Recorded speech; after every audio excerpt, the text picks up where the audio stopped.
60 maybe. Okay, coming around. Copy that. Okay. I'll follow you. All right. Let's make it a little bit more and try and line up with this. Let's go to a 070. Okay. As I come around, you're going to the right of my screen. Yep. Yeah, so you're actually rotating the wrong way. You're going to want to rotate to starboard to a 070. Oh, you want to go to... Okay. My apologies. No worries. Okay, that looks a little bit better. You see the blue view out read. Maybe slow your descent. The tether's going up over Sirius. Okay. I'm slowing down a little bit. Slowing down.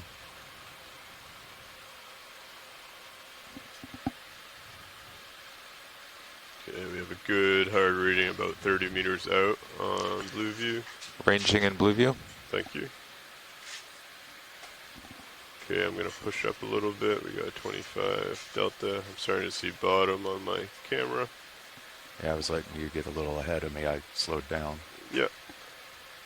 Okay, if you want to continue coming down now. Okay. Coming down slow. Understood.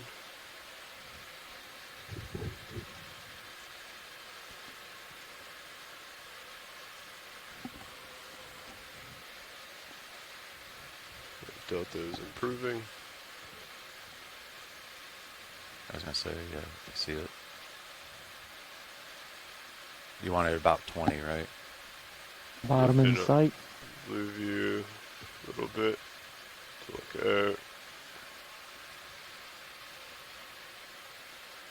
Okay, Delta 22. Yes, still coming down. Yep. There it is. Okay. You want to stay at a delta about 20? 18 if possible. 18, okay. So keep coming down. I'm coming down slow. Yep, so, I understand. Yeah. We have good visual on bottom. Yep. Delta 21.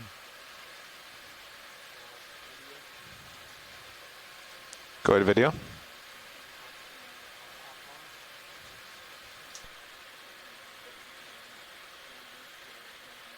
How's that looking? I mean, I'm at 19 delta, but Yep. tether Looks looks pretty good, right? Yep, I'll continue coming down. I was just waiting for you to Okay. catch up. Okay. I was going to say, Okay.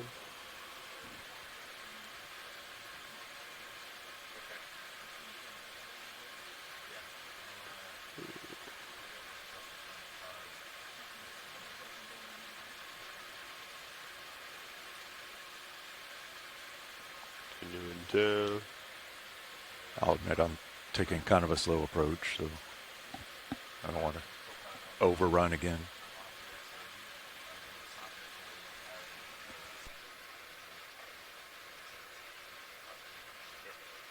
Roger that.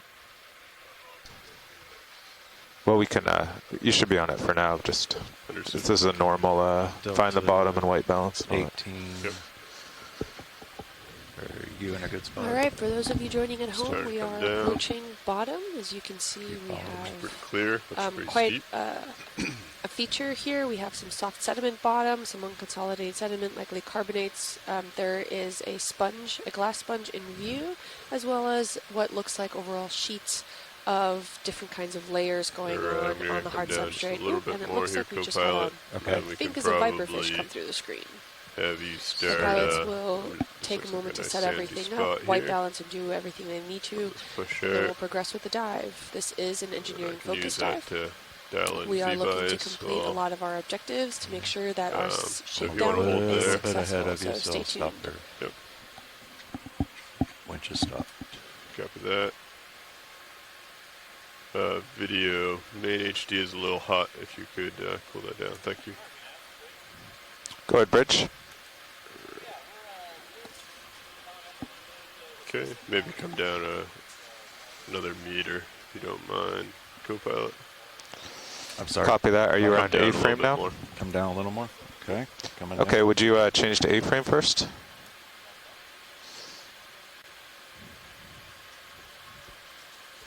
You still got a little distance there.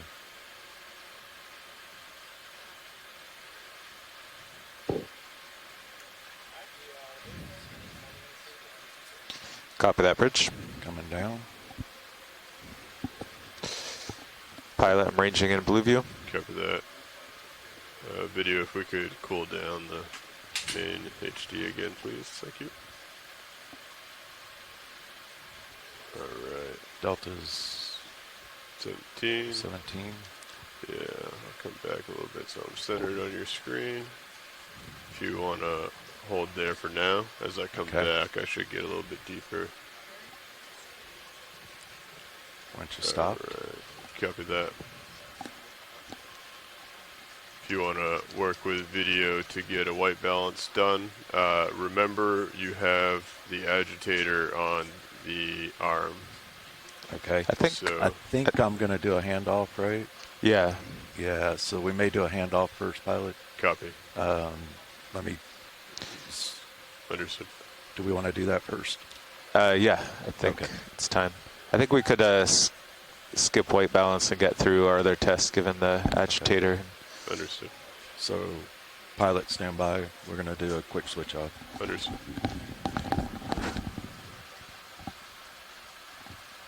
Are you going to take back?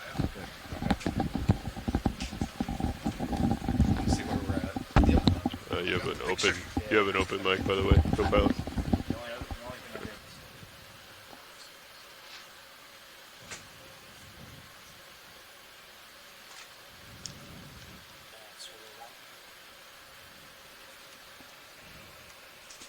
Yes, survey 1. So should we, once co-pilot gets another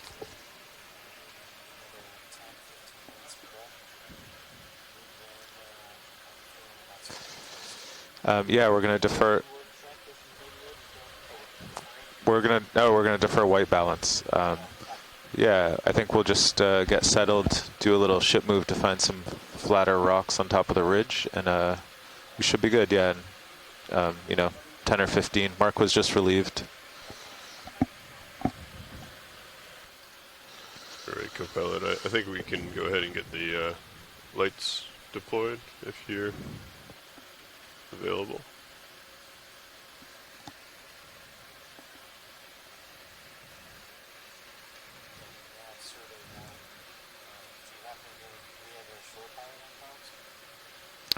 We were talking to Levi earlier. I haven't heard him in about 10 minutes. comms check with Nav, pilot. this is Quonset. Comms check. Oh, I definitely hear Quonset. Copy that. Thank you, short pilot. Pilot, this is Quonset. Comms check. Gotcha, loud and clear. Quonset. And co-pilot has them. And co-pilot, this is Quonset. Comms check. Co-pilot has Levi. Survey 1 has Levi as well. Is that Mark Durbin? You sound like Bobby. It is Bobby. I have relieved Oh, Mark it's Bobby. Durbin. Okay. And Andy's on survey 1. Copy. I still got it.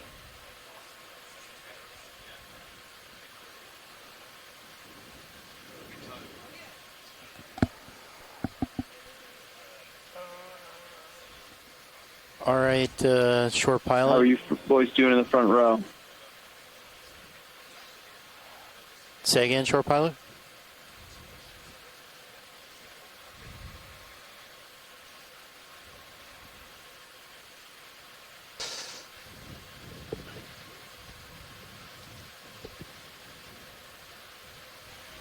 If you wouldn't mind just coming down a few meters. Getting it's pretty steep here. Bridge dives, bridge nav. Hey, just wanted to let you know that the vehicles are on the bottom. We are diving on a ridge today. General bailout will be due south. Did I hear we're foregoing the white balance again today? We are 1838.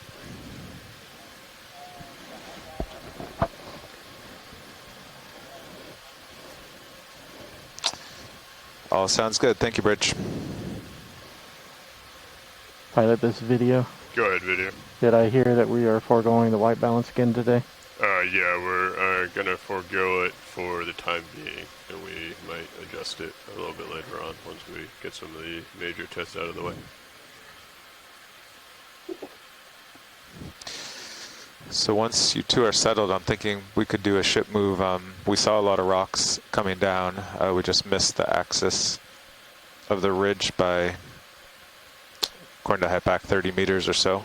Would you be comfortable with a 20-meter move forward to get Levi up on some flatter, rockier terrain to look at? I would say you could even go more than 20. That's pilot's call. Yeah, I would say I'm comfortable with more than 20. All right, so your current heading uphill, 060.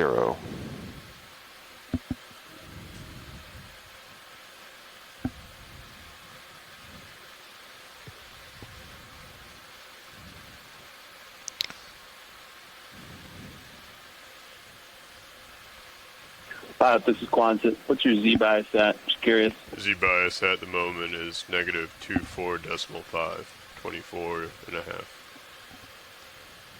Seems to be a current that's coming down slope and pushing me back. I saw some lead weight in the box. Yeah, we added a little bit more. And shore pilot, Copy. for awareness, you won't have Bridge any nav. status or diagnostics until we make the full we have switch a over. ship move, 30 meters, bearing 060 degrees, speed 0.2 knots.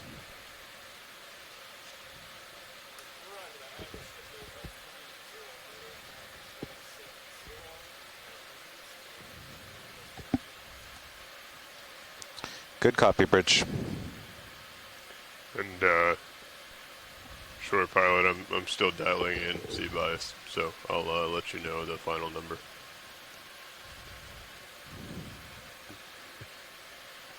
No, that's fine. I just couldn't sit on the GUI because it's only one on my core of my quad split right now. Once I get full GUI control, I can see everything. But Understood.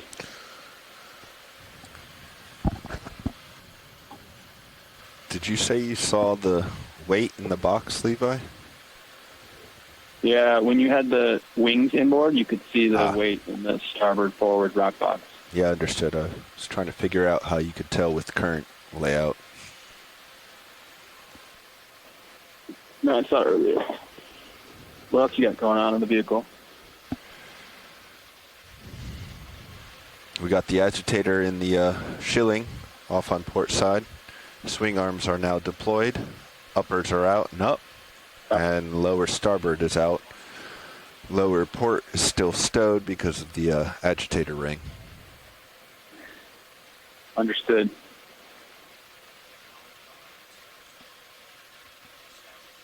We're running with the workhorse DVL.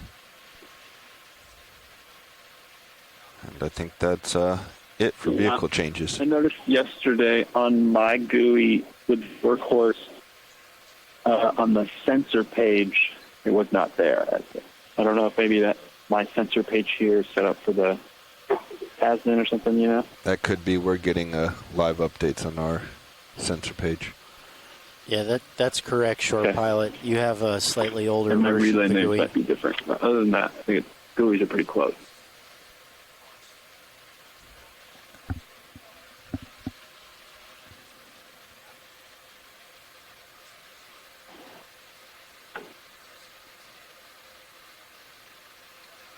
We just lost starboard minute.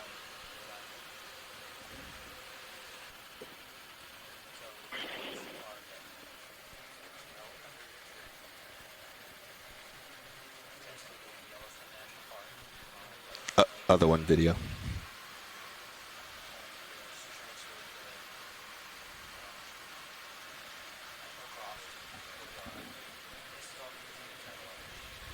Covered that. Start with just a power cycle. Yeah. There, yeah.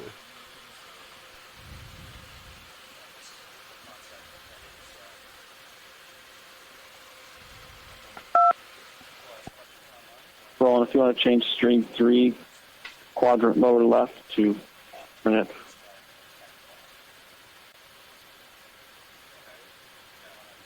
I go. Thanks.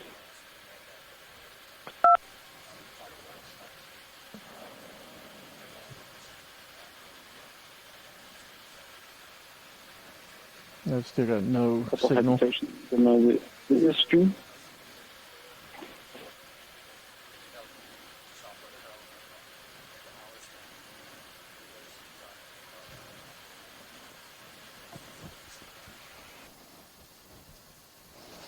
Would you like to try the analog version?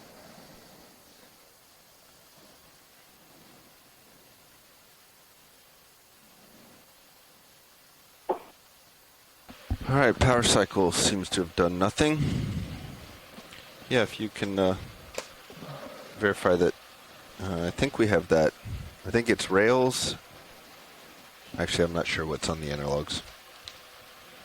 Levi, Shore, do you know what's on our analog feeds for D2? For sure, I think there's 3 hooked. There's 4 channels. 3 of the cameras are hooked in. 4. I know aft is one of them. Yeah, and starboard rails 1. We're currently running on SD there. Okay.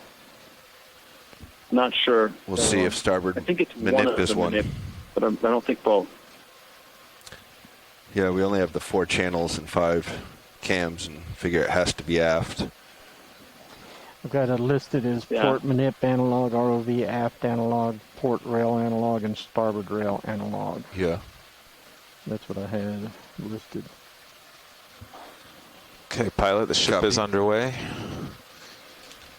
You should be able to get some tether soon. 020 was that move? 6-0. 060. Copy. And it's actually almost done, so Sirius should be on its way. Yeah, Copy. I'm definitely much closer. Yeah. If you could just come up, co-pilot, I'll push forward a little bit here. Yeah, eventually we should. My camera's still 36, so All right. Yeah, we should be all right. Eventually we should be aimed more 030. Once we get to the top of the ridge, that'll be uphill. Copy that.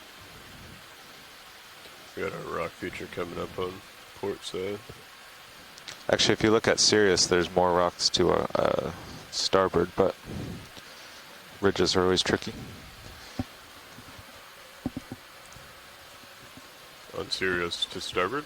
Yeah, look at Sirius sonar. Yeah, Bobby, I Oh, also sorry. don't have the new camera, the new manip cam Just either. so you're aware, now we lost starboard manip and we're troubleshooting to get it back. Yeah, I heard that.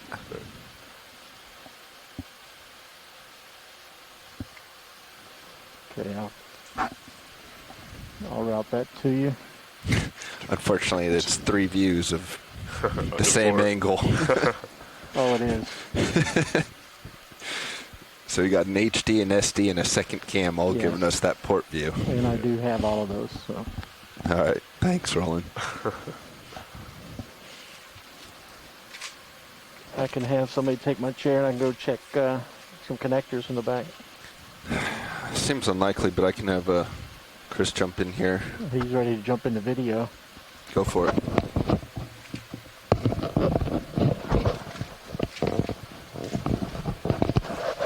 Hey, video, can we get a snap zoom here, please?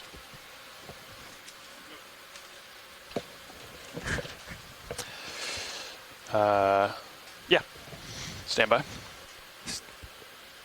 Is that starboard manip looking a little hot today? Could Tilting down. Could just be the sand and the angle. That zooming on Sirius.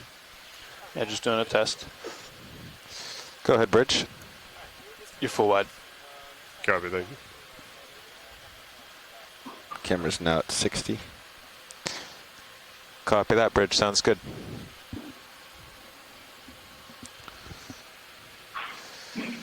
Okay, once the Co-pilot, this is Quantum. What's the scaling of the blue view? Blue view set to 8.6 meters on the 900 head. Copy.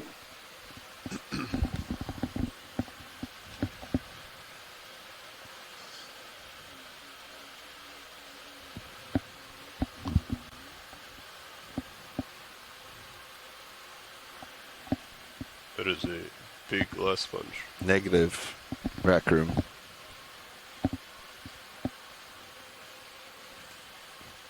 Yep, understood.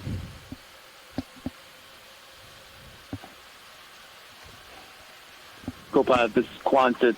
What's the blue view? Is it on the pan and tilt mechanism aiming Correct. down right now? It is above the pan and tilt. I It's think aiming we're up. looking out, Yeah, looking at up and out.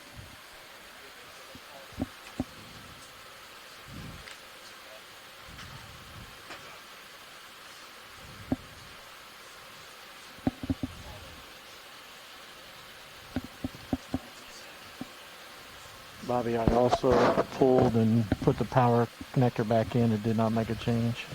For awareness, Shore Pilot, the pan and tilt angle readout on your GUI once we connect you to the vehicle. Got no fiber power on that camera. Is that correct?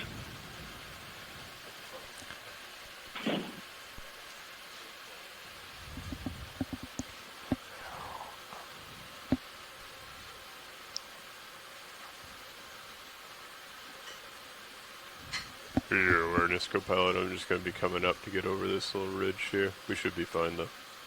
Copy. But Just following when you you along. come back, we might just need to come up a bit.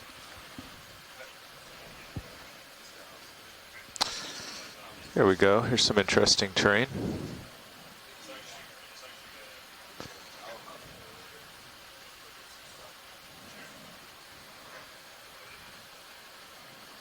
Oh yeah, his camera's 60, so you can kind of come up. For And, sure. Yep. I think we're in a good, much more interesting spot. Ooh.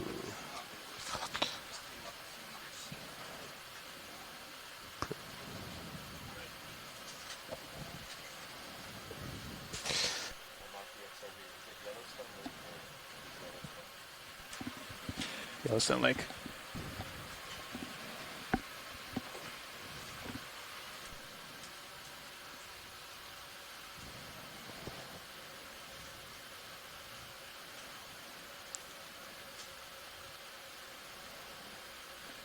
Video survey 1. Go ahead, survey 1.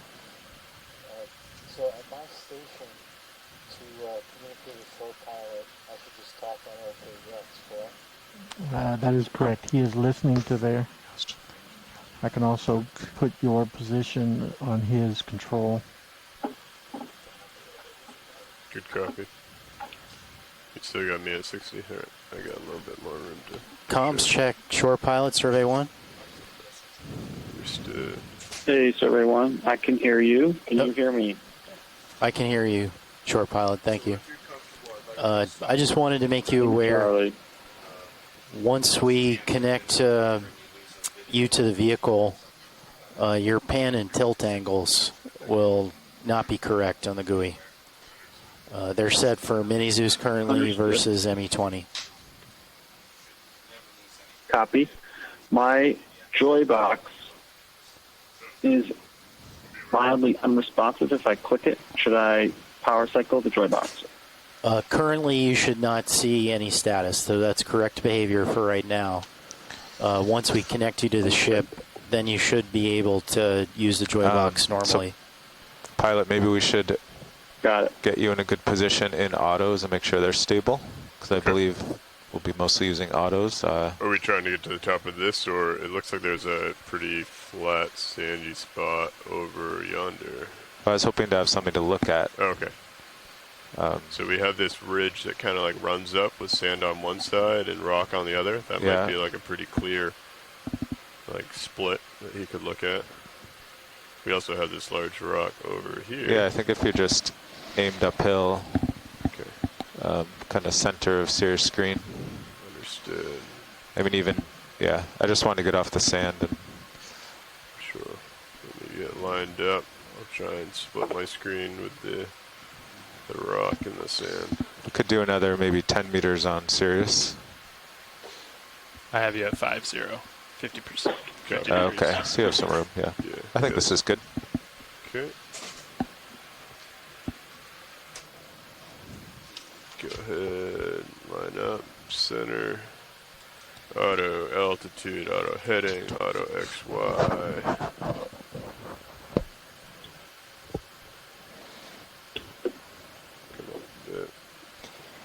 Levi, you don't have to respond, but FYI, I've turned your listen onto OKEX. I'm going to now turn your talk on OKEX as well.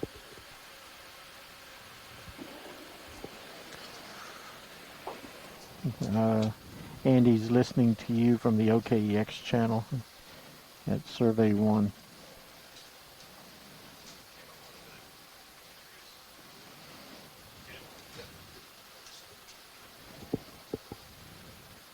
What was the problem? Survey 1, this is Quonset. Comms check. Read you loud and clear. What was the short problem back pilot. there, co-pilot? How you read me? Charlie, Survey 1. All right. On shore, we have Manip cam back. We had what looks like a dead meridian in the rack room.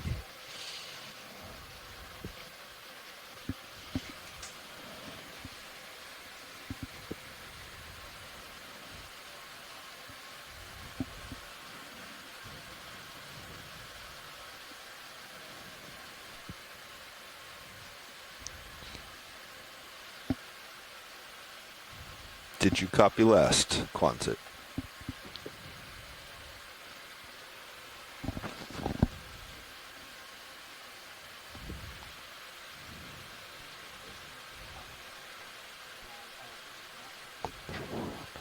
Quonset, this is pilot. Got you loud and clear. Pilot. Would you be Quonset, able this to is co-pilot. listen to co-pilot at this time? Co-pilot, this is Quonset. Comms check. Bubba, did you hear that? I did, but I think it's through something else. Co-pilot, this is Quonset. Comms check. I have Levi. I can hear him rolling. Okay.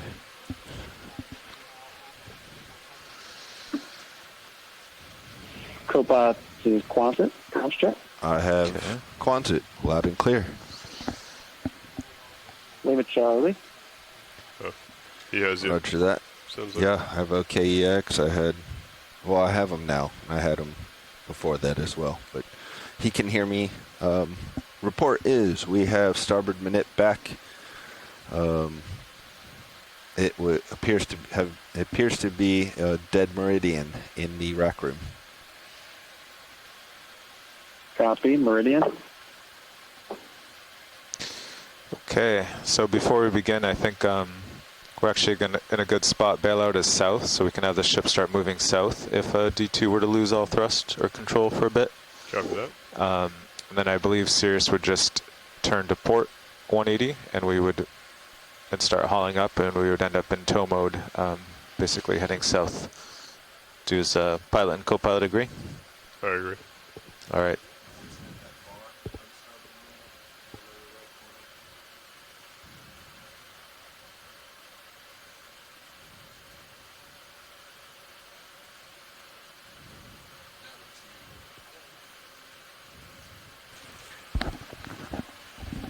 In starboard manip, I've never noticed that bar in the bottom right corner before. Has that always been there? Which bar?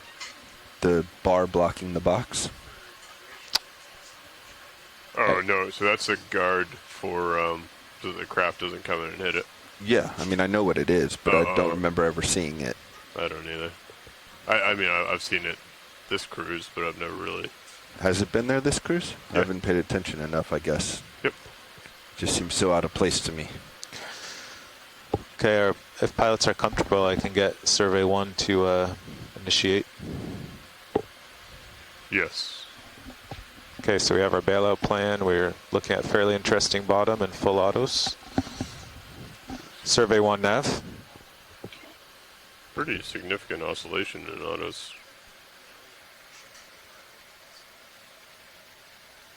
Yeah, I don't think that's going to improve either. No. Delta's 20. No. The tether does look good. You can just hit auto XY. Oh, yeah. I just wanted to keep a. Sometimes this will go out, or it has in the past, and it's not as bright as that.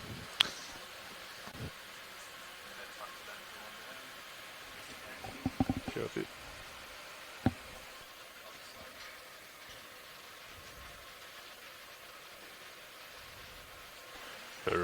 Quonset pilot, just for your awareness, currently in auto heading at a heading of 60, auto altitude, auto XY, and then my Z bias is set to negative 23.0. I think before we Copy do all, anything, pilot. I have a visual of your GUI. Good copy. I think before we do anything, we need to get XY not oscillating. Yeah. Could try and come up a little bit. Might have like an odd. I seem to have like a pretty steady lock.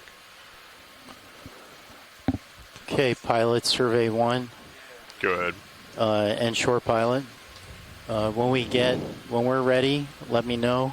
And I assume shore pilot's standing by to take control. Hey, Andy, this is co-pilot. Go ahead, co-pilot. Quonset go. So, survey, just so you're aware, I'm in auto altitude heading in XY, and there's quite a bit of oscillation right now in the XY.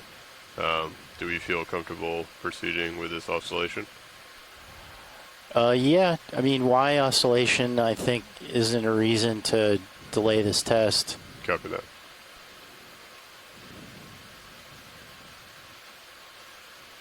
All stations, if I drop this call, I can still hear you via the live stream, so just keep talking to me.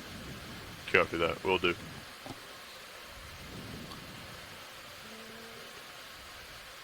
And Same thing about the XY. I would try just maybe going in and out, Lars, of XY. Coming out of XY.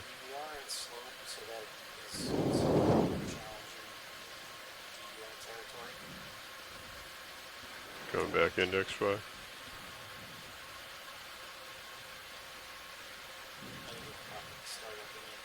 Copy. I can try and like turn into the current a little bit more rather than centered on you. It should be fine. All right. If you've held it for 10 minutes. Yep. We just need it to hold. Pilot is ready. all right, all stations. So what's going to happen is step 1 will be pilot will disconnect his joy box. So pilot, stand by for that. Understood. And please do that on my mark. Understood. And at the same time, I will connect the tunnel from shore pilot. At that moment, shore pilot will have stick control and his and full diagnostics with his GUI. Copy that. Shoreside copy. Can we walk through what we should do should the vehicle start misbehaving? Are you going to sever a tunnel? Should we disable thrusters? Okay, that great point, co-pilot. So as soon as I disconnect, we're going to lose autos, right? So the vehicle's going to come out of auto XY, altitude, and heading? Correct. Okay, it looks like the current's kind of push us down, so D2 will probably start heading back towards us, towards Sirius. I'm just saying if it takes over and it starts doing hard forward or lateral or something, what's our recovery? Okay, so our local remote to regain local control, I will sever the tunnel to shore, and at that same time, pilot will plug the joy box back in. Approximately 30 seconds later, pilot will have regained stick control of the vehicle. So it seems that our initial reaction on anything out of the ordinary should be disabling it via GUI, or from my station. So thrusters off, or yeah, I guess it's really just thrusters. Oh yeah, co-pilot, you still have control over the D2 thrusters. Yeah. Okay. So I can just if you pull that page up, yeah. And for awareness, the local GUIs and the remote GUIs will all be active at the same time. So shipboard pilots can do anything with the GUI that would normally happen. The only thing that will be disabled will, of course, be the local pilot's joy box. Oh, so actually, if Bobby has thrusters pulled up and Lars has the auto page pulled up, he could actually hit auto XY from the GUI before his joy box is functional. That's correct. Okay. For the autos to work, one of the two joy boxes has to be active. Okay. So what happens if I plug my joy box back in before you disable the tunnel? The two joy boxes will duke it out, but it's just it takes a moment for me to sever the tunnel. So. Okay. So I will wait for your command to reinsert the power cord then. Copy that. All right. All right. So again, will Z bias stay the same? Yes. Yeah. All the settings will be the same. The only vehicle state change that will happen is you'll be kicked out of autos. So I would recommend as soon as you gain control of the vehicle, just re-engaging all the autos. Okay. And understood. All stations and everyone listening at home, you've probably been listening to something different right now. We're actually setting up now and talking through safety measures for a remote piloting test. This will actually have a pilot back at the GFOE shop in Quonset Point, Rhode Island. And the pilot will have screens and a joy box, basically everything we have on the ship, and we'll actually be driving the Deep Discoverer ROV from shore, more than 1,000 miles away. This technology was developed by GFOE through a grant with NOAA OMAO, different office, actually the office who runs the Okeanos Explorer. It was developed and proven on Yellowstone Lake in Yellowstone National Park last summer with GFOE's ROV Yogi and research vessel Annie. And it was at no cost to OER, and we're just applying it to this program to test it out. So we're hoping within a few minutes we'll have piloting remotely. So stand by.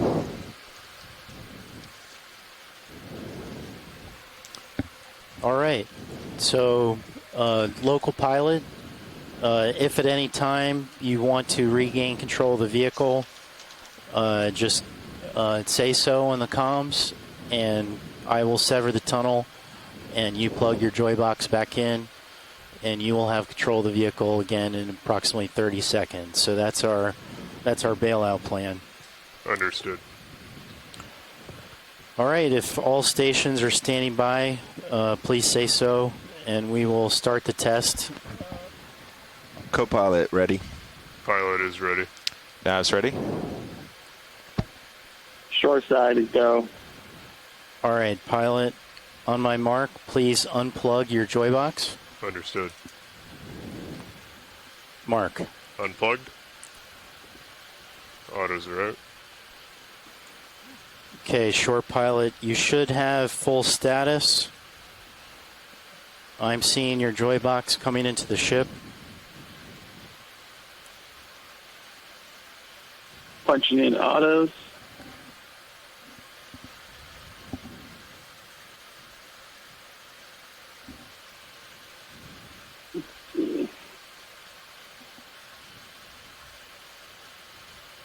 Okay. We're going to change heading set point to port.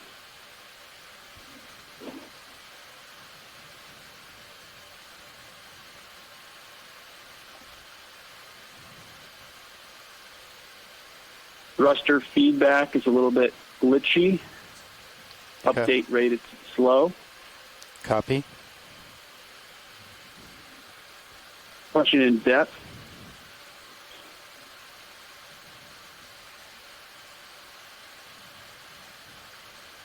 Okay, so there's some values that have update rates that are pretty slow. So they are graphically represented as flashing. So like rotator numbers, comp values, but depths and headings look pretty good. In full autos. I'm going to try to change the heading set point to starboard. And off stick.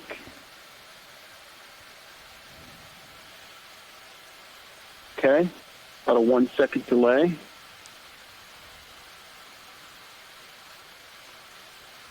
Okay, I'm going to thrust to starboard. Velocity set point to starboard here. Easy starboard. Starboard way looks clear. Turning starboard. And off stick. Do you have visual rail cams, Quonset? Negative. But you have Sirius view? No, I have a GUI. Video, can I get the upper left quadrant of the quad split to the Sirius, please? Off stick right now. You look clear in all directions. Understood.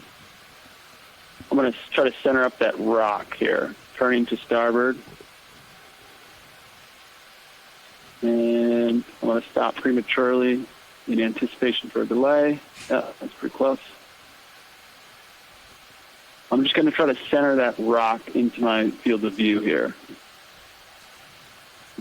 Coming up, reducing depth set point, pushing forward a little bit, using the Sirius view.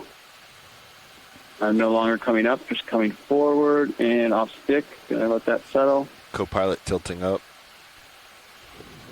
Copy. Altitude 4 meters. I'm going to come down a little bit, closer to the bottom.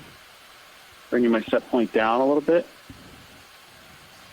And off stick and let that settle. Up to 3.6.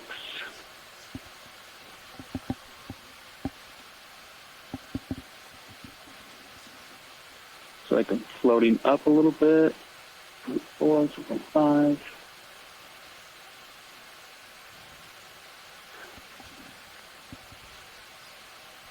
Okay, I'm just going to get closer to the rock. Coming down easy, coming in easy. And off stick. Your toes are about foot up. And a meter up. Okay. Looking a little hot. Thank you. Okay. Are we full wide? Feel really close. There we go. I have the minute cam. You have manip cams confirmed? I have port manip. Yeah, I'm looking at the Roger. quad split.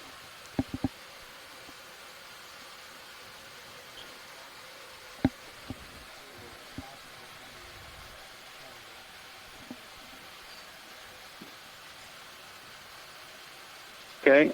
I see a biological subject starboard of the rock here. I'm going to try to center it, and then we'll go for a zoom. Copy. There's also a fish right above the rock if you want to rotate up. Okay. Oh, yeah. Video, go for the fish.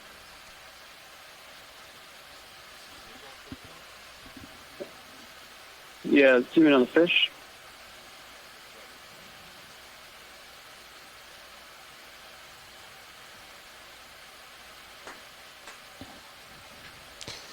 Levi, could we get lasers on the fish? Lasers coming on.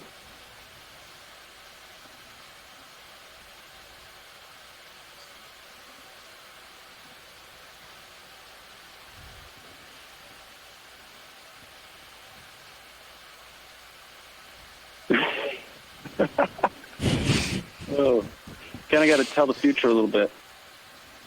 Yeah, it's going to make following a moving target even more challenging. Is that auto heads hurting or helping? So I can try punching out of auto heading here, but I'm concerned that it's going to be more difficult. Okay. I'm going to punch out auto heading.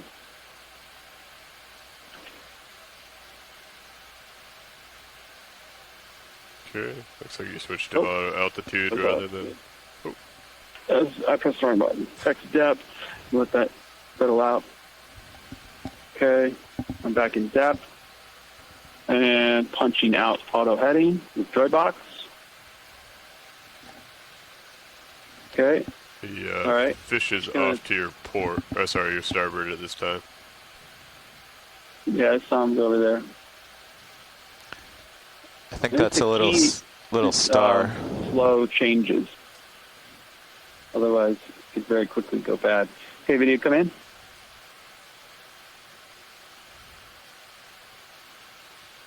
Ooh, double fish shot. And parasite.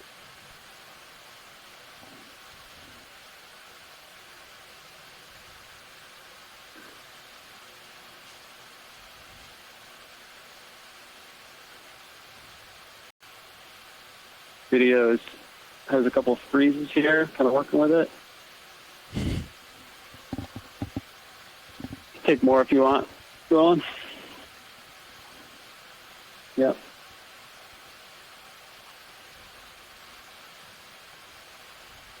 Okay, come out. Is that time delay or auto gonna come depth back. messing with you? This is manual heading adjustments. Starboard rail is flickering. Is that just the Cirrus light Copy. blinding it? Could be. Yeah, just stop.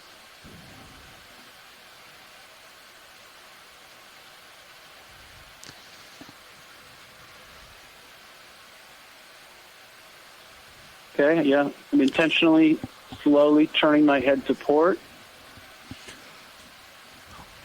I'm going to kind of saddle that ridge sand interface to the port here. Right here. Yeah, I only ask about the autos, Levi, because sometimes those can add some lag, especially like in auto depth. And so if you're fighting that lag in addition to a second communications lag, you know, it starts to build up. Copy. All right. Are you guys okay with me trying to fly manually here up that little ridge there? I feel comfortable. Co-pilot's clear. Okay. What I'm going to do is I'm going to punch out depth and XY. I'm going to come down, get closer to the ground, and then kind of slowly follow that space. Okay, here we go. Copy that. And you have the Punching manipulators, out right? depth. Manip cams? Yeah, I have the minute. Copy. And serious. You don't have a lot And of tether, out. be advised. Punching out XY. Yep. Did you copy that, Was shore pilot? that co-pilot? You don't have a ton of Okay. tether, Again? be advised. I'm coming down to give you some Yeah. more. Yeah. Okay. I'm pushing down easy, and I'm pushing back easy, just because it come down, reduce my altitude, 2 meter altitude, and down. Down easy.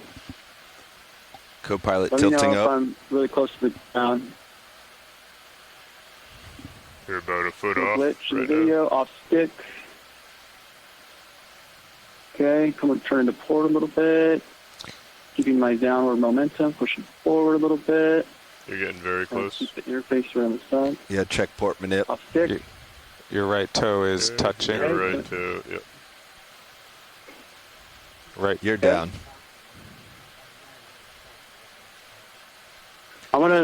I'm intentionally have my toe on the ground here. You're contact. Just try to keep my toe planted. Going for a little zoom. Yeah, I'm going to go for that subject coming to center here. I'm trying to slowly pivot on my right toe, turning to port easy. I don't have a view of my starboard rail cam, but I think it's clear. Rails Turning to are port clear. Easy. With my toe slipping a little bit, increasing my downward thrust a little bit. Toe looks stable. Okay, video come in partial on this subject. Co-pilot, can you rotate me down on the rotator? Rotating. Coming back up. Okay, hold that. Come in. I'll try to pivot you. Pilot You or can co-pilot rotate at off. will.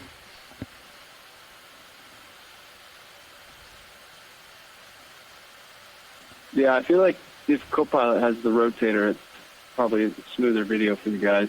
Rotating up. But kind of, Can we center HD2 on it? Is that as you well? rotating? I am not I'm off touching stick the as well. rotator stick. It looks like. And that's vehicle not you bump. slipping. I don't think. My toe looks pretty stable on my Um, cam. Yeah. That Maybe might be both of us are commanding the same rotator. Maybe something weird's happening. we also had a deadband issue with this thumb wheel this morning. I switched out and Noted. we're no longer seeing it. If you can just hold position. Okay, back into D2 rotator. Yeah, I think it's a deadband issue again. All right, Okay. rotating up. And switching out. So it is worthy of note, my droid box still says D2 rotator. And typically, when Copilot takes the D2 rotator, mine should say Sirius rotator. I am currently on Sirius, switching to D2. Has yours changed? Now it's red D2. Roger.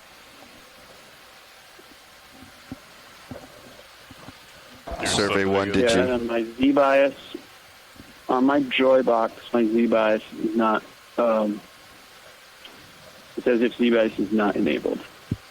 I can take a picture of it. Survey 1, did you hear his note about the rotator? Say again, Copilot? Did you hear Levi's note about the rotator? It is drifting, or? Well, Go ahead. His box stays red even when I take D2 control. Okay. So they both say D2 rotator. Yep. Go ahead. Also, in addition, when I take D2 rotator, it starts to tilt down. I don't know if that's because we're both commanding or if it's that thumb wheel issue we saw this morning. Yeah, I think it's the thumb wheel issue. I fixed it for Sirius, but not for D2. Understood. It's still the same, the same thumb wheel. Yeah, they're two different deadband settings, though. Understood. Can we center HD2 on the same Okay, video, socket? let's come wide.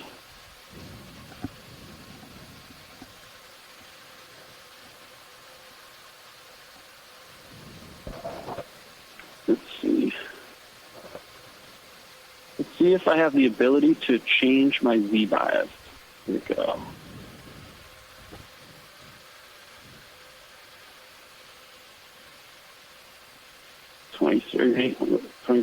Yeah. Okay. I think Z-bias say disabled.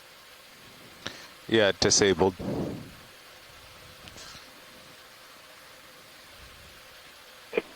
I think it's enabled now.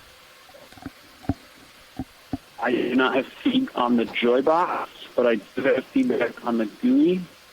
I'm going to try to rotate clockwise to increase the set point.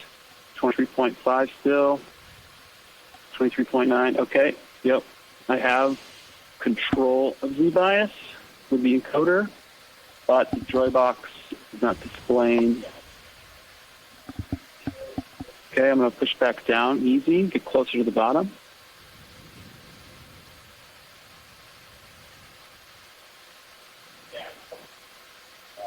Okay, I'm going to go off stick. I'm coming down pretty fast. While the video's freezing and back. I'm going to go for that sponge here, that small sponge. You're also lateraling to port here. You're down. Okay. Down. Contact right toe. Maybe a little bit glitchy. So. Okay. Got to get back to starboard. Is it painful to watch a little bit? Yeah, we're seeing starboard lats going there. Okay. I'm going to just very carefully approach that small sponge. Seems like small adjustments are necessary.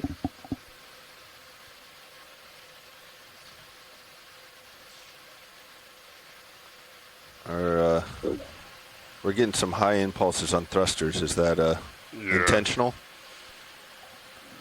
Yeah. What's the RPM? What percentage do you see? Seeing 50s and 60s on the turns and lats as you're making maneuvers. Does seem a bit high, but it's probably right.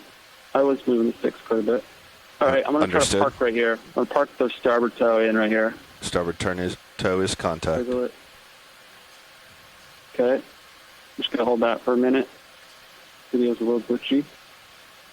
36% on the verts. I'm going to rotate down between the toes. You are soft contact on your toe. Soft contact, copy. Yeah, you're sliding.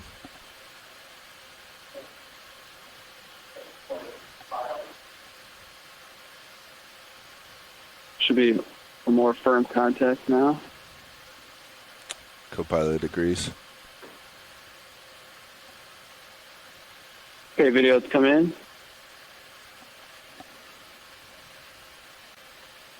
Sometimes the video is so steady I can't tell if it's frozen or if it's just that steady. sediment in the minute cam. It's helping me. I'm trying to hold this as steady as I can.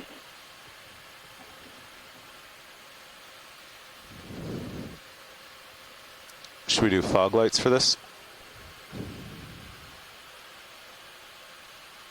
Yeah, you guys can adjust lights. High at beams will. coming up. Sorry, high beams. High beams at full. I'm just going to hold this shot.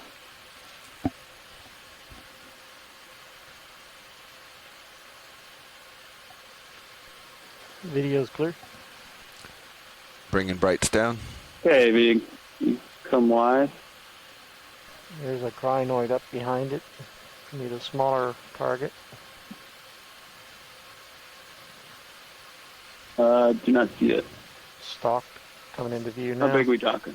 Do we want to try any other controls? Hydraulics, anything of that sort? Yeah. Suction, craft. Well, can't do craft, but Yeah, you can come wide. Thanks. Yeah, what other tests do you guys want to do here? You want me to try to maneuver kind of up this interface a little bit? it's your call here, Andy. Yeah. Or Carl. I'm not sure what else we want to test. I guess One of the hardest tests I've seen you guys do is the pirouettes for all your controls. Pirouette would be so Yeah. hard. We can keep doing some imaging, Yeah. but we've sort of established that we can do Yeah, it thruster wasn't- controls. It'd be Yeah, Yeah, it good to wasn't check for other imaging things. purposes. It was just, Maybe- all that fine control. maybe go back into autos and float yeah, up off do the some bottom? hydraulics, lights, Okay, I'm gonna float whatever. up. Just testing the GUI. Yeah, I would say test GUI, drawer in, enough. drawer out.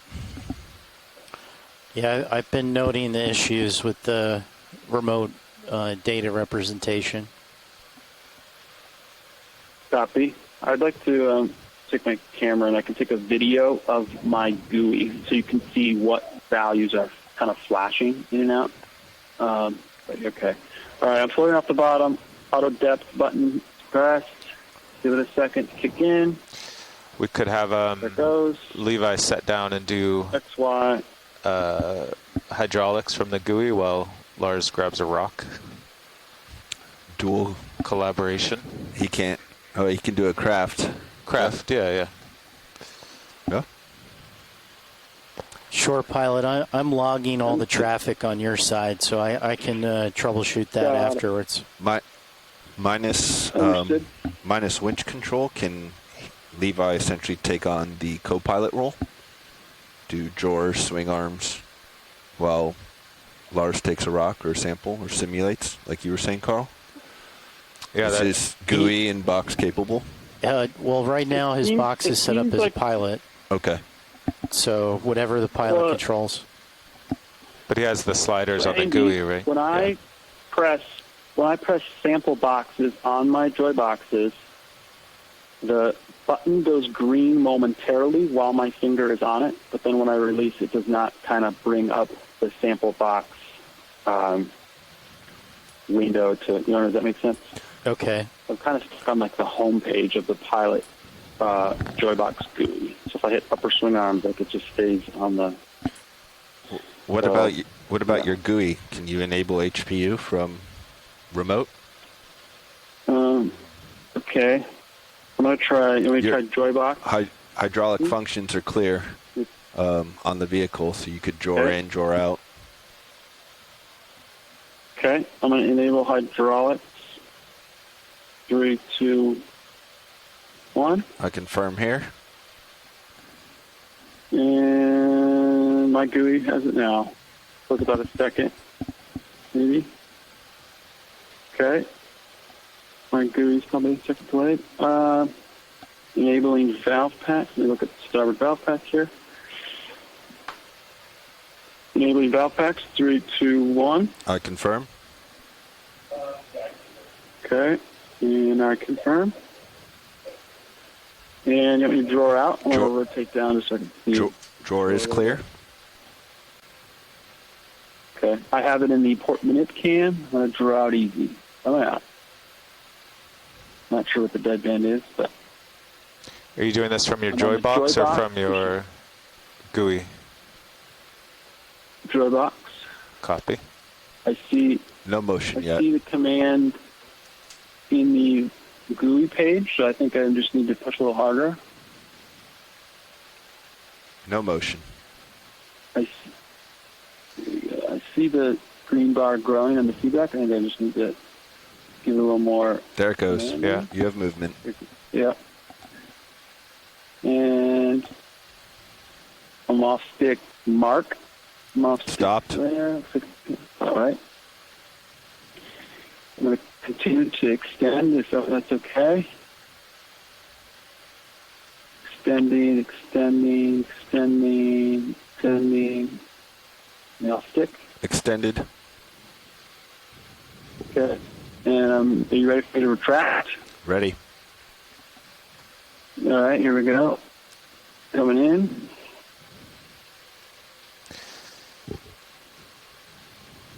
Increasing command. Movement. Continuing, continuing, continuing, and I'll stick. It'll Stopped. probably finish it out, probably. Oh, looks like I'm not all the way in. Retracting further. Stopped. Okay. Do you two think a rock sample is a good idea? We could triple collaborate with feedback from a geologist. Yeah, I mean, we Yeah. confirmed hydraulics here. I mean, you want to switch to jar cam, watch him rotate rosette. I mean, I would assume that those would all work at this point. But we could do rosette, suction, other functions. Yeah, if you run through those, I'll see if any geologists are watching. Can you switch your monitor for me? Oh, yeah. If you don't need off deck anymore. Okay, so on my Joybox GUI, the HPU motor command and feedback are both 0 right now, You have or indicated 0. you have HPU still enabled, and Yeah. So we're getting 1.6 GPM. GUI, yeah, the Linux GUI is correct, and then it's as if the Joybox is not displaying any information. Roger that. Nav is going to work trying to find a scientist for a possible rock sample. He'd like for us to test rosette and suction. Also, you are out of XY and slowly floating to starboard. Re-enabling XY, pulling up my auto page. I do not have feedback on autos on the Joybox, so I'm relying on the GUI for feedback on what autos are in. Okay. Copy. I have it pulled up as well. I can let you know if you drop out. Thanks. Okay, this is the ROV Navigator on OKEX. Are there any geologists on the line now who are interested in a rock sample here? What do you have for Try to maneuver. What do you have for rosette feedback?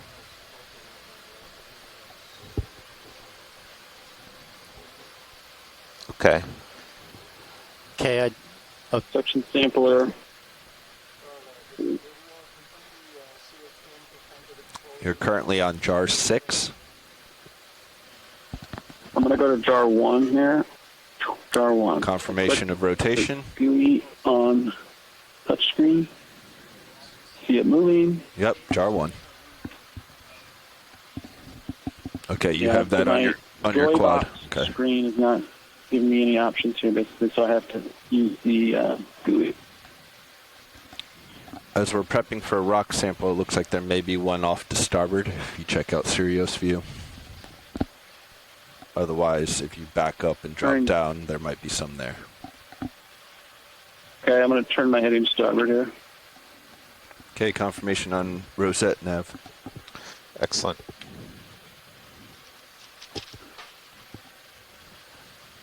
and pilots, I have an idea. I have a pretty good idea on why the shore Joybox GUI isn't working properly. Thank you, workshop. Copy, Andy. To fix it would require temporarily severing the tunnel. So maybe right as we're concluding this test, we can do that quickly just to confirm my analysis. Handy. I think we can do that now if you want to get some time. I don't think there's any reason to rush it. All right. This is full autos here. I'm off stick. So, yeah. All right. I'm going to sever the tunnel. Is everyone ready for that, just to confirm? I don't think you're going to plug back in, Lars. Oh, yeah, Lars, you won't plug back in. Understood. I just have to sever the tunnel and reestablish. All right, I'm going to do that. I think.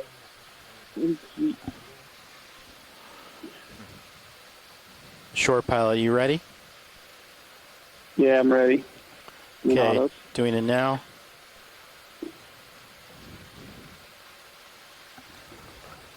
Okay, I have no connection to B anymore. Yep, should be just another moment. Or touch heavy. And tunnel should be reestablished. Okay. Punching in auto heading. Punching in auto XY. We confirm here. Vehicle stable. This is really quick. This is really stable, Andy. This is a lot better. Okay, great. GUI-wise. There's nothing flashing on the GUI anymore. Oh, the joy box is lit up like a Christmas tree now. This is great. I have D2 rotator feedback. All right, pilot. The word here is I think we're searching for a rock. That's really good, Andy. Okay. I was looking at that thin rock. I'll try to get the lasers on it here. Up to port here. Like a small plate. See that? Little guy up there? Lasers look like they're on mud right now. Watch lead nav. Well, just you gotta give me a minute, Bobby. I think you can see what I'm going This for. is watch lead. Hey, we were disc-looking going to try to do a collaborative rock sample with Lars using the craft and Levi piloting. Are there any that you see around here that would be preferable? Here, I mean, they all pretty much look of the same kind of substrate, so whatever seems to be the best angle for you guys to sample would be beneficial. Okay, great. Well, we're going to give that a try. Sounds It'll good. be Thank sample you. 1 of the day. Copy that. Thank you. Front row, how does the one on lasers look? Science has given the okay. Yeah. Visually, that one looks cemented.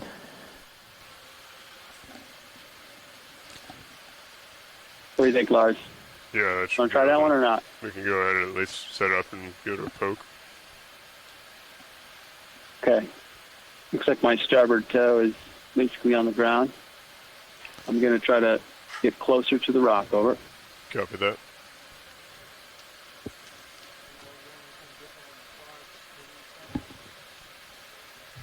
This looks good, Colin. Get rid of that jar camera. Yeah, something else. Like 2020 or something.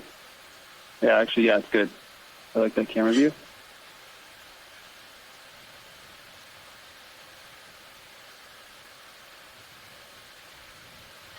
I'm off stick at the moment, letting it settle. Copy that.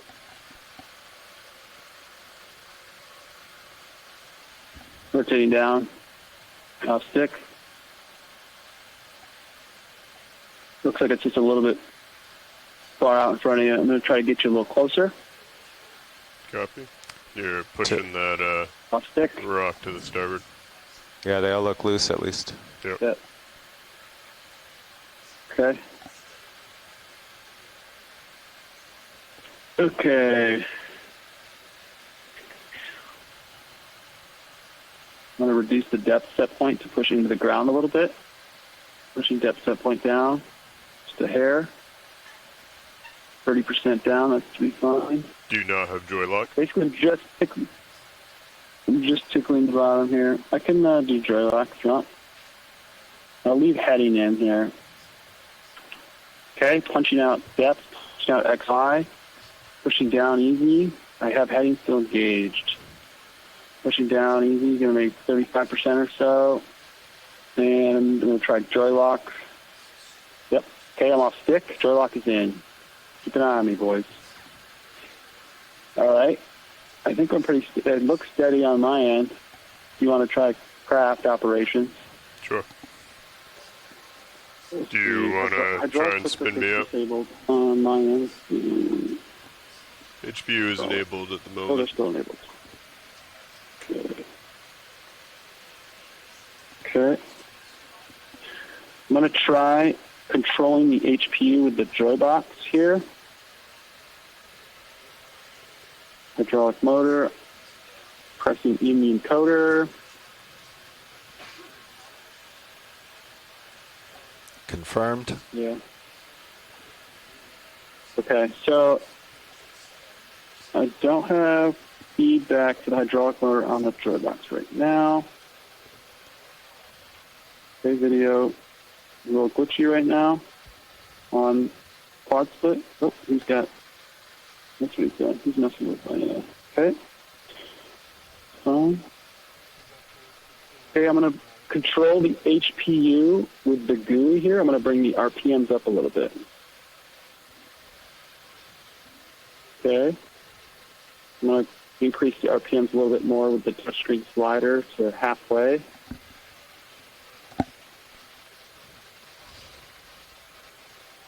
It helps to press and hold and give it time.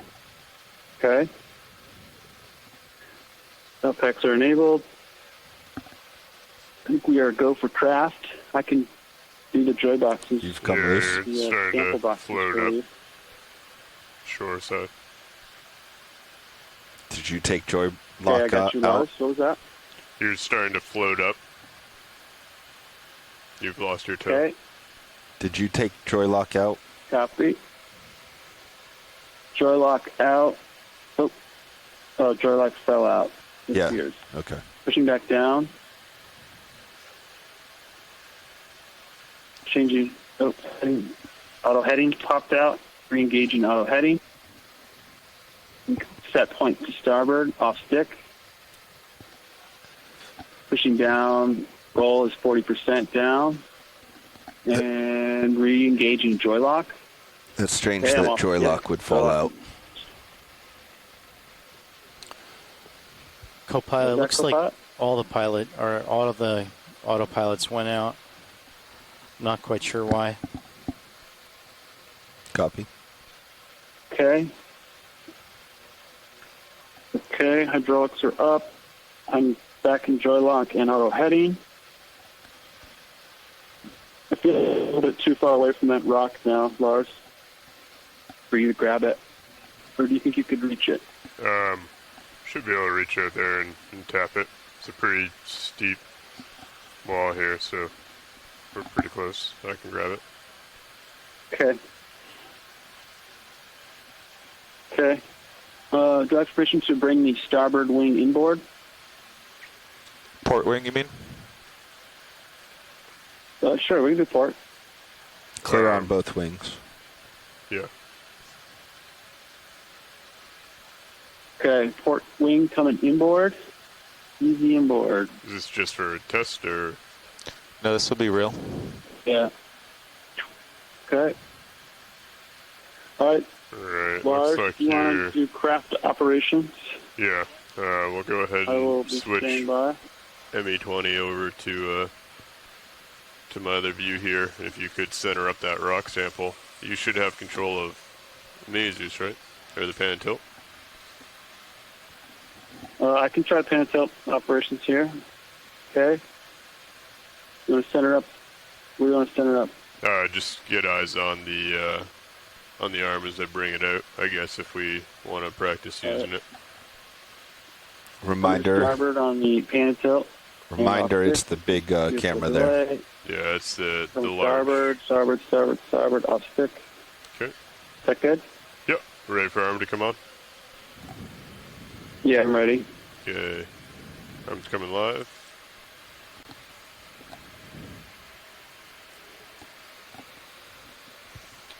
Arm is not coming on. You don't have comms to it. Clock start. Fail. Copy. It's not turned on. I can turn it on for you. There we go. Stand by for comms. Copy. Stand by.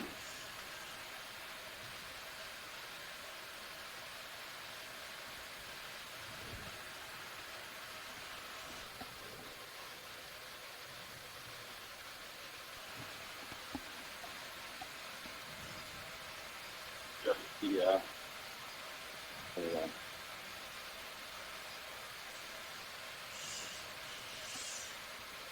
Okay, all looks well.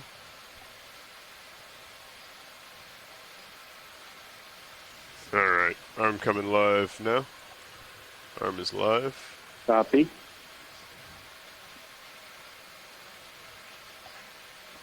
Okay, group force 5 coming out.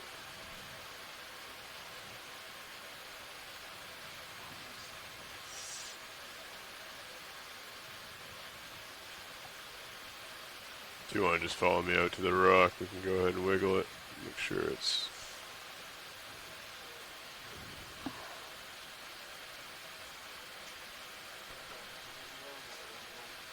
talking to Quonset pilot. You could follow me out with the ME-20. ME-20 coming to port. Get that. And off stick. I'm not sure my delay here. We'll freeze and it back. Oop. Yep, definitely loose. If you want to follow me over to the port rock box, we'll go ahead and open that. Copy.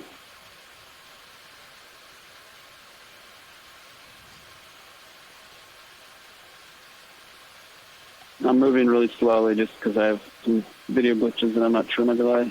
Understood. It seems like the name of the game. Okay. Port rock box is open. We'll go ahead and grab the sample now.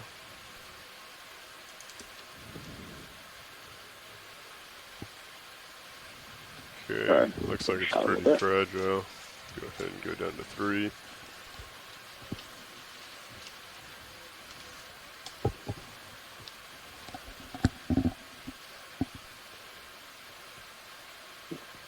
Yeah, co-pilot, let me know if I fall out of autos again if I don't notice. Yeah, roger that. I've been watching. Joylock's still steady. Okay.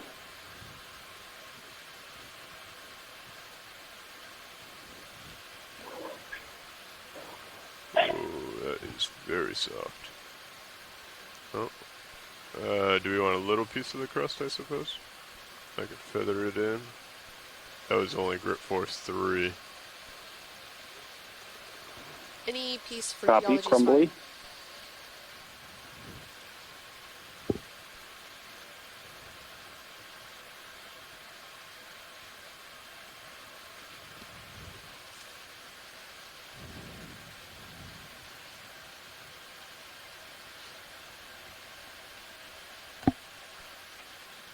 Definitely kicking up plenty of dust. Might be a little too small now.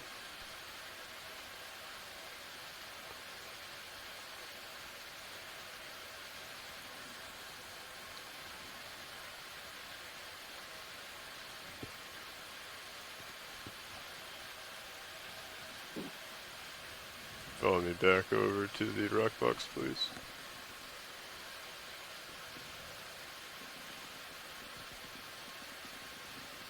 Watch your craft on the ME-20. Understood. I don't know if that just fell apart or not. There we go.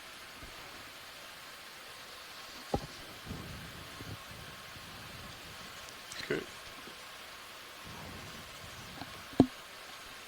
Okay, that's sample 01G for Geo in port forward. Do you want to just use the arm to Copy, close thank the you. lid? Yes. Sorry. Got a little bit ahead of myself there. That was a pretty small sample, boss. And Quonset You're pilot, gonna find you a more before we pull off, let's have you take a Niskin sample. copy. Video, you want to give me the a tail camera on the lower right quadrant? Thank you.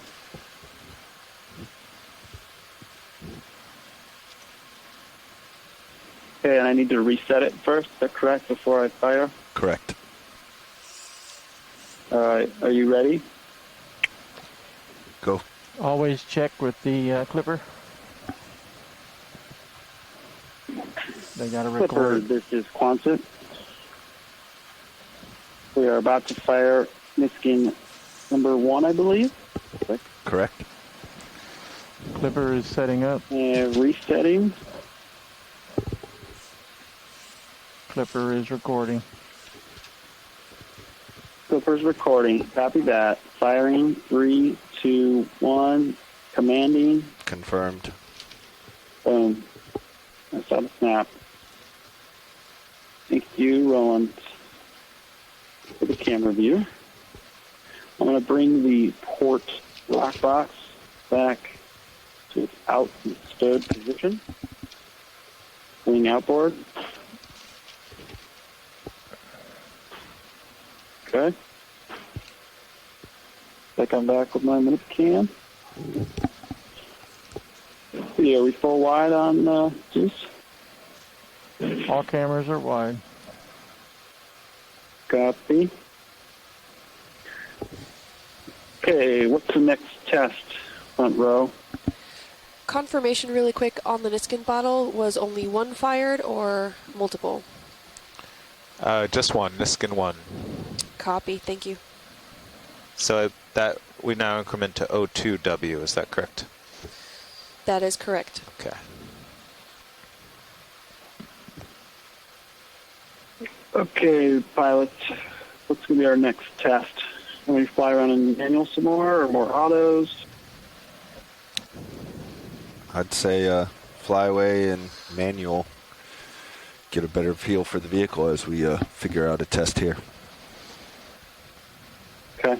Looks like my Joybox encoder does have RPM control of the HPU motor. It's just I don't have feedback on the GUI on the Joybox. Roger. I do have feedback on the real GUI. You're ramped down to There, 400. the RPM's down to 0. I'm going to try to use the encoder to disable the hydraulics. Here we go. Oh, we don't do that anymore. We do this button, don't we? That's right. Okay. Using the Joybox button to disable HPU. Confirmed. HPU and valve packs disabled. Okay. All right. I'm going to take off in manual mode with Z-bias enabled. Here we go. Disabling joy lock mark. Disabling auto heading. Co-pilot coming to starboard. Load up. Take off. Survey 1 nav. Go ahead, Survey 1. Is there anything else you want to test, GUI-wise or Joybox-wise? No, I think we've proven out both of those. Potentially coming up As co-pilot mentioned, and turning to port. Going to kind of reacquire that ridge. brief feel for manual piloting, and then that meets all of my objectives. Okay. Lateraling to port. Yeah, that collaborative Coming back sample to really ridge. showed how it works. Yeah, it was a great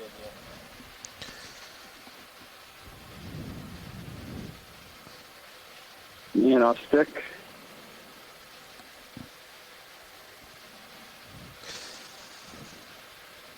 Shoreside pilot, this is Nav. Good. Good, Nav. Yeah, I was just talking to Survey 1. He's happy with everything. And I think the front row is too. So are there any more tests you want to do? I can fly around in manual for a couple more minutes, but Okay. just to get a feel for the delay. Seems like the slower is better. Sirius coming back to A port. lot happens in the 1. Copy. Camera's at 30. Video, what's in the water column? You want to snap it?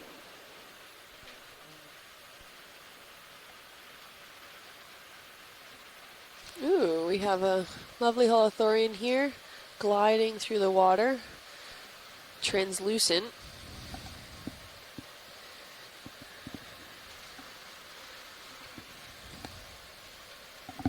Your right toe is contacting. Down. Copy. Coming back up. And back.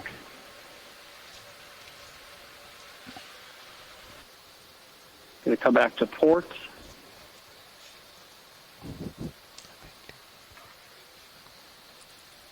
Rotating down. We have a little bit of tether left.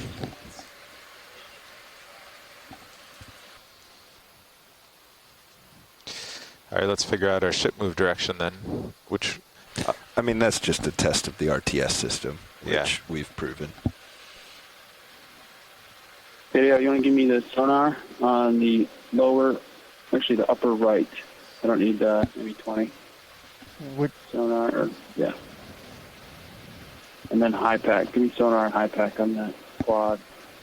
Get rid of one of the minutes, yep. Copy. 6 Sirius has a high point to its starboard. You guys want to go up the ridge? Yeah, what's the bearing uphill from Sirius to uphill? Well, we're basically, the way we're facing, like Sirius 078 is towards the top of the ridge. I'm guessing, like you said, that it's more like 090. If we go straight uphill that way, we'll get to the very peak of the ridge. Copy. And then once we're on the edge of the ridge, we'll turn 90 degrees and face north. But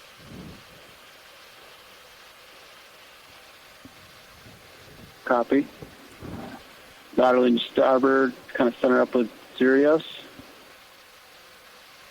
Turning to port.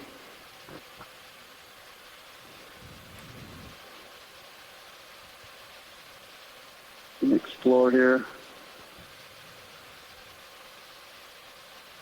All right, so right now my ME-20 is kind of aimed down pretty low. Is that correct? So my blue view is kind of aimed right into the ground. That's correct. You're looking at your toes.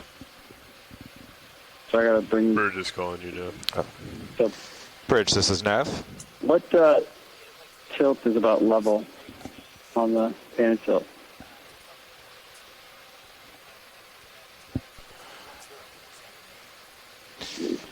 Yeah, copy that, Bridge. 310 sounds good. Video full wide on ME-20. is slightly in to lose the vignetting. Okay. I'm just staying in the center of the Sirius view, slowly coming up the hill. Your toes are dragging. Keeping my right toe close to the ground. Coming up a little bit to get off the ground.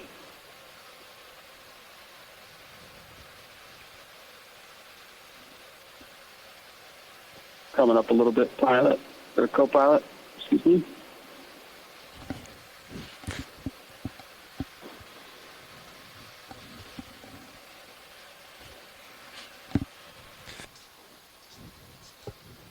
So the blue view that's mounted on the ME-20, is it kind of aimed up a little bit to avoid Yes, being avoid the shroud shroud. of that camera? Is that Correct. Got it.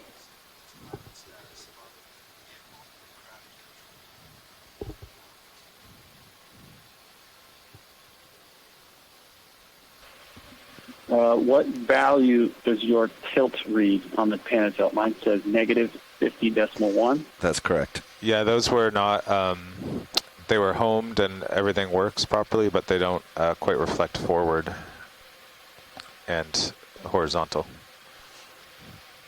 Got it. They're still calibrated for the Mini Zeus Blue View setup. Understood. Well, okay. remote pilot, you're getting... How much more remote piloting do you guys want to do? Well, you're getting pretty far out there. I'm wondering if you should call in a 10-meter ship move. Yeah, that sounds good. 090. Yeah, serious heading. Is video gonna connect you to the bridge? Too many people in here. You've already taken over pilot and co-pilot seats here. Can you take over nav?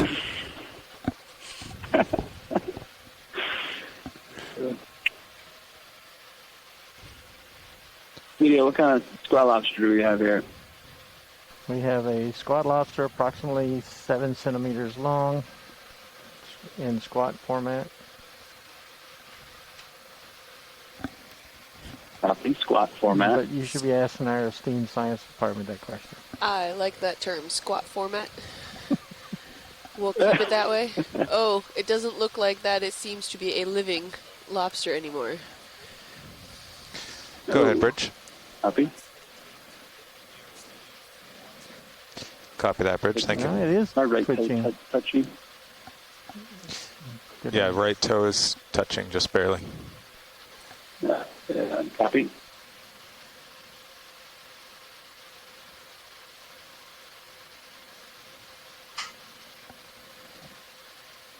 Thanks, video.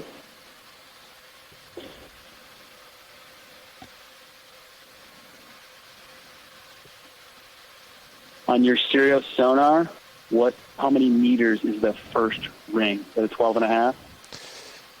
Yes, 12 and a half. Okay. And then the blue view, what's the range on that? What's that first ring? 5. 5 to 10. 5 meters. Got it. Thanks, Ron. You can give me my quad split back. Thanks.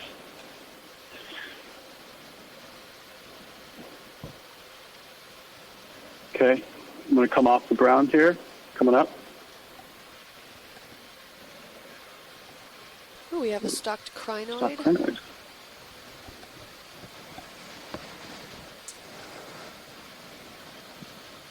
Guess I don't need to be here either. I'm going to come up easy. Keep Now. stock crinoid in view. And now the remote pilot replaces science.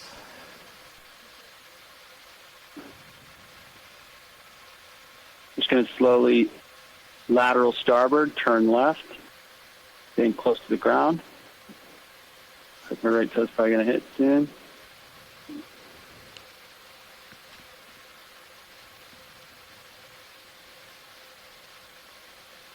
Okay, I'm going to explore the rocks.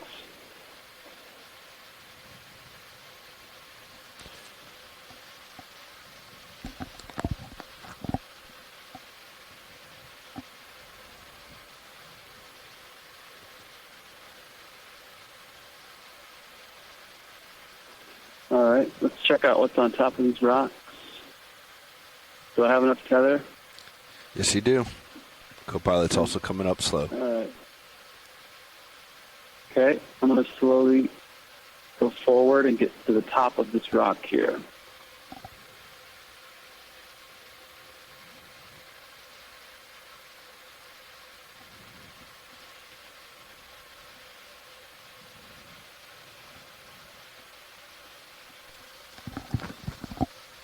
It's some odd Okay, formations slowly on that approaching. rock. These are some interesting formations that we have here. Everything seems to be encrusted. It looks almost like that ferromanganese, that kind of black coating that usually forms. This is all limestone that seems to have that ferromanganese encrusting. And we see some weird formations on top of this boulder, covered in some either light sediment or some detrital material that's also from the water column. You can see there's a lot of marine snow in there. Shore. Try auto heading. Seem to be lagging.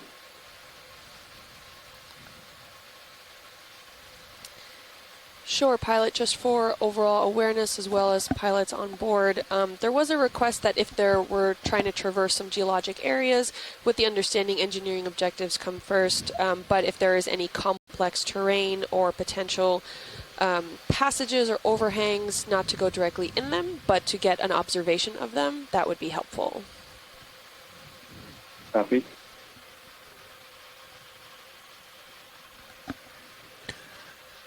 Nav ship move. Possible cup coral above center.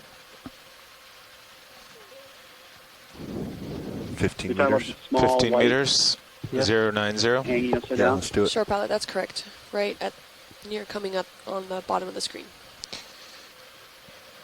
Bridge nav. Oh dear. Could I get a ship move 15 meters, bearing 090 degrees, speed 0.2 knots? I'm not going to go for the cup coral. I'm going to continue on. I don't see it. Good copy, Bridge. Copy.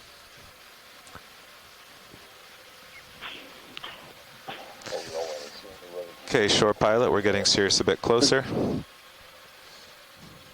Okay. I'll stay this distance from Sirius. I won't creep in any further. Camera's 30. Got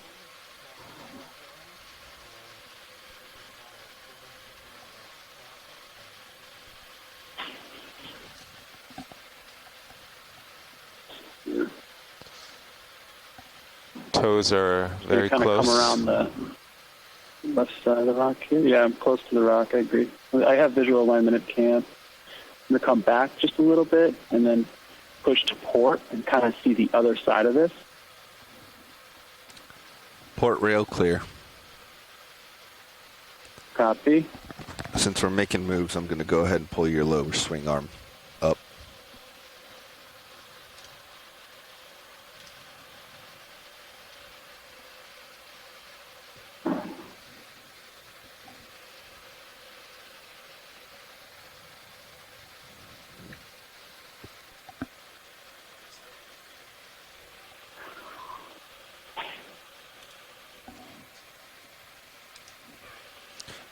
Seems like Z-bias is taking me down. I'm going to try to decrease it to 23 or something. Swing arms are up, but be advised you still have the agitator on your port side. Copy, agitator. I will not go any further to port unless I turn and look that way. You're all clear on port. We're watching your rails. Yeah, this boulder is the highest thing around. Well, except for a head. I was feeling a little bit heavy. I reduced the Z-bias just ever so slightly.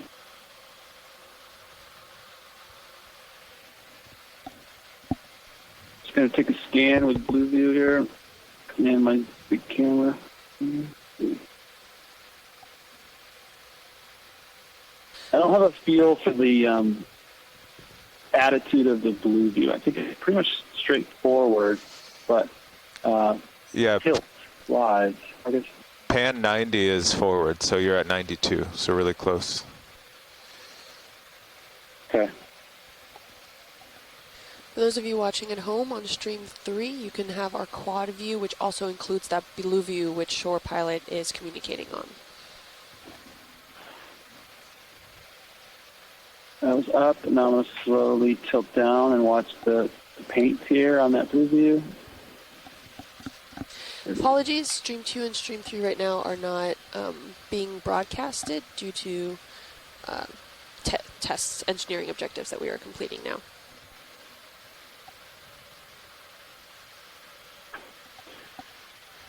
Shore Pilot is taking all the bandwidth. Okay, I'm going to push forward easy.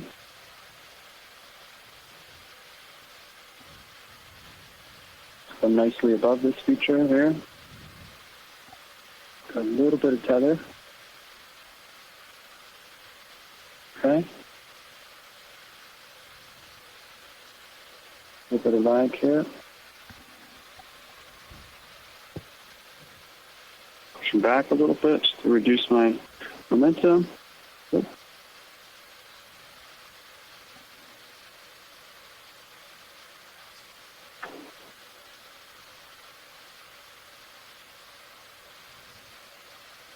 Okay, I'm going to turn to port for vehicle awareness. Turn to port, turn to port, turn to port.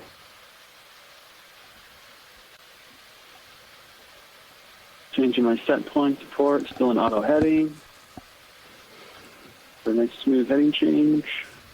Scanning the blue view, off stick. Looks pretty clear over there. I'm going to turn to starboard. Coming to starboard. Got a vacuum over here, be advised.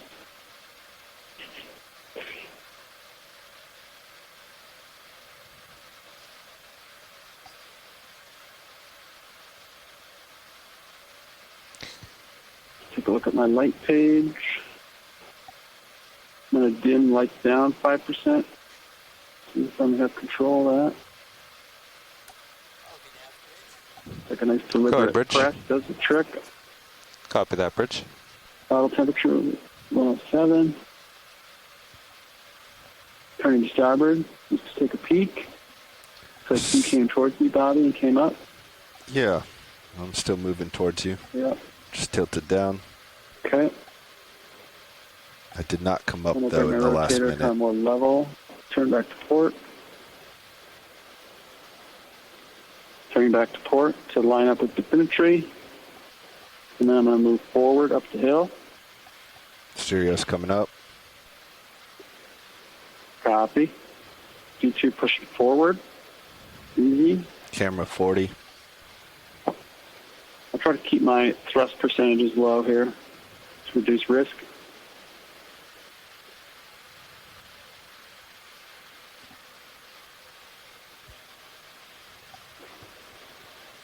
Okay, I'm going to kind of head for these rocky sand interface right here.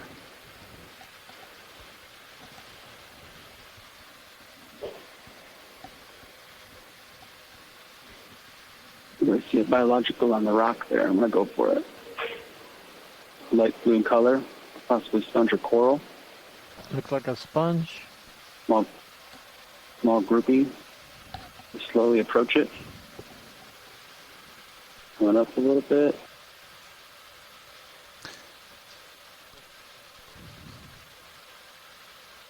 Copy. I'm going to try maybe to get my left toe in for a landing shot here.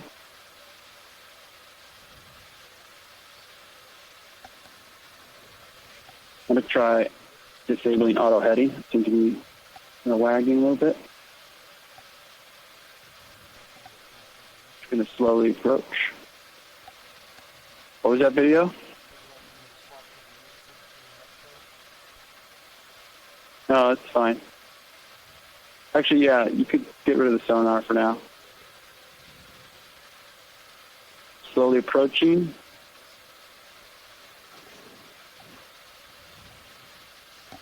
Keep pushing forward until my left toe strikes. Easy forward, easy forward. Okay, I'm no longer commanding forward, just down. Hopefully it's not too slippery of a LZ here. Okay, see if I can land. Okay. Auto heading engaged for a normal landing shot. 40% down thrust. Joy lock engaged. Rotating down to acquire subject. And video come in. Let me know if I move a lot, Bobby. I'm watching. Am I stable? You look stable. Okay. It's hard to...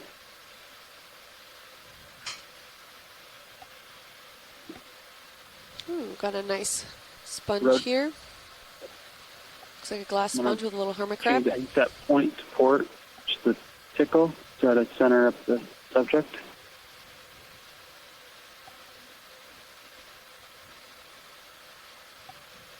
And off stick. Go freeze. Okay, I'm back.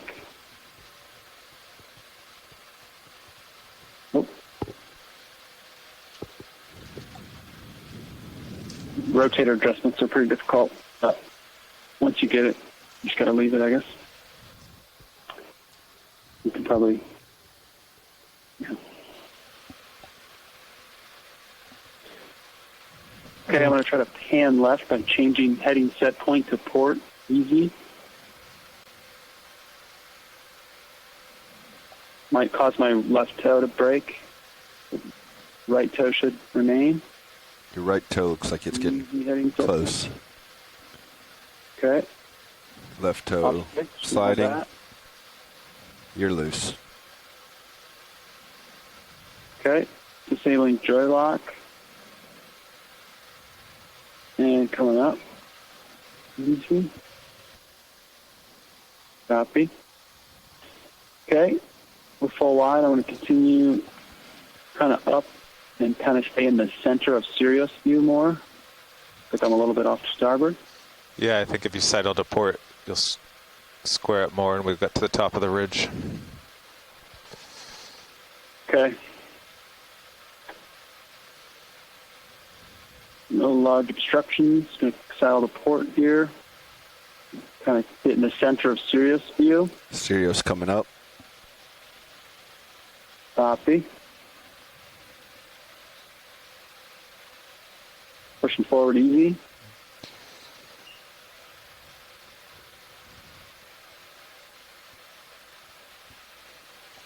Holding here. Copy. Easy forward. Looks like we might need another ship move, like 098 on Sirius's heading. Still haven't found the top. Copy. Sound good, co-pilot? Sounds good. You good with that remote pilot? Yeah, I'm good with it. I'll keep moving up here. Okay, we'll do another 1-5. Got me at 41.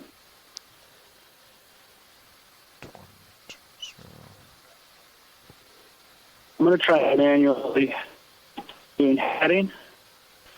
That goes again. Bridge nav. Goes wagging on that set point. Could I have a ship move 15 meters, bearing 100 degrees, speed 0.2 knots. Fish in the water column upper left. Small arrow worm. Good copy, bridge.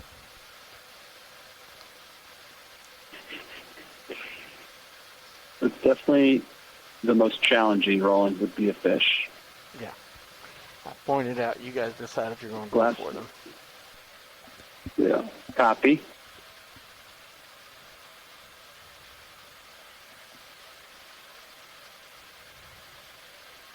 Okay, we got that ship move starting up, bearing 100. Tilting up. Copy. Ship move 100. What was the range on that move, Nav? 15 meters. Copy. 15 meters.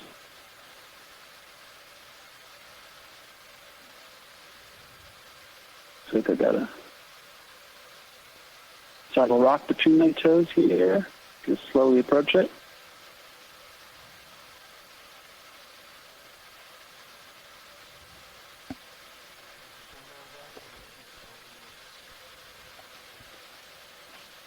My nips are fine right now. Thank you, Roland.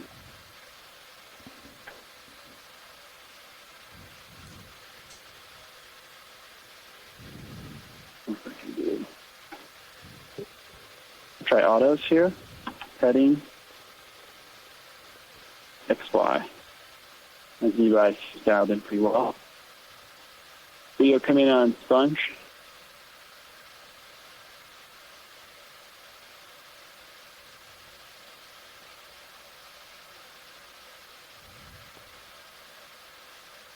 Changing set point to starboard easy.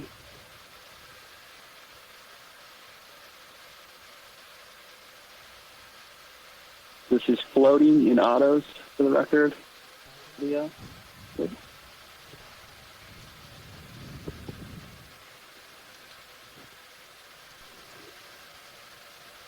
You remember the old pan and tilt mechanism?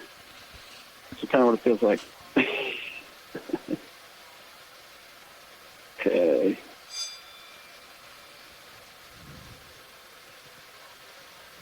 I'll try to hold that video.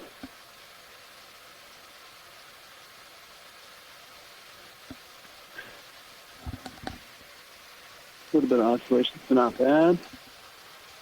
Increasing the brightness of the lights back up to 100% on the ones that were on here. Zooming out a little bit. Okay, you can come out video. We'll keep going. Punching out XY, punching out heading. How do we want to handle Switch this heading out. shift change? Do you want to maintain the tunnel? I think maybe we should go back to normal mode now. Okay. Yeah. Do you want me to leave it here, or do you want me to... I think it's pretty safe right here. How's my Z-bias look to you? Take a look at my altitude. 3.0. Because autos are going to get kicked out right away anyway. Survey 1, you ready to transfer back to local control? Survey 1 is ready. Okay. So what I'm thinking is on my mark, pilot will plug his joy box back in, and then I will wait approximately 20 seconds. Go ahead, Bridge. And then I'll sever the tunnel. Copy. Pilot is ready. Co-pilot ready. Shore pilot ready? Short side is off. I'm ready. I'm off stick. And all you have in is Z-bias, no autos. Okay, pilot, plug your joy box back in. In.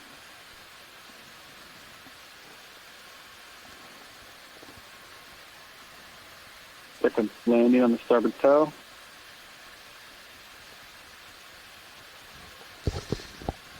Z-bias. Okay, severing tunnel. Now, you should have stick control in another 5-6 seconds, pilot. Copy that.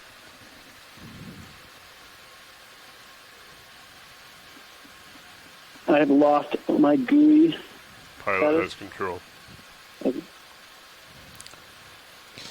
All right, for everyone watching for the last hour, all of the piloting and most of the camera movements, pretty much everything you saw was done from our remote pilot working from the GFOE shop in Quonset Point, Rhode Island.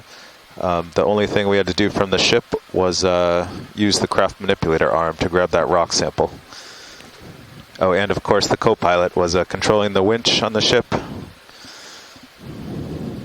and video was doing the zooming. So we still had a lot of our team working hard here, but everything on Deep Discover was done remotely from our Quonset shop.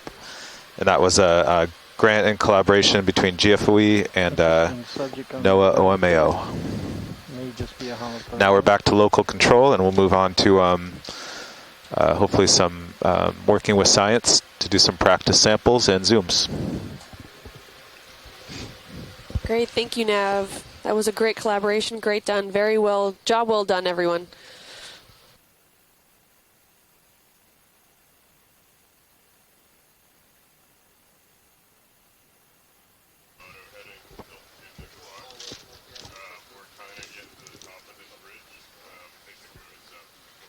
Yeah, it was fun. So many videos are frozen. 60 minutes. And I've canceled my streams here. Great piloting, Levi. You still hear me? Thanks, Carl. That was challenging. You still have to come to see, though.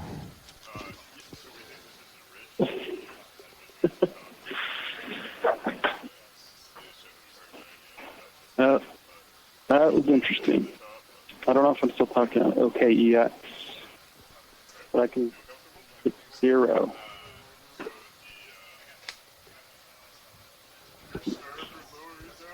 Video close that. Negative. My streams are frozen.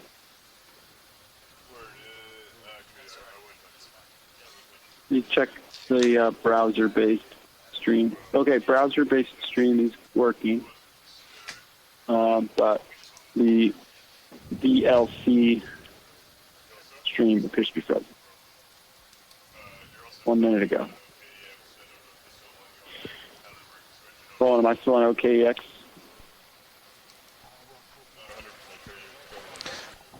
Welcome, pilot.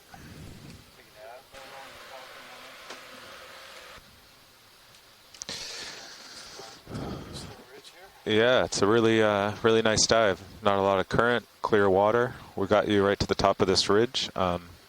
Based on high pack, the rough rough strike of the ridge should be northeast. So eventually you should be able to turn about 1015. But yeah, might need one more move east to get you right to the top.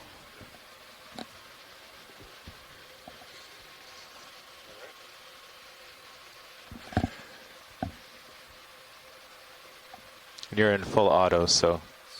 Yeah, I was just about to ask if you got to pass down or what autos you have. Yeah. Okay.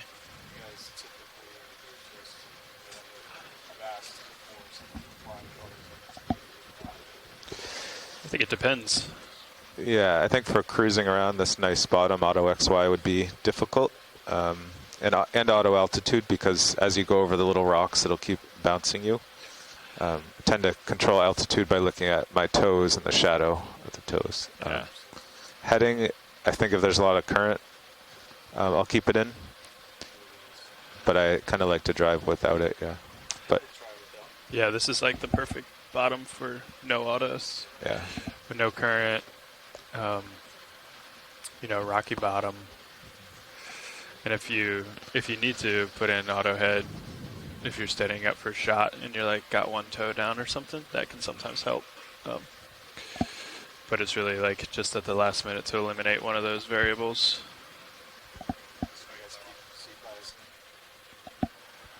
Yeah. Yeah, just keep seat bias in and then just manually adjust altitude. I think you'll have to raise it a little once you're out of auto out, because it was sinking a bit. Levi had a little sinky, but.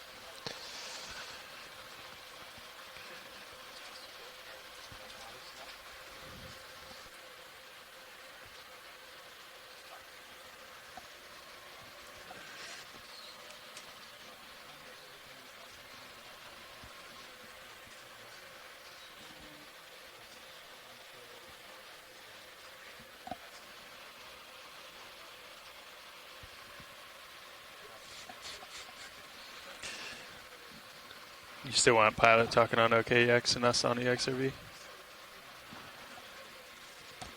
Okay. Understood. For those watching at home, we have Stream 2 and Stream 3 back online broadcasting. All right, pilot, I've got you looking down at you 60 degrees. 60 degrees. And I'll spin to keep you in view here.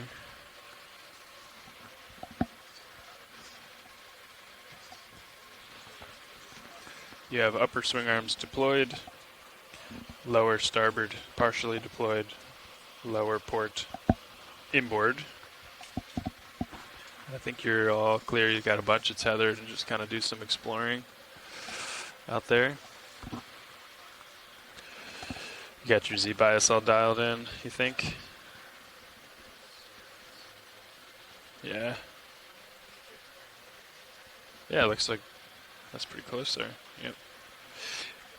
I would guess Levi had it heavy on purpose on a day like today because it's rocky bottom, and if we're settling in for a nice shot, sometimes it's nice to be a little heavy so you don't have to always thrust down and potentially kick up things. Yeah. I don't know that for sure, but that's what I would guess. And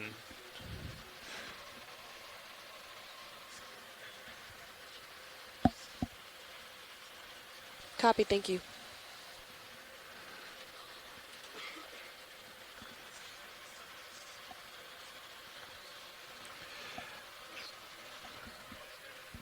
yeah, looks great.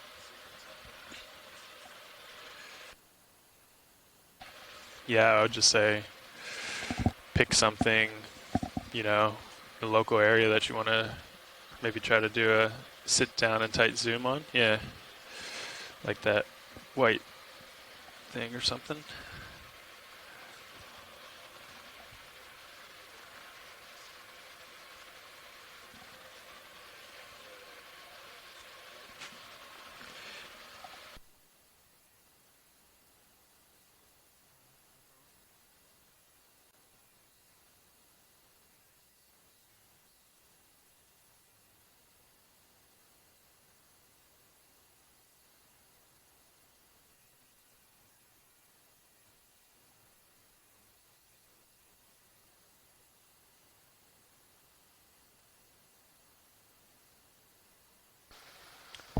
Bridge, Nav.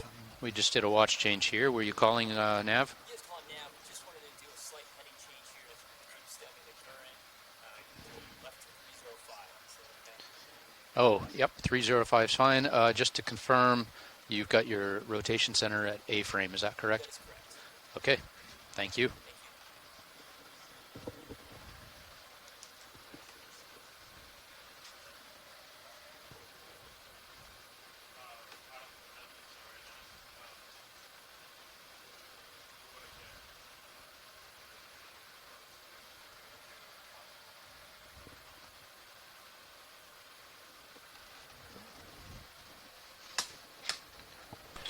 Nav, you got a hold of bridge? Yes, I did. Great. Welcome They're aboard. just making a slight heading pilots. change. Great. No doubt. Got a new shift of pilots. Look what I did. Oh, the trim? Yeah, I fixed it. Okay. All right, pilot. Don't forget, I can take your rotator if we need to.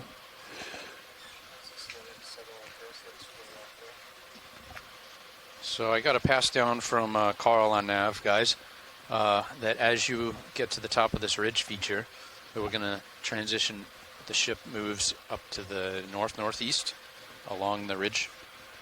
And we're going to encourage our science party to direct traffic, tell us for zooms, and request collections as if this is a normal science dive. Are you prepared for that? Okay. Yep. Which one are we going on? Sponge?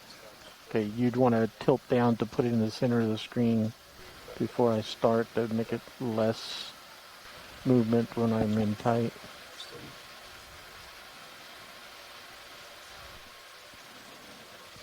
And if you want me to stop at any point, you can call it. Video. Otherwise, if it looks unstable, I'll pause. Video nav.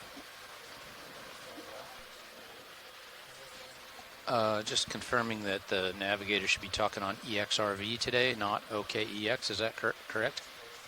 Okay. Okay, copy that. Thank you.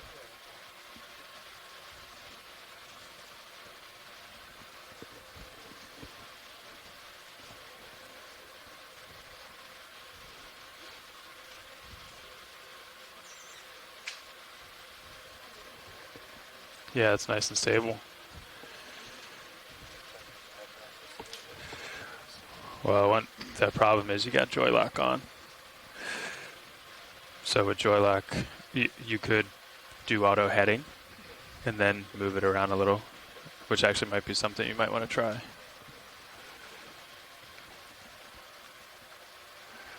And remember, you're changing the set point, so wherever you release on the GUI, that's how far it'll head to. Yeah, looks great.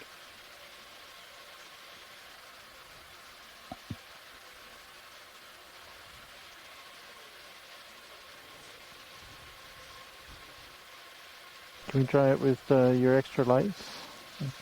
See what it looks like at this range. Ready for this, pilot? Yeah, nice.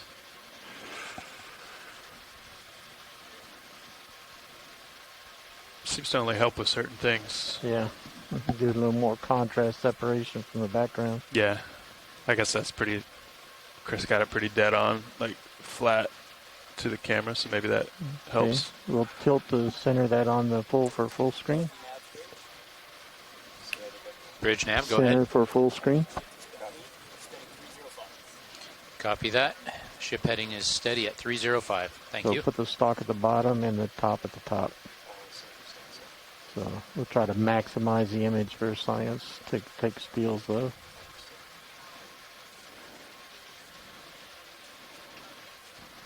Yeah, now we'll pull for lasers.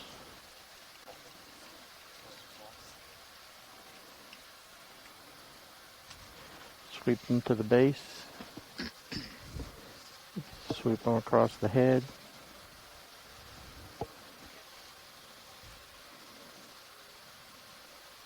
And we're clear. Hey, Nav. little pink Go ahead, coral on pilot, the upper co-pilot. left of that image. Otherwise, there's a branch coral in the distance, and science might ask for something. So northeast might be a little bit of a depression here. Is that what you're making sense of, sonar and visual? Maybe just a brief one before it starts picking up again. Yeah, most likely going to be Yeah. undulating. Okay. What if we, you guys are ready to move the ship, what if we move like somewhere along a 045? Yeah, just kind of try to skirt that Yeah. edge there. Yeah. And then we'll bump the ship along and like look for the local high terrain. Okay. Well, so I'm a little south of east right now. Why don't we get set up in that direction first before we call it in? And Yep. then, Push out in that direction. yeah, how's that sound? All right, pilot. So, Nav and science agree. We want to start heading 045 with the ship. So before we do that, let's get the vehicle set up to head that way. You and I are both facing a little bit south of east. So if you want to kind of work your way. Okay. You may want to work your way like port across the screen, knowing that I'll be rotating. And then as you do that, I'll make my way to 045, and I'll tell you when I'm on that heading, and then you can push out. We can get a move in.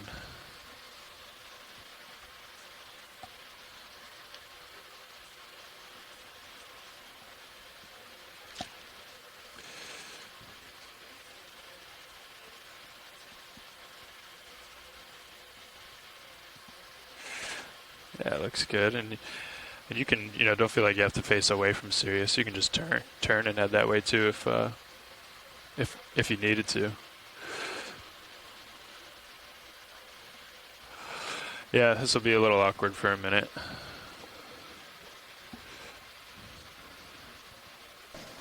Do we have any subjects on the bottom we can try to stimulate for bioluminescence? I think that's maybe the next class. Okay. And I wasn't mentioning with the other manip, but maybe just touching it. Okay. Yeah, so pilot, this is a little bit of bad luck here. This undulation, this is obviously not typical, but one way, just so you don't lose any sort of references, you might want to point down toward your toes so you at least hopefully get some sort of bottom. Maybe not, but at least you have a... Well, you also want to watch your altitude. Yeah. Keep yourself pinned down there.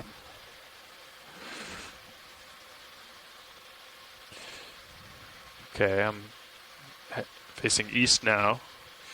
Let's keep making our way around 045 northeast.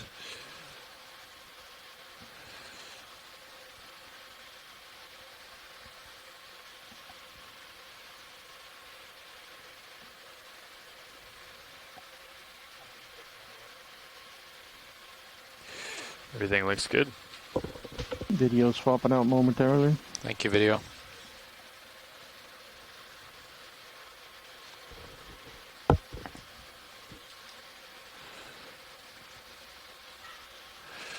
Yeah, so when you're going downhill like this or jumping, there's really not a ton you can do to make anything visually spectacular, but just remember it's, there's an increasing slope behind you, so if you were skirting the bottom, then your tether's right.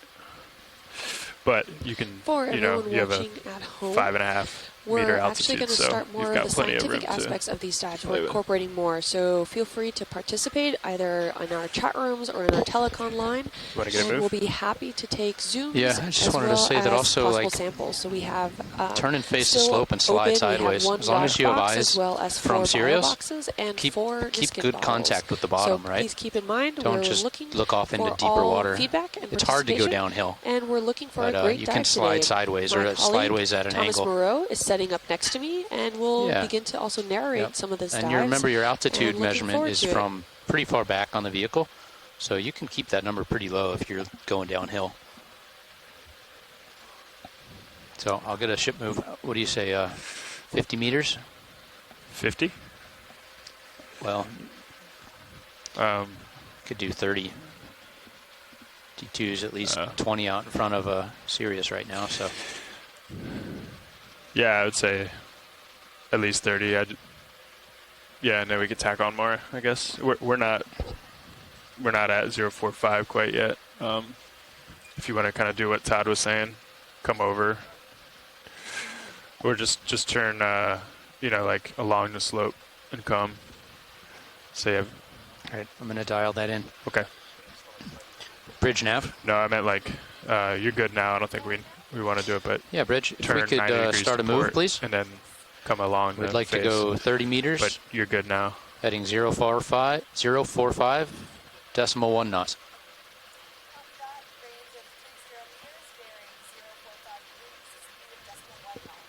That's correct.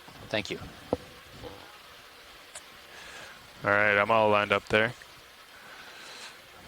So yeah, I think so. Give it a quick spin to starboard, or not quick, but and I think that's kind of what Todd was saying. If you can still even lateral downhill and still get a good, at least some view instead of just blue water. And right now you're 5 meters up, so you could come down a considerable amount too. I can come down with you.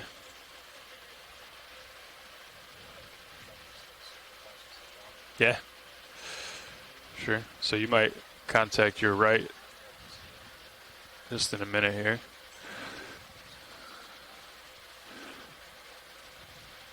There's not really any good view of that other than in Sirius.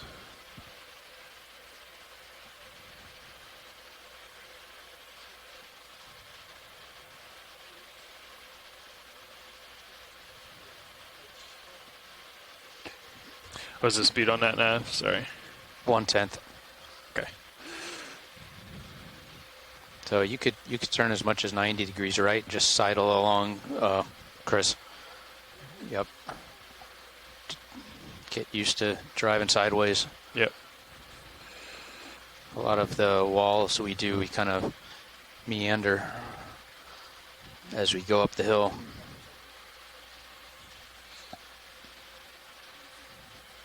There's a little flash on the aux light. That's pretty obviously that one, yeah. Yeah, now in that configuration, you're good, right? Because your tether's out in the blue water, and then you can get some good visuals. And we're doing 1/10 of a knot, so you do have a little bit of time if you wanted to do some snap zooms and practice just kind of being on basically a wall.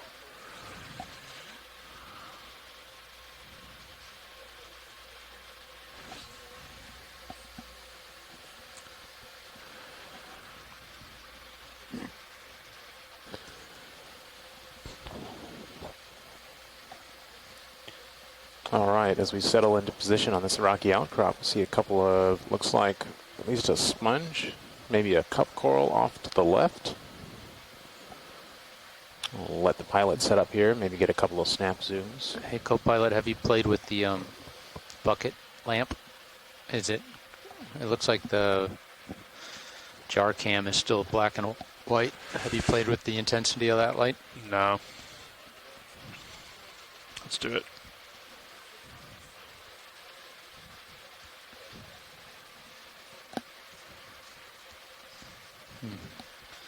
Oh, it just flipped into color mode. Just. That's pretty good. That's definitely good lighting. Yeah, a little bit of a shiny spot there. Yeah, right in the left there.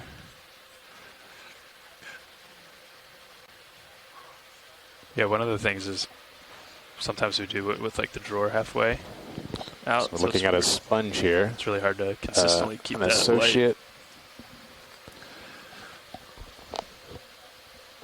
Hard to identify the associate.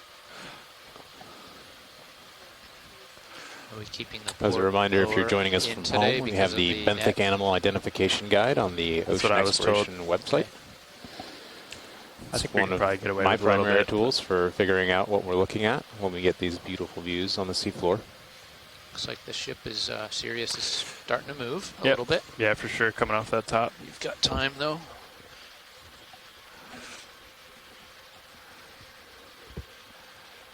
Yeah, I kind of balked at that 50, Todd, just because Yeah. we didn't have a good blue view out there, and I don't know, I'd rather add more. Sure. No, this is what we're doing today. It's just 30 at a real slow speed.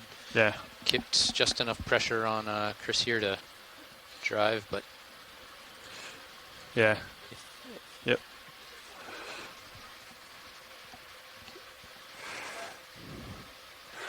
So you're the star here, Chris. So, you know, if you want to zoom or if you want to hold a zoom or whatever on something, you know, you let video know. and video will let you know when he sees stuff. Right. You don't have to always do that if you know you need to move or if you see something else. But we all know that Roland has a great eye. Yeah, I will point it out, but that does not mean you should take it.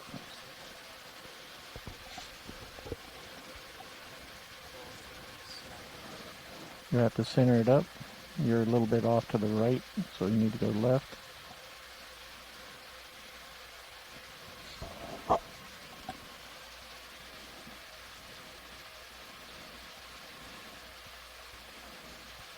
So I'm guessing you're meaning the white object at the bottom?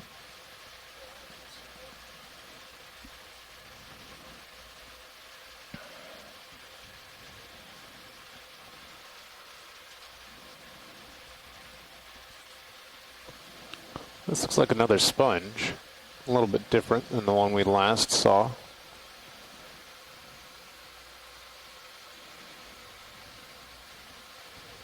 You'll notice the body of the sponge is mostly attached to the substrate. In the previous sponge we were looking at, it looked like there was a small stalk. It's one of the features that scientists use to help identify these organisms. Sweep it with lasers. Looks like you're drifting backwards.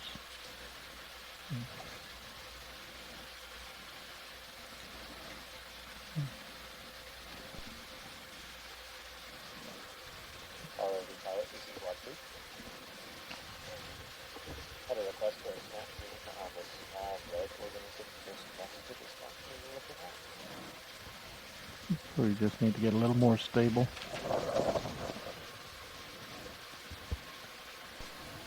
I still have fog lights on. Actually, you can leave them on for this shot. It's down under the skids. Understood. Yeah, you have to still go down and to your left in order to get that image. I think you might have to back up a little. And you might lose your toes, but that's okay.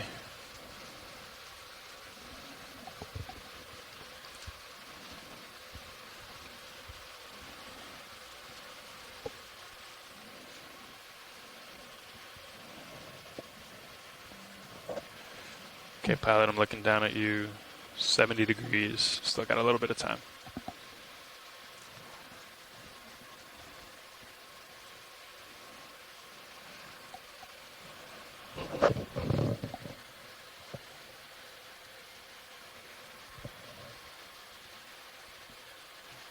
That's your max down tilt.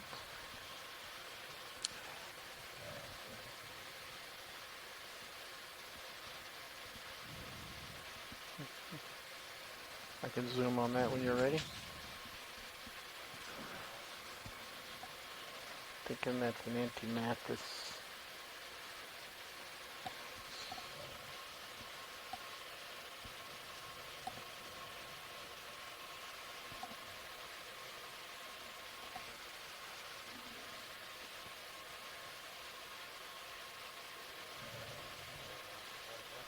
You still got to tilt down.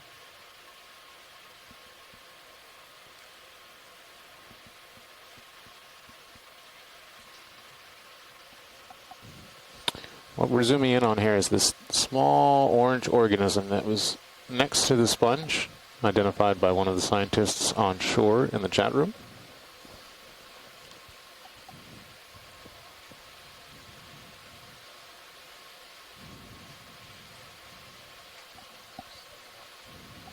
Okay. How about we show them the one that's straight above tilt up? Looking straight down at you, there, pilot, hold just a there. few more seconds here. There's a pink at the bottom of your screen.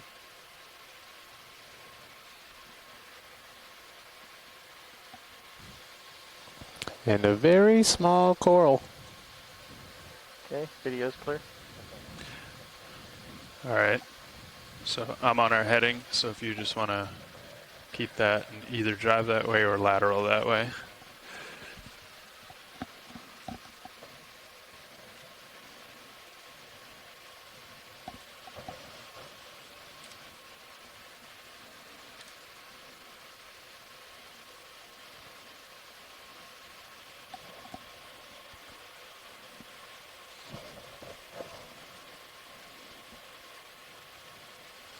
How's that ship move looking, Nav? Just about done? Well, I haven't heard from Bridge, but based on what I see on HiPAC, I think it's done. Yeah. Okay. Once you get pushed back out, we can pop another one in. Yeah, it sounds good. Okay. If you want, I can adjust it a little further east. If you want to see if the ridge feature is just a little further east of us. Yeah, I don't. Bridge nav. Thank you very much, Bridge. Yeah, I don't really know. Move complete. Where it is. I guess it's a little more east, maybe. Copy, move complete. So I'm still looking straight down on you, Chris. Probably want to push just out in view a little bit more. And I can come down. I came way up on my altitude just to give you some breathing room. Yeah, that's looking good.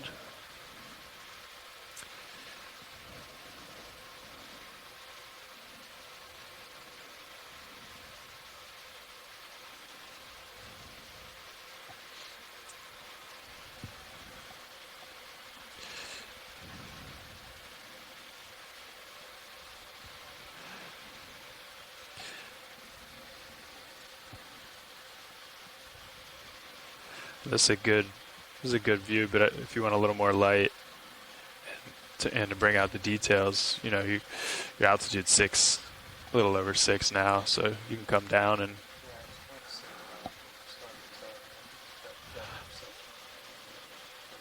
here, I have your fog lights on, so maybe that'll help. It's not blinding you. Yeah, it's hard to tell, but you're a ways away from anything right now. I'll come down with you.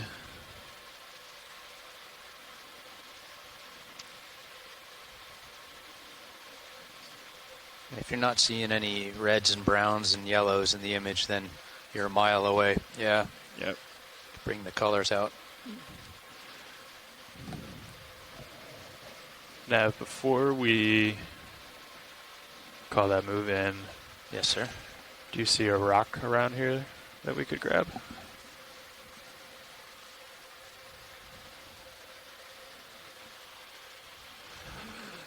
Maybe.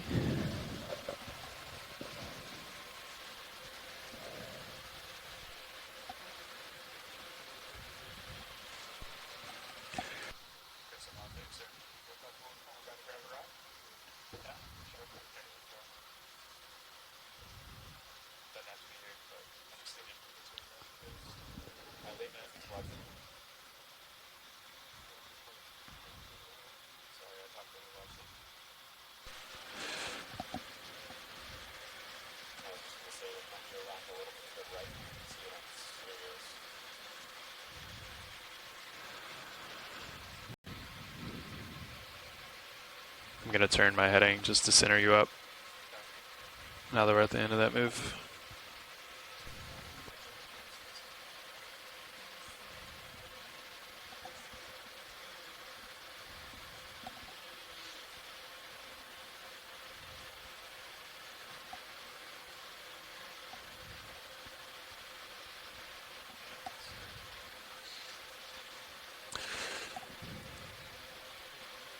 Yeah, I don't know. I'm not sure. Might have to just kind of look around this area. Sirius might move for just a little bit longer, but you know, not quickly and not far. So you've got time.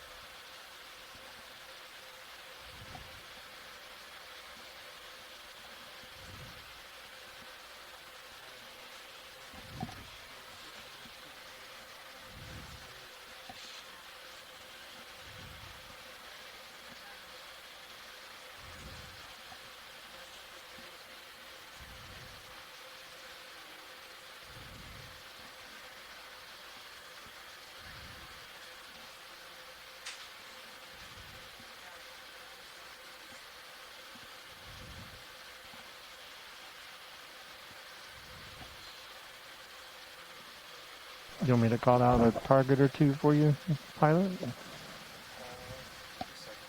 Sure.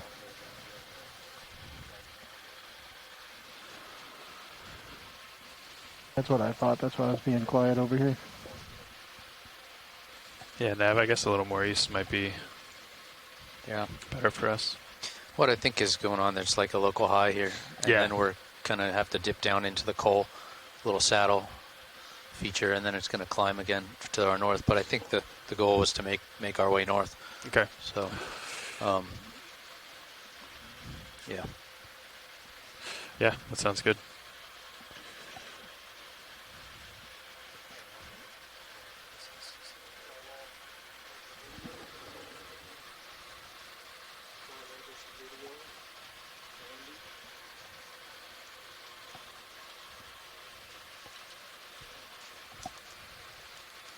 Ready when you are, pilot.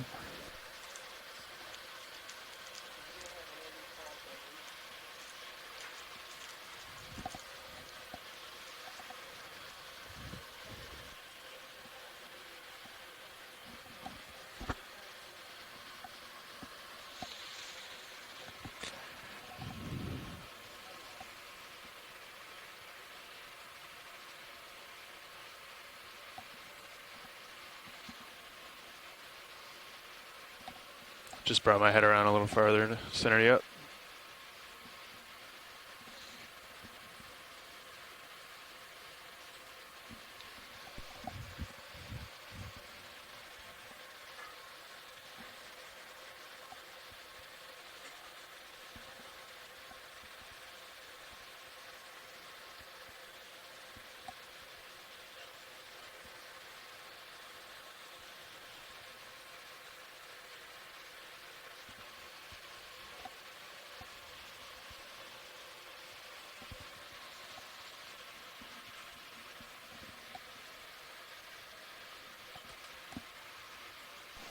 Okay, what are we going for?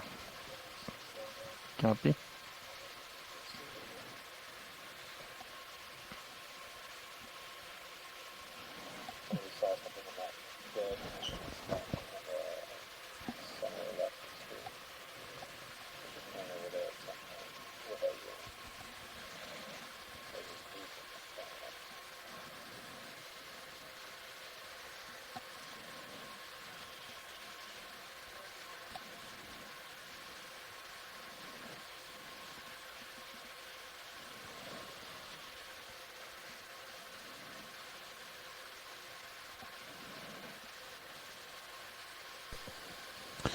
We're seeing a small sea star.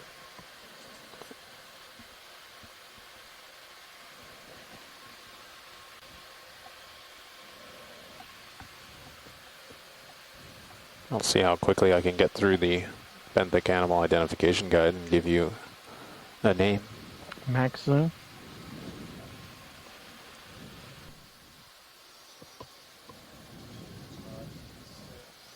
Yeah. Okay, you want to put lasers on it? And then science had mentioned something on a sponge to the left.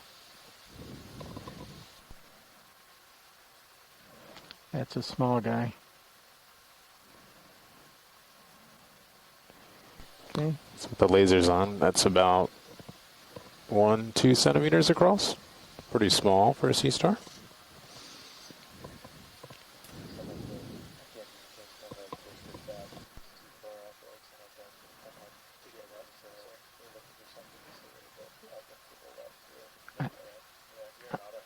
I'm not sure if it is that item in the top left right there, maybe.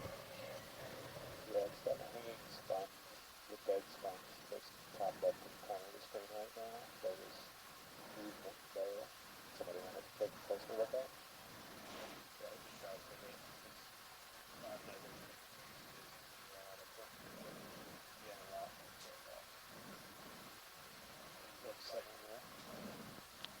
A little bit more left.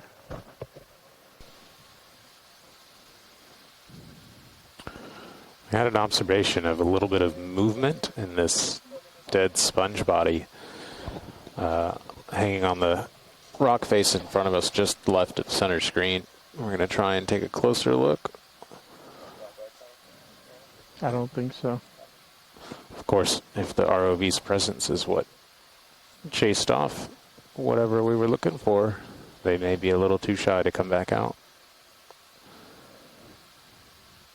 Is that a small sponge or a coral just there on the top? A little bit more down and left rotation if you got it.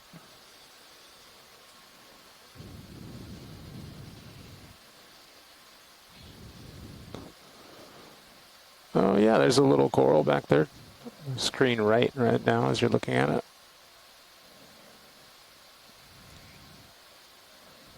Looks like it has 2 stalks coming off the body, or 2 polyps.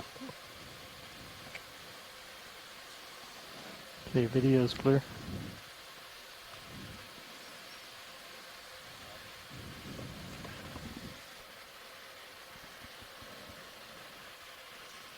This camera's pretty amazing. You get Sirius in the starboard rail. It's a pretty cool field of view.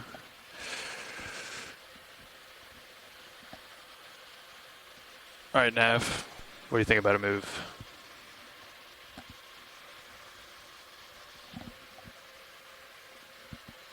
Waiting for you guys to pick up and start moving.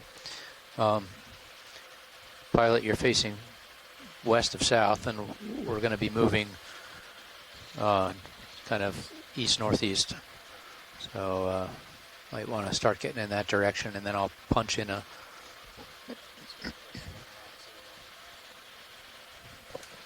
Well, you can sidle. I think you probably want to just ooch over there. Yeah, but you're facing south now, and I'm not. I still have. What did we decide? Due east, 090. You want to punch in due east? Maybe do a 30-meter move and see if it starts to crest. Sure. Yeah. And So I'm lined up there. And then at that point, hopefully, we can start moving north. That sounds good. Okay.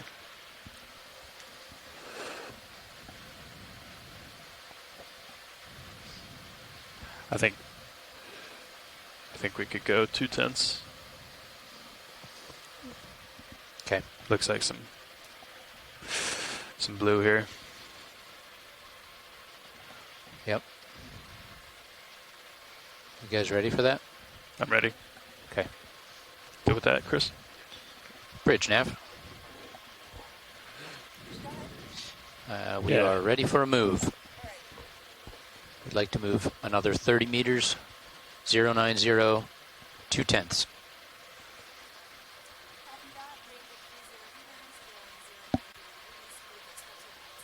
Correct. Thank you. So you're getting out there a little ways. I'll come down a little, but you can just turn. Yeah, you can turn right a little too, and just kind of do a look around. You still have auto head in.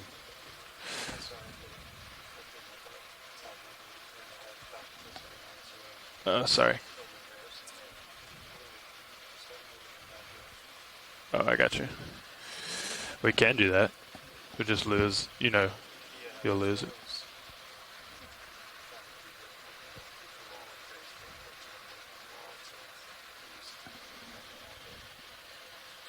Yeah, you also can't go too far that way because you're pretty much at, you know, close to the end of your tether. So maybe just let's try to do a shot of something local here without sitting down. Another shot I'd like to get here is if we can pan the camera up and sort of see the slope. That'll be sort of turning from the left 90 degrees to the right 90 degrees. A lot of loose rocks around. I really don't sit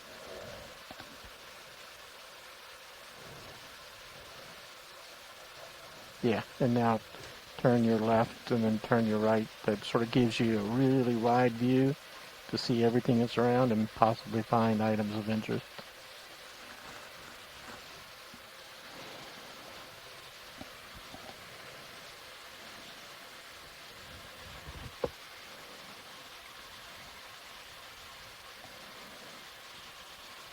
There's a black whip coral.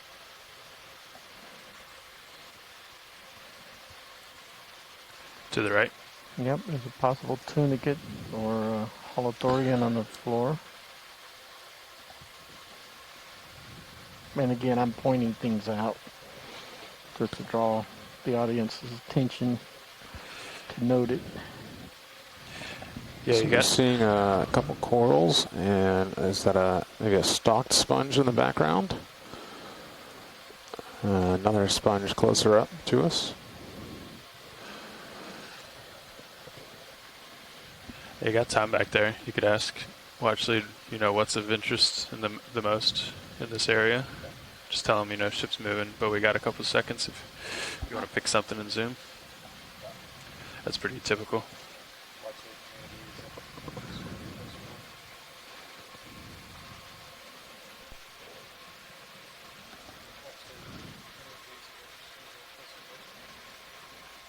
Yeah, I'd say the sponge on this coral,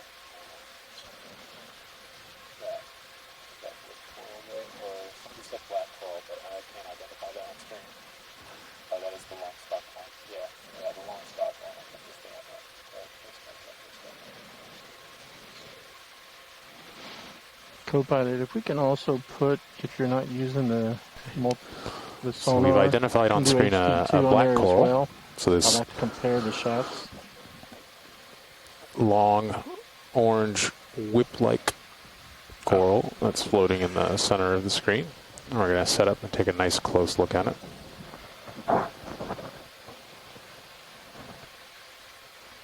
And we probably want to put on the extra lights on this shot. Okay.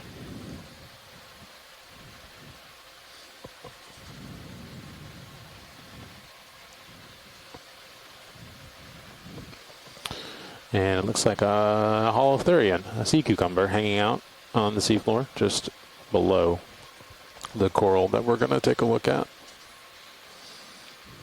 Extra lights up. That's bringing out the colors. Pilot, you've got the ME20 looking down for your toes, so you can see like depth perception instead of just by the minute cams.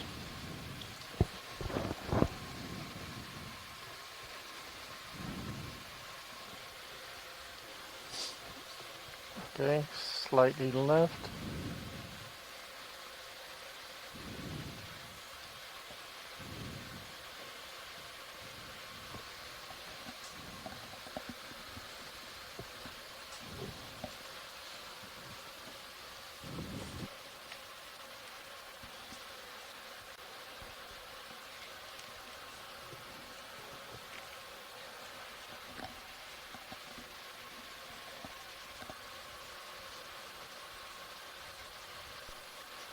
Max zoom.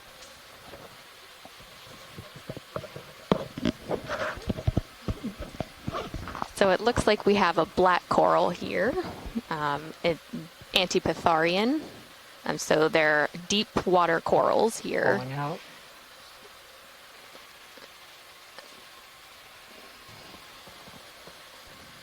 current ROV depth is reading about 1820 meters, 1,820. It's a gorgeous color.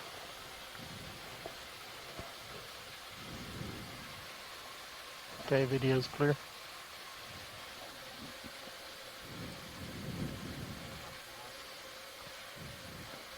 Partial. Want to get lasers on it? And with the lasers on,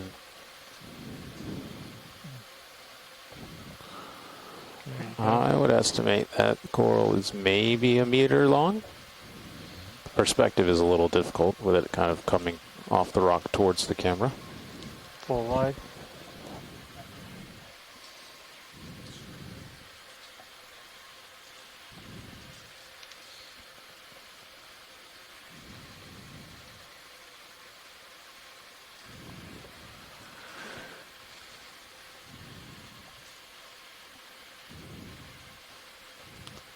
Great zoom. Thank you, pilot. Thank you, video.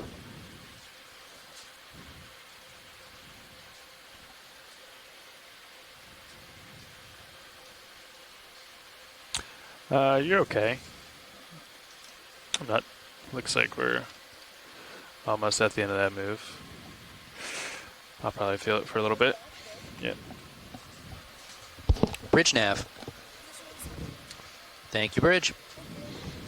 Yep, ship is done moving, but we're going to continue going probably another 10 meters or so, guys. Suggested identification on that black coral was a Sticopathes. From our chat, Dr. Matsumoto. I wonder now if we're actually on just the west side of this ridge and the whole bathymetry is offset. That's what I've been puzzling with too. Yeah, looks like your sonar. Right. I mean, that's super hard returns. Just keep moving it east a little bit. Looks like there's another one of those black corals in the top part of the view right now. More move, or you can see a sponge on the talus slope, and then that coral is hanging just above there again. Bridge nav. I think we're going to repeat that same move. 30 meters, 090, 2/10.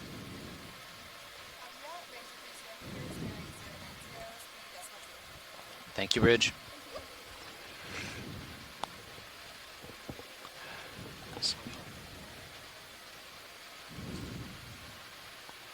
Partial.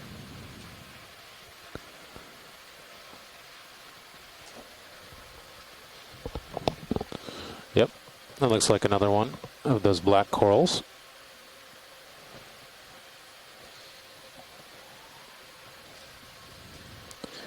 And a small glass sponge just kind of at the base of the same coral.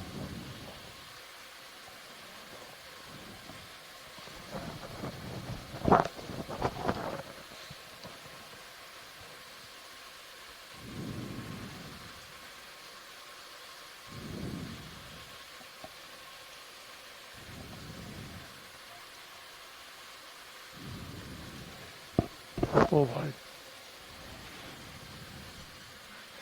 All right, pilot. So just as you're coming off, just a little reset here. My heading is southeast. The ship is moving to the east.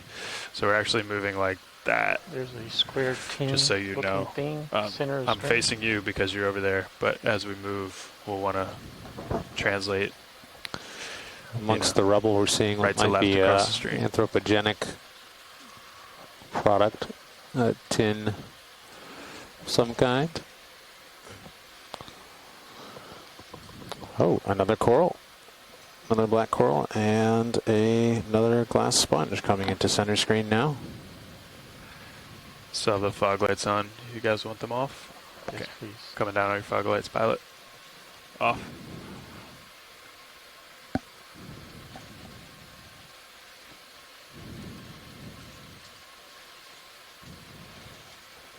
I wonder if these black corals bioluminesce. I don't remember which ones. We tested a few of them. I just don't remember which ones did seem to give it off.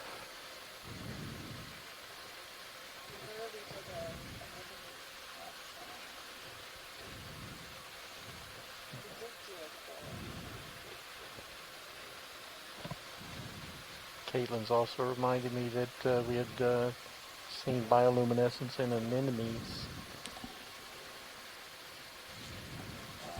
Copy.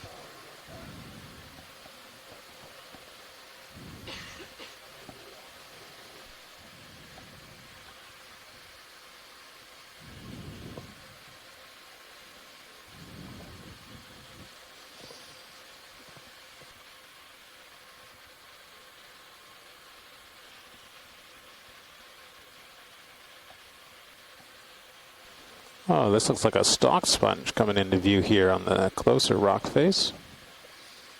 You want to get a view of that little sponge coming left of center?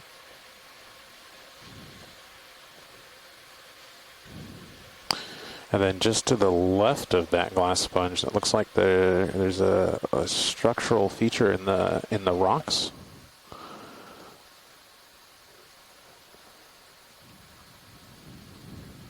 Notice the change in texture, the more blocky spine of material sticking out from the more bulbous shaped carbonates. It's hard to identify with the sediment on top, but could be some kind of structural feature in the geology. Yeah, this is a glass sponge on a stalk.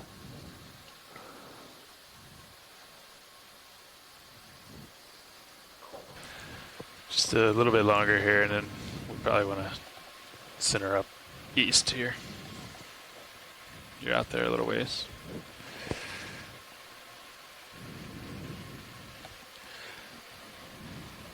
We can tell Watchley we'll get the next one we see. Yeah, so you need to come right to left on my screen. I know it looks blue, but we'll keep bottom in view with our changing altitude as best we can. Or depth, I guess. Yeah, we're definitely starting to see a lot more life forms as we move on to these steeper slopes. Look at your sonar behind you. Everyone's taking advantage of the opportunity to extend out into the water column. Slope behind you. And feed on passing material. You want to have the ROV spin that direction and get paint it?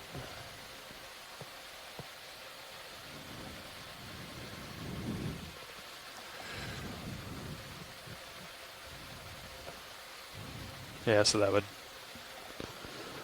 more or less... That would match, I think. Being on the west side.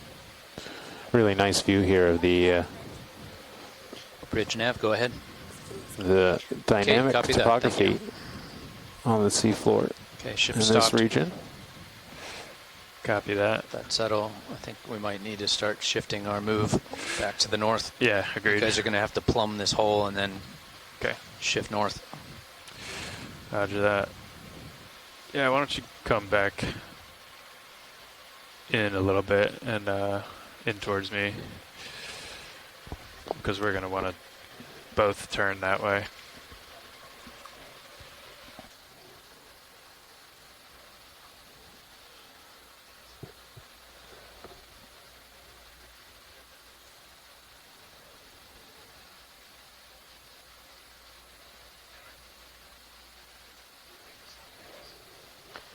Zooming just past the skids.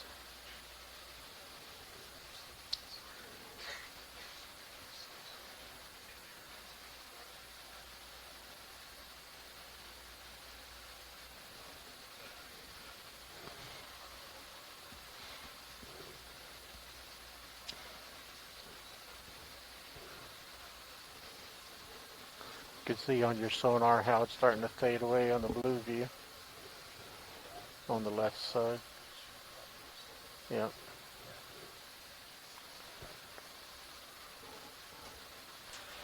Okay, I'm coming down with you.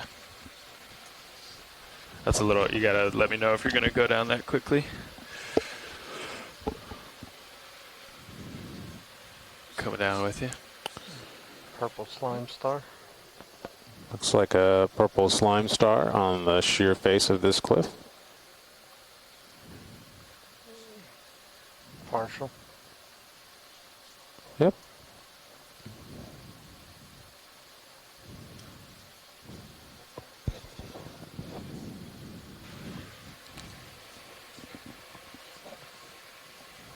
pretty steep territory for a Can we get for a lasers this starfish. far away? Sure can. Looks like it's about 10 centimeters across.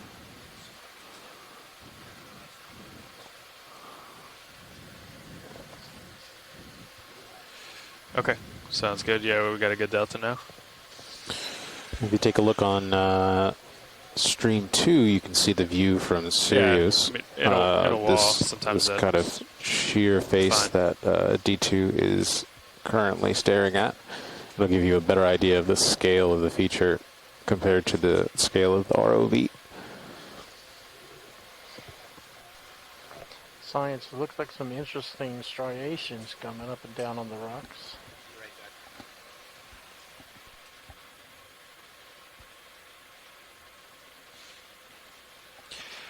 Yeah, just because your altitude's high doesn't mean you have to be on bottom either. You know, if we're on a wall, sometimes that's where we want to be. So we found kind of a spire here at the end of the ridge. Is that what we're looking at? Seems like it. I think, I'm not sure how much Todd talked to you, but I think maybe the whole bathymetry is just offset a little. Yeah. Well, I've noted spire in our HIPAC target.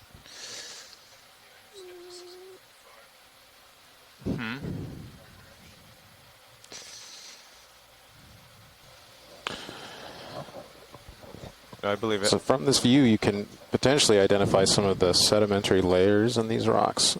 These are most likely carbonates of some kind.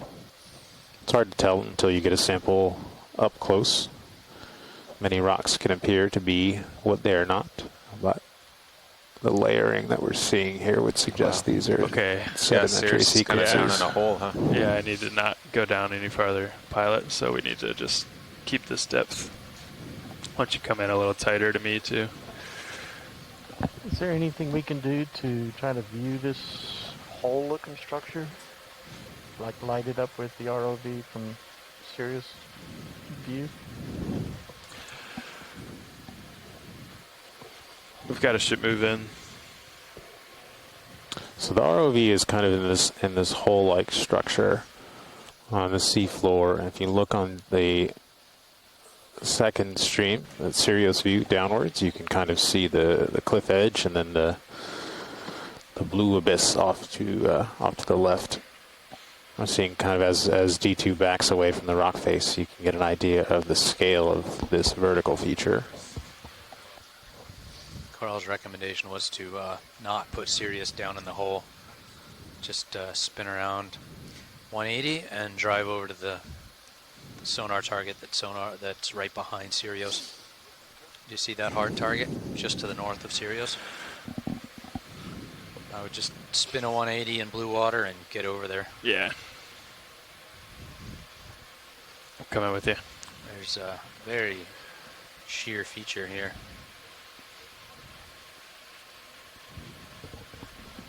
I'm following you. I'm turning with you. That's why I call it an all stop on the downward. Can you guys look up with your mini Zeus, pan and tilt, and get the blue view out in front of you? Coming up. And I'll extend range out to 40 meters or so. So we haven't ascended at all. This is kind of the view you'd expect to see when the ROV is on its way back to the ship. But in this case, we just turned away from the rock face, and now we're looking out into clear blue water.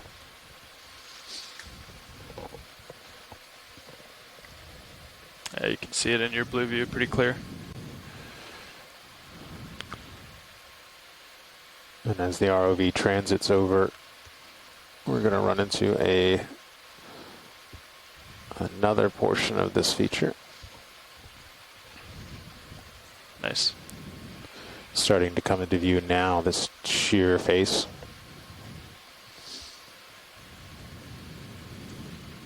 All right, I'm just about north, another 30 degrees to go. Once you push out a little, you can see that face.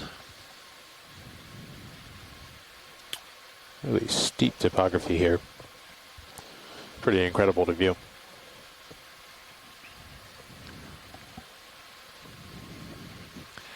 All right, I'm Due north. Oops. Due north now.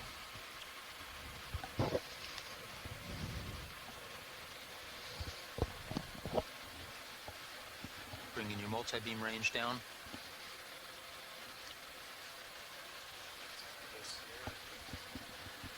Keep coming, I think, over here. You can see it in the Cirrus view. I'll come up with you.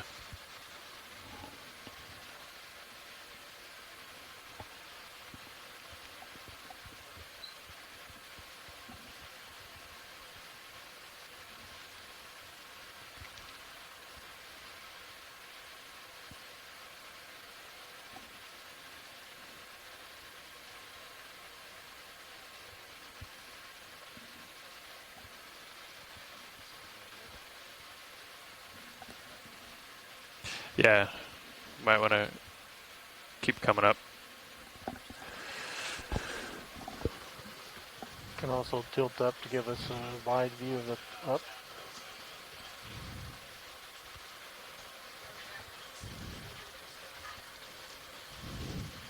Okay, that looks good. Just push out there. Yeah, push out there and get better color on the rock.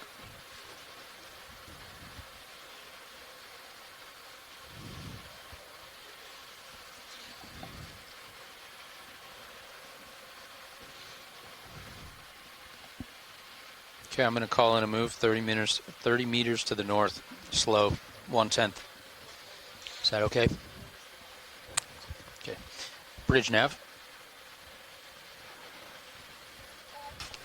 Hi, Bridge. We're going to get another move dialed in here. At the top. If we can go 30 meters due north, 1/10.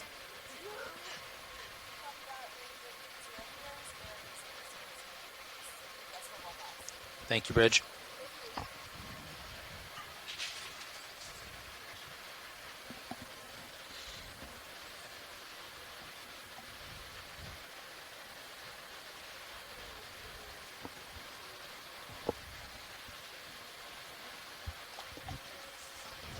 Looks like it's got an oporoid in its What's our current bailout, guys? Clear water where? To the west? Hard to say. I guess to the west. Due east? Maybe. No, I'd say due east. Due east is better, right? Yeah.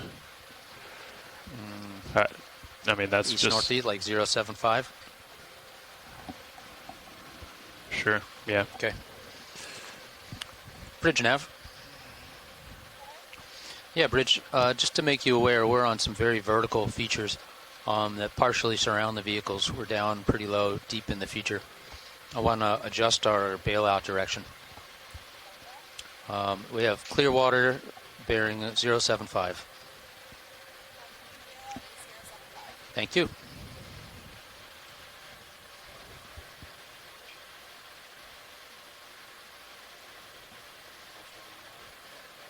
Pushing in. Ooh, we have a nice coral here surrounded by sponges and a brittle star associated with the coral. Looks like the polyps are almost all in versus outwards that would be with the intention of thought of being feeding and whatnot, but it looks to be like when they're quite plugged in that all the polyps are in. We get more of a side profile from the right side. Yep.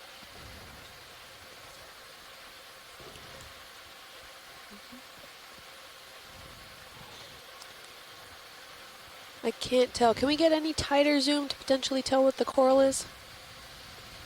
Yeah, we can get it tighter, just getting a little more in position. We're still some distance away from it. Oh, sounds good. That's up to you, pilot, if you want to get tighter or not.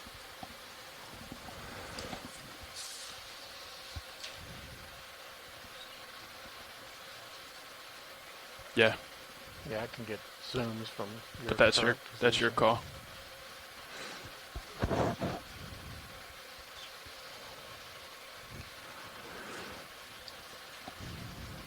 That's good. Zooming in.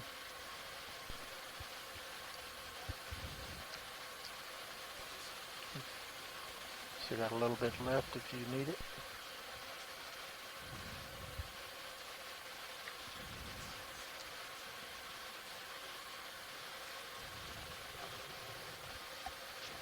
blue that's quite interesting. It looks like these polyps may actually not be retractable. I'm not sure what this coral is.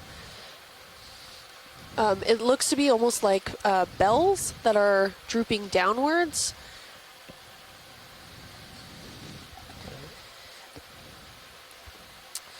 Dr. Asako Matsumoto says it's a primnoid.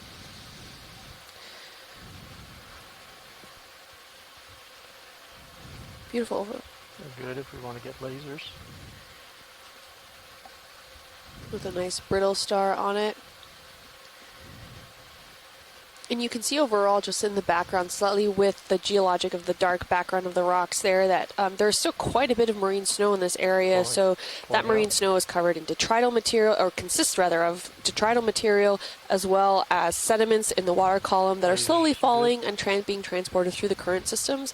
And these are what the corals actually do feed off of. So a lot of these filter feeders that include corals, sponges, some crinoids are all utilizing this detrital material. So they really heavily rely on the currents in order to be able to feed and reproduce and continue the overall life cycle. Ooh, we look like have a stocked crinoid also on the left-hand side there.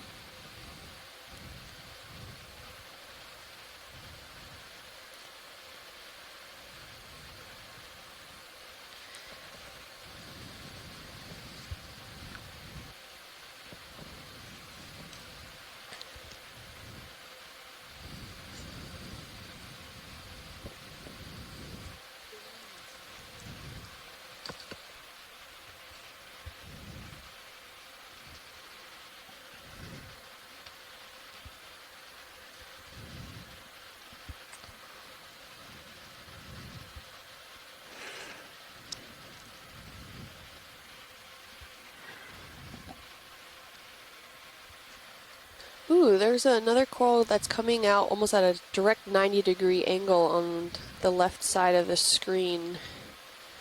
Okay. Just have a little bit longer here, pilot. We want to make sure we don't get stuck in this hole here. Got some vertical wall to still traverse in this move.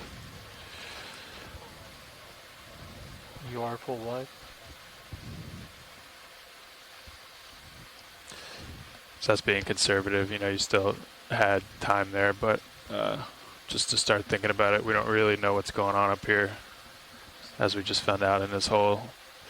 Bathymetry is extremely average, not exact. So we don't know what this is doing. You know, maybe there's an overhang for all we know. Yeah, so for those of you listening, the pilots were discussing the overall bathymetry and what looks like this geologic feature is. They don't have complete full vision of the feature in itself, so they're just taking precautions and making sure that the vehicle's safety comes first. So that's why we're moving slow and making sure that everything that they can see does become visible before it would impact the ROV. But yeah, I mean, you also don't have to be, you know, orthogonal to it. You can look down the side of the wall. Just remember you have your upper swing arms out, so you don't want to pivot too hard, too tight. Yeah, okay. This is some pretty cool looking rock feature. Yeah, if you look on stream 2, not only will you be able to hear the pilot's communication, but you can see a view from Sirius.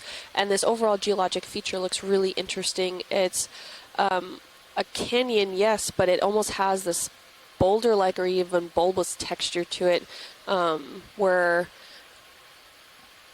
different breaks or different just impacts happen when this rock formation was either forming or now degrading over time. And you can see this all encrusted material on this limestone here, as well as unconsolidated sediment and any of that detrital material that's resting in between all the crevices here of this geologic feature. Pilot, whenever you can, snap zooms on some various biology that might look interesting would be really great. Red shrimp just lower center. There's a sponge just to the right of your center.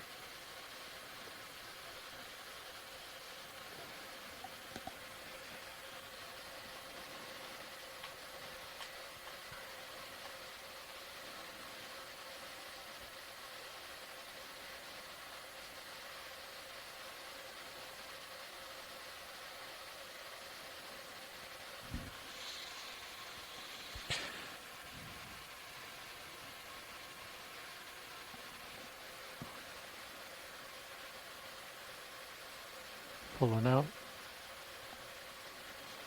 Oh, that was a really interesting looking shrimp. I did not see any swimmerettes on it, but it had some really long legs that were kind of attaching itself to this rocky substrate. Pilot, I'm going to tilt up just to, I might lose you for just a second, just to get a view here.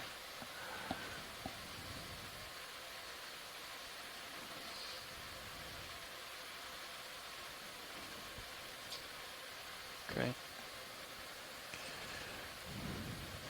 Yeah, why don't you keep coming up with me?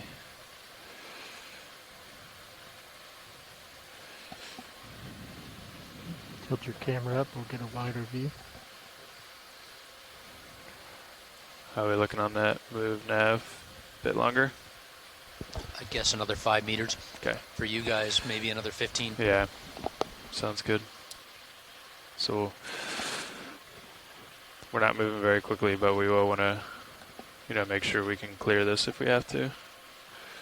So we'll keep coming up. We don't have a good idea of the edge of this yet. So yeah, let's keep coming up.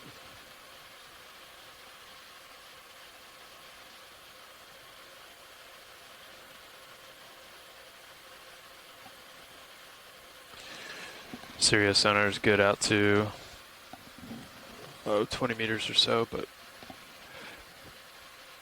past that we're not really sure.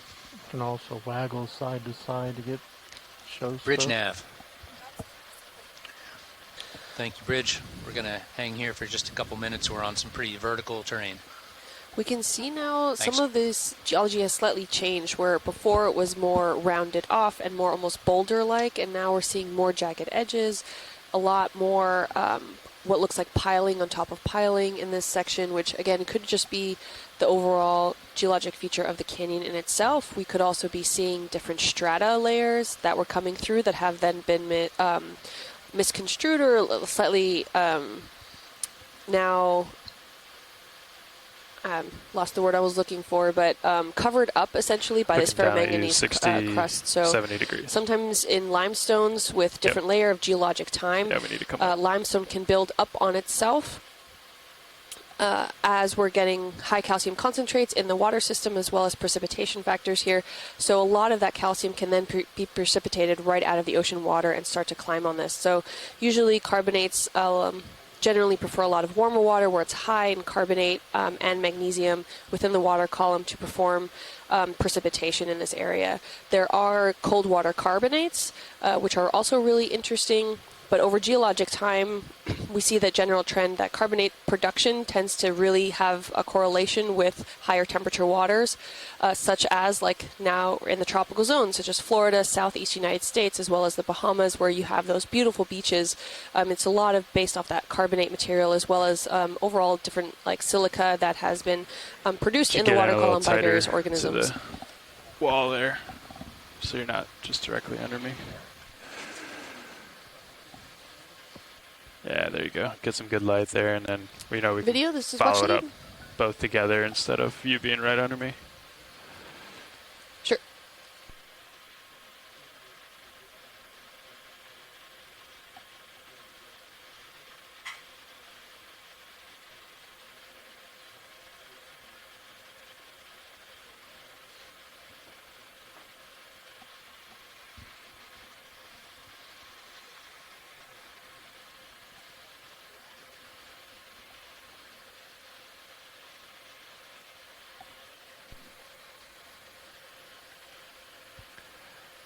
So if you look at Blue View right now, you have a really good feeling how far you are from the wall. So for those of you just tuning into our expedition, we are on dive 6 of the 2002 Not necessarily, I'm just ROV saying and that you mapping can use that as a shakedown. reference if you I'm don't Kimberly really have Galvez, the the depth. expedition coordinator for this specific expedition, and we're coming to you from the NOAA ship Okeanos Explorer. I work for NOAA Ocean Exploration, which NOAA Ocean Exploration, which collaborates with the Global Foundation for Ocean Exploration in performing a lot of these deep sea exploration activities. And this includes our remotely operated vehicles, Sirius and D2, or Deep Discoverer, And you can see on stream 1, this is the live view of Deep Discoverer. Very harsh on the top. And Yeah, on stream 2, you will be able to see Sirius, which does have that overview of D2 in itself. Now, we can go ahead and maybe introduce ourselves if the pilots are up for it. Let me confirm on that. Pilot, would you be comfortable with making an around-the-room introduction?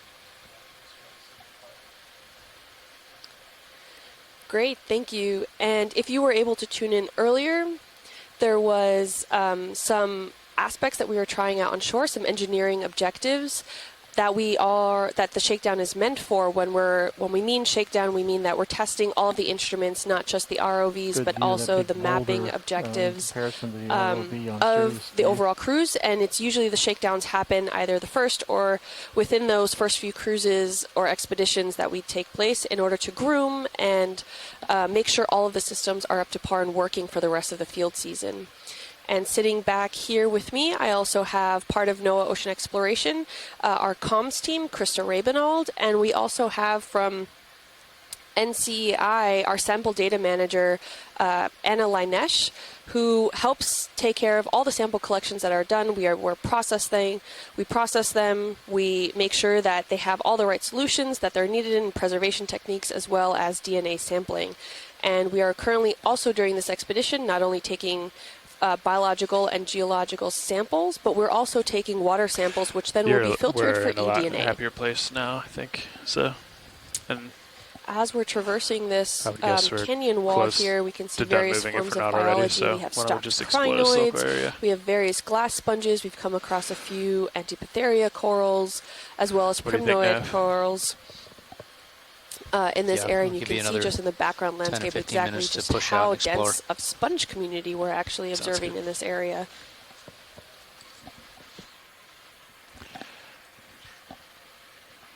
Lots of sponges on those walls, which will probably be of interest. Got a small sample of them there on the left.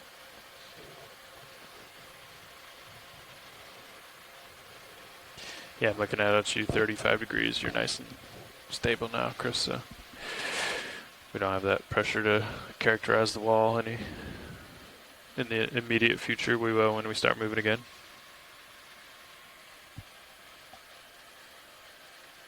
Ooh, pilot, we're actually observing something in the upper left hand of the screen that almost looks spiky. It looks almost like anemones, but if we can get a snap zoom, that would be really great.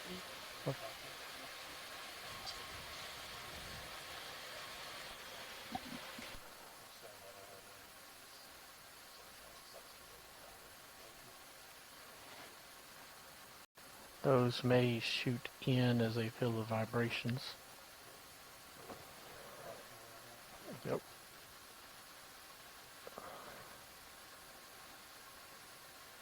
Ooh, those actually look like feather worms.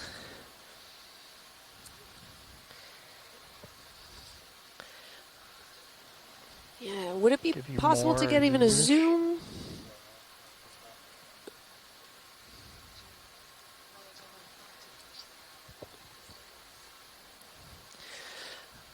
Just as a caveat, pilot, if you touch the ground, they will likely, if they are feather worms, schloop back into their tubes, for a better lack of term. So, they do look like tube anemones. Good eye, Roland. They could still go schloop, yes. I've seen them sloop in before.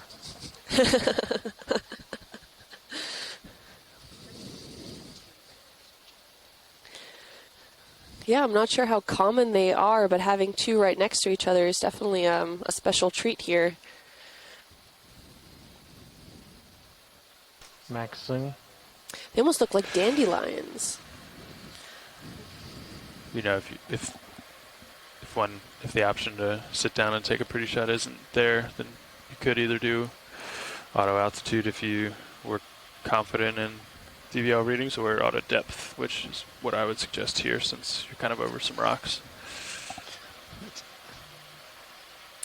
But notice how they're kind of brownish gray. If you got in a couple meters, they would be nice and vivid red. And you could do that after depth, you know, just push in at that depth profile. Yeah, so Nav actually just suggested that if we were to be slightly closer, we could even get a more brighter color from them because they look brownish reddish right now. So we're going to try to move just slightly closer to see if we can get some of those vibrant colors that don't dissipate so well, or that rather do dissipate so well through the water column. So being closer would actually enhance some of those colors. And Mike Vecchione says that he agrees that they are tube anemones.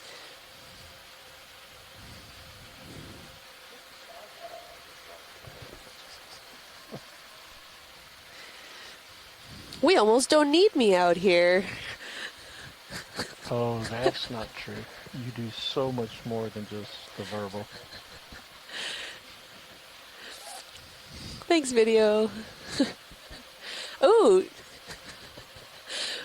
we can see now a lot more of that vibrant red that's coming out. It's still slightly brownish, but more of that color is really coming through, and you can just see how much of that, then how much the water actually takes out of the coloring between what the camera is on, the lighting on, all this diffraction that takes place through the water kind of removes a lot of that color. So part of the objectives of ROV dives and whatnot is why we do a lot of color balancing to make sure we can adjust for a lot of these different corrections in the water itself so we can get the best video footage and the best imagery for not only the science community but all over the world, any kind of imagery of the deep sea exploration. They're beautiful. They really do look like dandelions. They have this kind of the first layer or ring of these tentacle arms kind of curve in towards the mouth. I don't see any actively feeding or moving towards the mouth area at least. And then you have this secondary ring which kind of splays out slightly more in a wider angle, which is really interesting overall to see. Can you rotate right a little bit to the center of the one on the right? And as a geologist, I wouldn't be doing myself justice if I didn't talk also about the sediment that we're seeing in the background here. You can see a lot of pteropod shells and overall fine-grained sediments in this area. Ooh, we're seeing quite a good view of the mouth oral section now. It seems to have even then that inner layer of smaller tentacles, which I'm not familiar with how this anemone overall, the anatomy of it, but that's quite unusual that I haven't seen in quite too many anemones in itself. So I think your right toe is touching, which is fine. We're also seeing some small mollusk shells and gastropod shells out in the sediments. All that kind of white, more kind of tubular things could be the tail ends of pteropods or some different kinds of gastropod shells. Okay, put lasers on it. Ooh, thank you. We can see that these tentacles are reaching far beyond, or not far beyond, but just about past 10 centimeters. So these are quite long overall as the tentacles of the anemone go. Nice. I like how there's a pair of these two little guys side by side, similar size.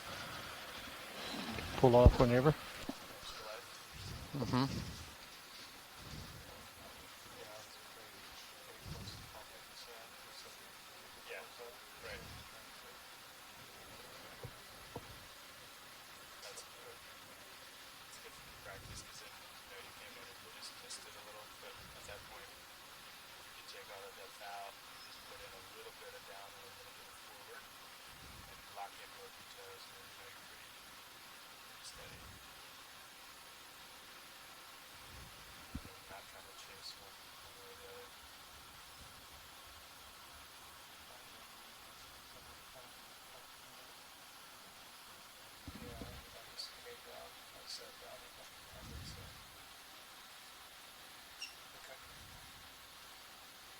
The extra lights are clear.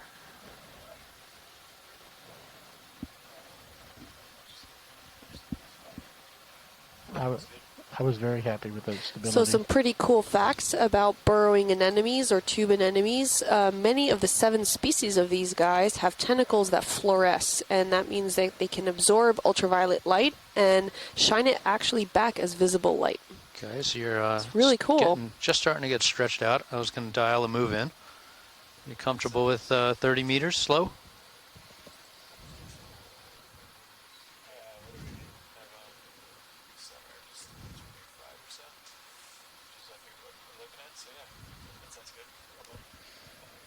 Okay.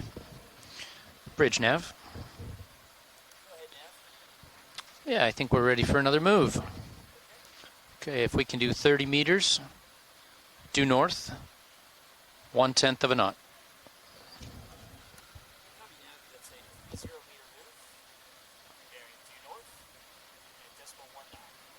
You got it, thank you.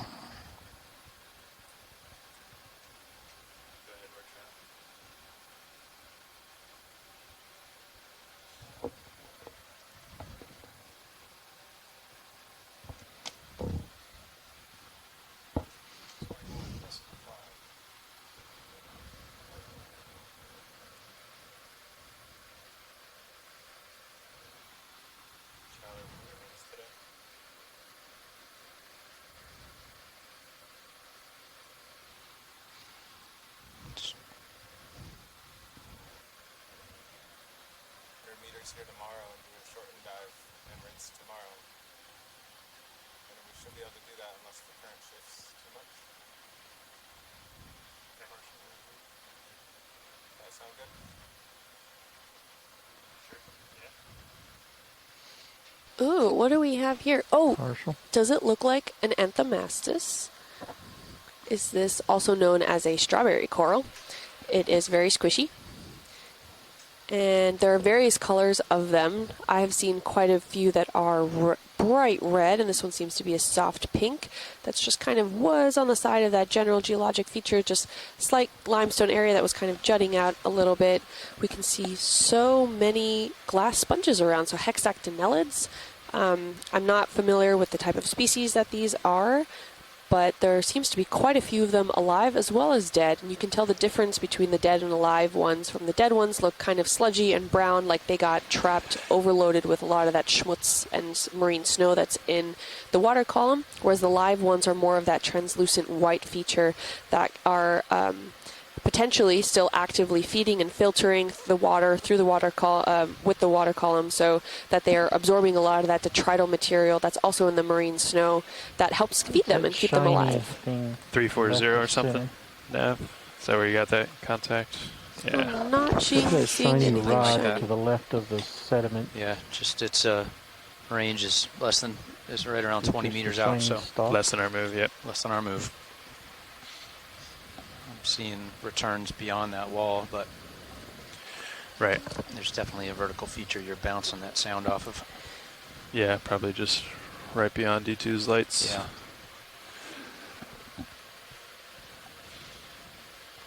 You can also see some encrusting sponges on a lot of these overall larger layers. Oh, and it looks also that this was now a dead coral stalk. As to what it was, we probably will never know.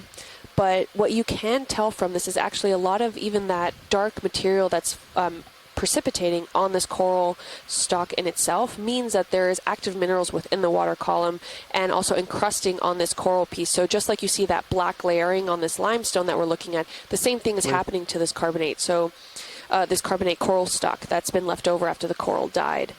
So this precipitate can happen over millions of years, potentially precipitating only 1 millimeter of crust per every 1,000,000 to 2,000,000 years. So this takes excessively long periods of time. So just with that general knowledge, knowing, well, we don't know exactly how large this encrusting is on this limestone, but just knowing that how black this really is means that these geologic features have been here for quite some time. Squat lobster right edge underneath those sponges. Looks like you're feeling that move, guys.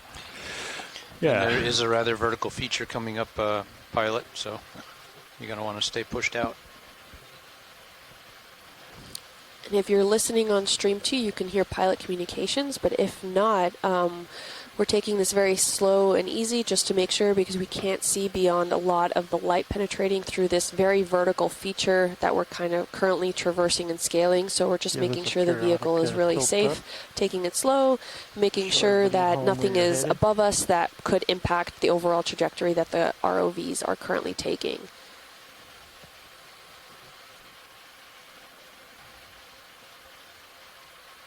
Let's keep coming that way that you're translating. And like Nav says, just stay stretched out. Got a little tether now to work with. Actually, a fair amount. We think there's a wall just right beyond your lights here. Based on a serious hard returns. Wow, these are so many sponges. Oh, we see something stuck right at the base of the screen. Possibly a coral stalk that's there, jutting out. And now we're moving. Oh, look, another Anthomastus. Oh, and a possibly other primnoid coral. Or, not sure. If we could get some zooms, that would be really great. Some form of an octocoral, yes. If those on the chat room have any specific type, if they can identify these. This one looks like an Anthomastus, and oh, there's another coral that's like right attached to it. Not attached to it maybe, but adjacent to it.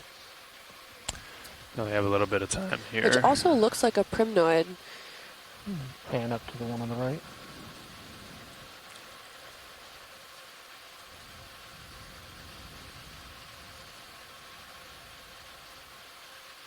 Well, all the polyps seem to be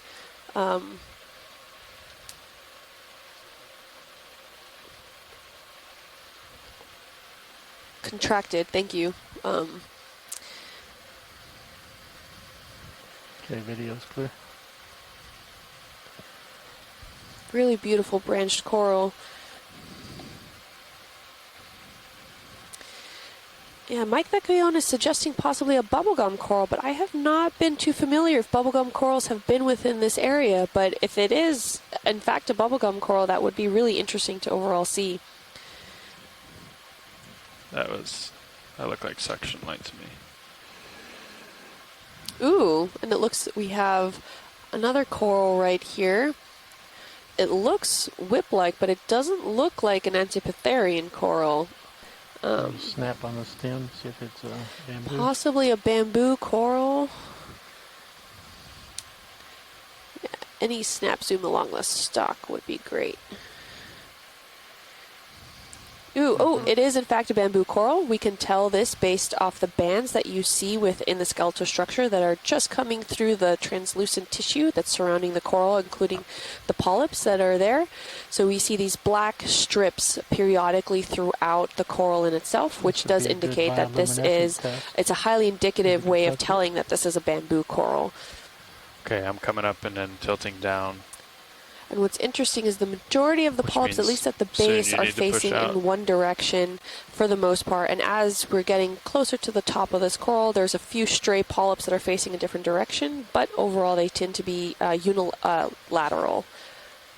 Ooh, there's an actual black coral there. That is a whip coral, so that is an Antipitheria. Not sure on the species, but really also interesting to see. You can see that the overall polyps in this, they all are singular tentacles, so which means they don't have that same polyp structure that comes out and has then various tentacles as well. Ooh, we're also having another primnoid here. You can see that it's either still what's left of the living coral that it's on, or it's continually growing on what was a dead stalk already. We also have brittle stars on it. Ooh, look, is this a sea urchin? No, it's a sponge. Is this a sponge? Wow. What kind of a sponge is this? You can see the glass structure. Just a couple more seconds here. Pilot, we need to come up and oh, yeah. maybe push out. Really interesting, this though. Could be like a little spire or something. I know. Thank you so much, Pilot. I think it's just that wall is going to skirt by to the west of us, but That's probably you.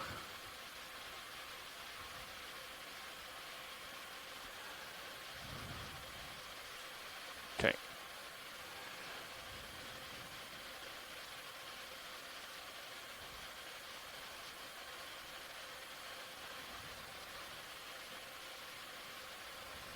Yeah, that looks a lot better. Yeah, that was you. Was that another 30 moves? 30 meters, Nav? It was. Great. As we're They should traversing be this finishing up canyon momentarily. wall, Okay. we're seeing more, definitely a lot of sponges, and we're seeing some corals, a lot of bamboo, some Antipatharia or black corals, as well as primnoids. We're also seeing quite a bit of leftover stalks that were there, of either previous corals, dead corals, newly dead, or even kind of more ancient coral structures that are there that we've discussed that covered in that ferromanganese crusting. We're seeing also, I haven't seen too many overall branching corals. We've seen more of those kind of single stalk, non-branching corals What do you think? in this essence. So a lot of these bamboos. Oh, and speaking of which, there's a branching coral that was right on the left-hand Bridge side nav. there. But pretty sure Thank you, this Bridge. was observed before. Okay.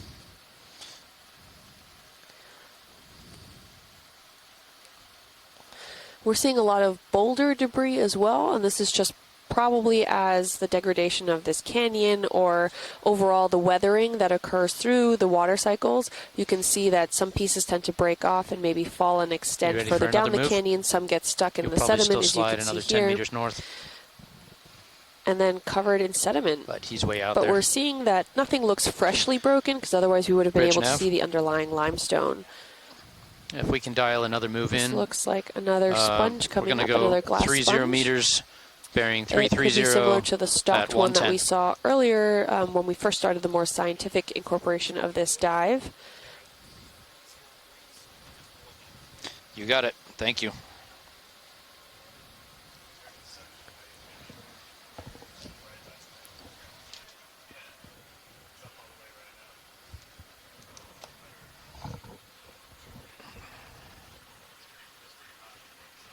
That previous sponge that we saw, pilot, that kind of looked as the spicy, next that I move was dials in, spicy. You're going to be walking up a little the hill prickly, just to your left. that I almost Well, more or mistook less for straight a ahead. sea urchin, actually may belong to the genus Polymastia.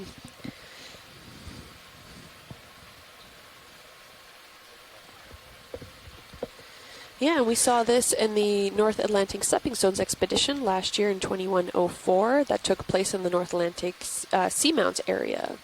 Ooh, and here we have a zoom in on this sponge, this stocked sponge, with quite a large ossicle in the middle, and more like lobate almost features around it.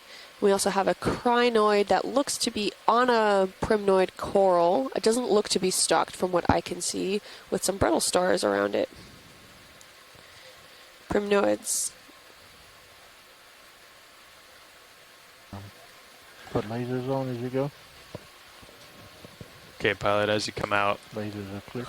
I am more or less lined up on our new move, 330. Coming up. You can see, the wall just keeps coming up.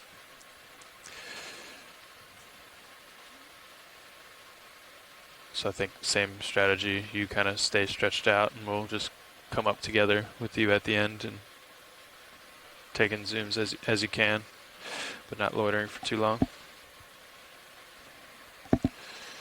You can see this really hard return hasn't gone away. That's what we're trying to head into a little bit more.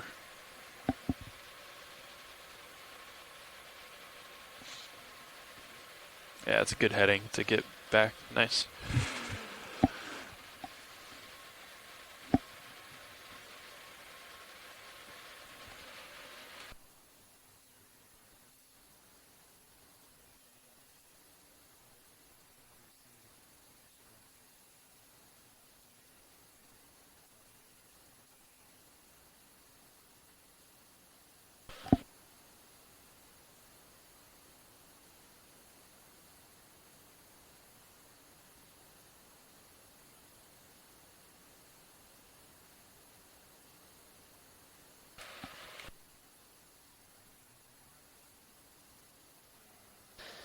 Can definitely see some more octocorals. I think there's an anthomastus just coming off screen, and we have another pink stalk right near the center screen.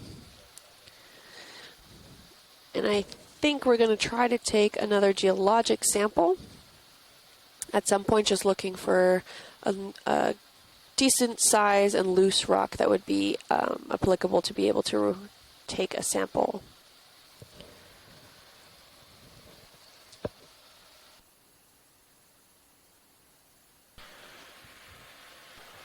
I think I just saw something swimming off to the right, went off screen. Some white jellyfish type creature. Yeah, well, actually, we're still climbing this wall, and we have a ship move in, so I think we'll maybe try to time up that geological sample with the end of a move. That sounds good. Thank you. Got it. Ooh, we're also seeing quite a bit of these octocorals. Pilot, if we potentially could get a quick snap zoom on while we're passing by. Ooh, all the polyps on these corals are out. Wonder if this is that bubblegum coral. This does look like an octocoral. Coming on out, and a single stalked coral off in the distance. Yeah, it wants to go down a lot more than it wants to go up. Ooh. We're seeing quite a bit now, more of these branching corals, especially on this large boulder here. We're seeing quite a bit of life just within, ooh, a shrimp. We're seeing various corals, brittle stars associated with that. A lot of sponges in this area, branching corals. And overall, almost coral garden. Ooh, Okay, and that's the ship's about halfway through its move, guys. You're definitely feeling it. Oh, yeah. It's good. Large white star in the distance. See a sea star in the back on the left-hand upper corner. Yeah. Some new white corals. Looking down at you 40, I think you want to maybe come up and push out a little more.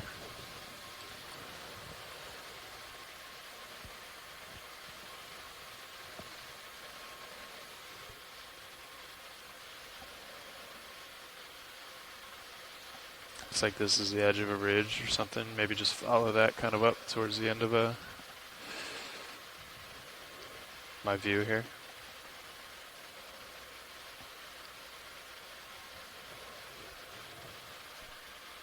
Looks like we're starting to transition into some different corals. Different types suddenly. Yeah, absolutely. I definitely would feel comfortable calling this almost a coral garden-esque feel. We're having a lot of different varieties of species of different corals, as well as sponges that we've come across so far along this canyon wall here. This is definitely the highest diversity of benthic species that we have seen currently on this expedition. As earlier, while we were testing a lot of engineering objectives, we needed certain kinds of terrain and different elements that were associated within that terrain. So we weren't able to see just as many as this benthic biota has to offer today, but we're here now, and it's quite spectacular. Oh, we have a really long single-stalked coral here, which I'm guessing is also a bamboo coral. I think I see some nodal not nodal branching, but some nodes within that area, so those black stripes that are there. And Pilot, if you feel comfortable turning on the lasers, I would appreciate it. Thank you. So we're seeing again those nodes, so those black stripes that we're seeing throughout the single-stalked bamboo coral here.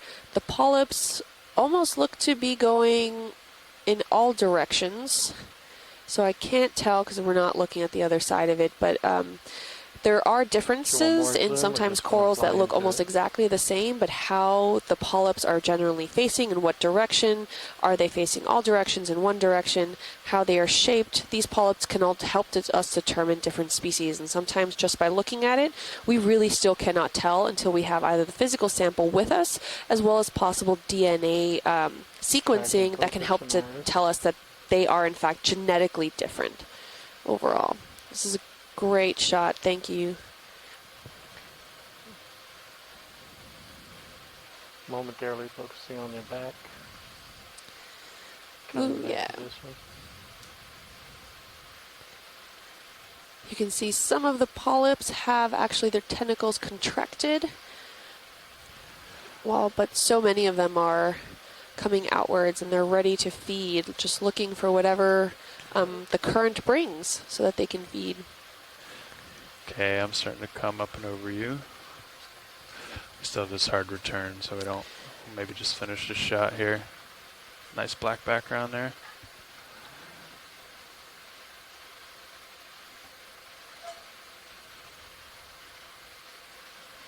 You can see the mouths of each polyp,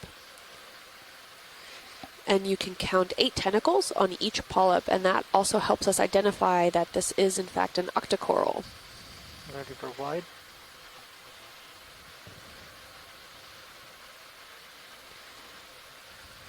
Just rise up over the top just to see the top of it as you go by.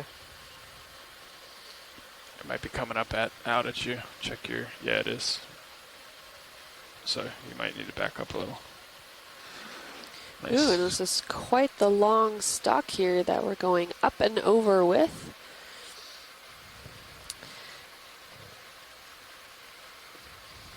And just for awareness pilot, we are getting some requests for any fine branching corals, like the really small ones that almost look translucent, to get a few close-up images there. So whenever you see another one. Okay. Once you're clear of that, just push out ahead here. You can see how some of these edges of this canyon overall steps and geologic features. There's some slopes that are quite high angle, almost looks like an entire vertical slope here. And coming up on slightly more sediments, this overall boulders that are potentially loose in some areas, debris fields that were the rock face in itself has started to degrade and possibly crumble. You're seeing some of these debris fields that are there. Ooh, we have quite a large looking coral straight ahead, and that looks really interesting. Bridge nav. Come up on it. Thank you, Bridge.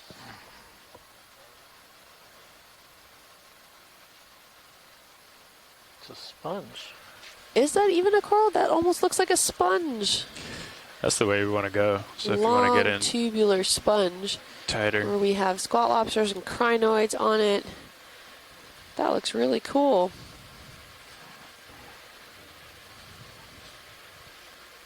And I heard Bridge call down. I've got, another 10 meters or so to move, but I think you've got some time here.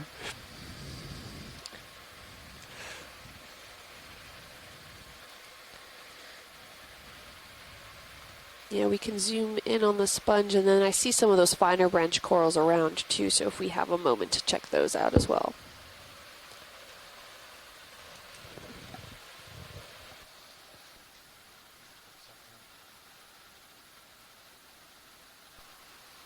Don't have much of the real light on it yet.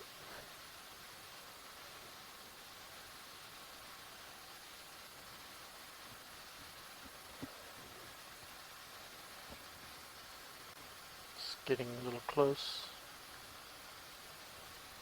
pulling out, pull wide.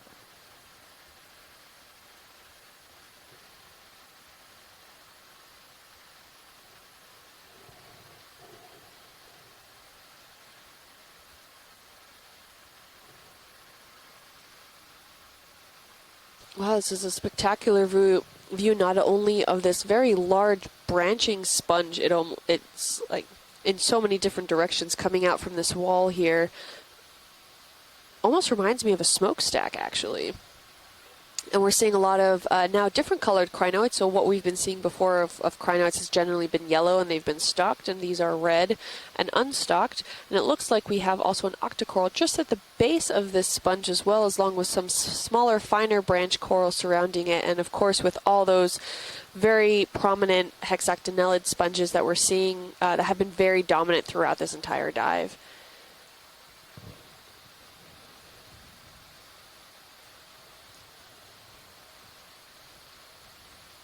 Dr. Asako Matsumoto says possibly primnoids that are these finer branching corals. So we're going to get just a really cool view of this tubular sponge here. If you are a sponge expert, I welcome identification for what this is. It looks really cool. It almost has like this lacy feature where the tubes are just falling in on each other while building up. With a large two crinoids on it. I think there's one behind this one right at the tip of it as well. There's also another one down coming into center of screen. Oh, yeah. Good eyes. Okay, don't rotate too much further to the right there. Dr. Sako Matsumoto, coming to my rescue here, said it could possibly be Tretopleura. It also has a few shrimps on it associated with it there, too. You're full logger now. I've got a lot. Sorry, I guess we were rotating left. You don't want to go that direction anymore. Oh. I guess with this structure, it almost also looks like a hexactinellid as well, although it can't be certain. But this is that folding texture that I was talking about before, where it looks like it's just kind of folding in on each other as it's growing out. You guys want to pop on the fog light? I think it's above the fog lights. I think we're good. Thank you. About to possibly touch. Watch coming up. It's in pretty tight too. You might have to slowly back away. Yeah, nice.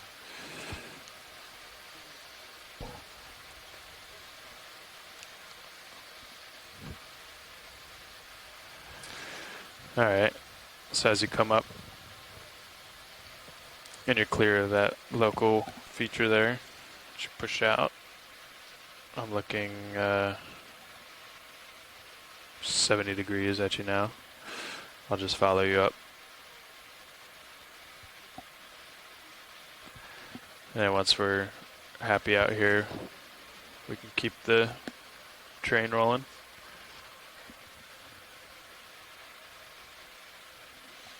Come up with you.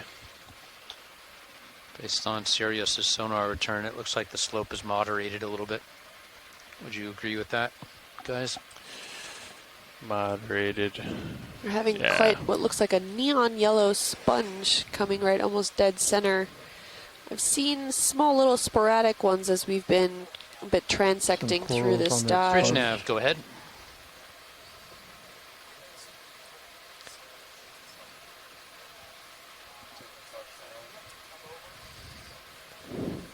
With also these ship also heading fine changing to branching 315. corals. Copy that. They'll find it Guys very are going to strange shift that it's head got a to foothold match on the sponge. the shifting current. Should work. Yeah, it almost looks like they're... I think the coral is Sounds growing good. off of the sponge, actually. Can we get a tighter zoom if possible? Sponge zoom interface. I mean, sponge coral interface. Rotate. Yep.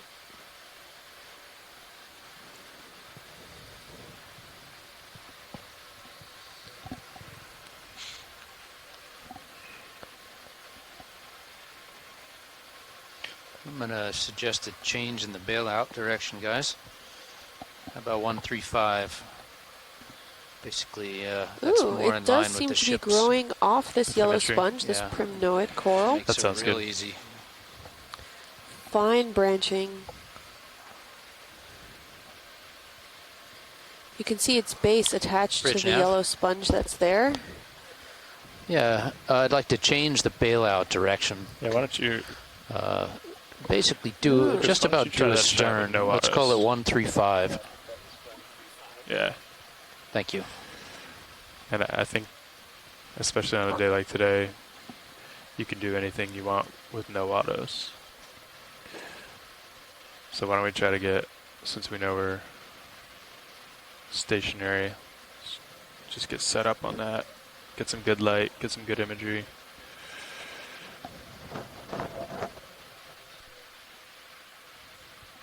then once you're, like for this, you can use your autos to hold you at wherever you are.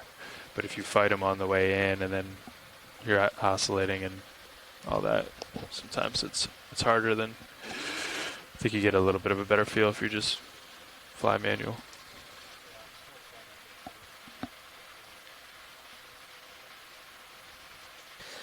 And pilot, that yellow coral that we're also looking at the top of the screen seems to also capture some interest if we have the time to maneuver to it as well, or get a snap zoom at least. Okay. Can we try the extra lights? Sure. Coming on, pilot. Ooh, all right, here's that yellow sponge. Again, we can see some smaller branching corals. Ooh, yeah. This coral really is attached itself to the sponge. I don't see it attached anywhere to the actual substrate underneath, but it seems to have found a nice, pleasant home. Life in the deep sea takes any advantage that it can reach into the water column that it can, and it just so happened that this coral found this sponge.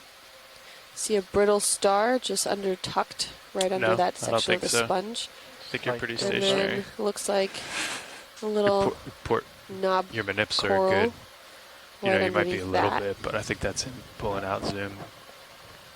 Slight tilt up. Yeah, maybe you're rotating a little bit. You can see your wings, but not that much. All right, thank you. Okay, you want to look at the coral on the upper right? Yes, please. That. If we zoom out just a little bit, about to come into frame now.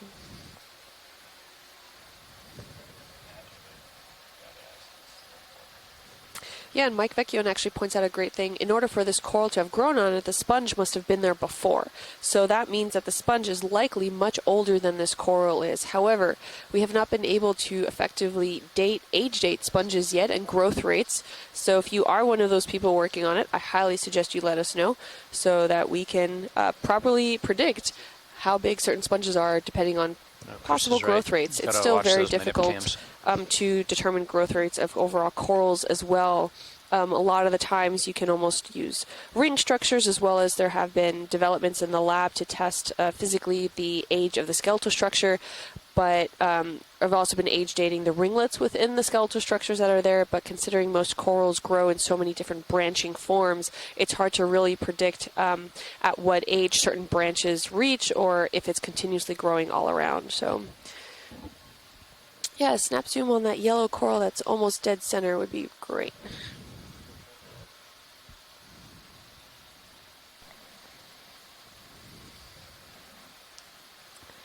Ooh.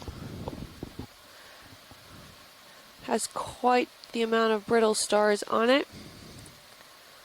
Also reaching out into this water column, you can see the polyps are out.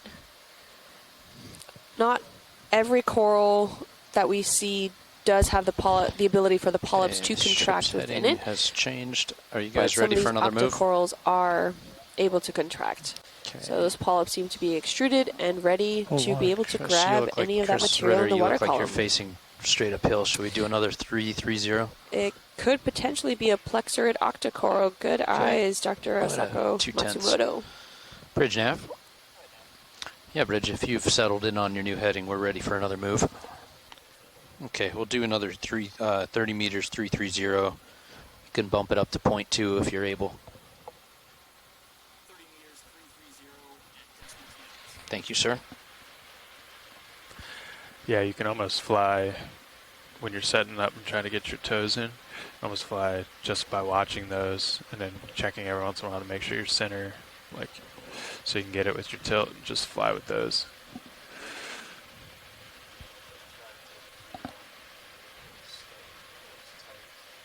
Yeah, and don't feel like you have to. There's no rush on the zoom. Don't zoom before you're ready, because then you'll just be chasing it. That's why a couple times Roland's said, make sure you're centered up first.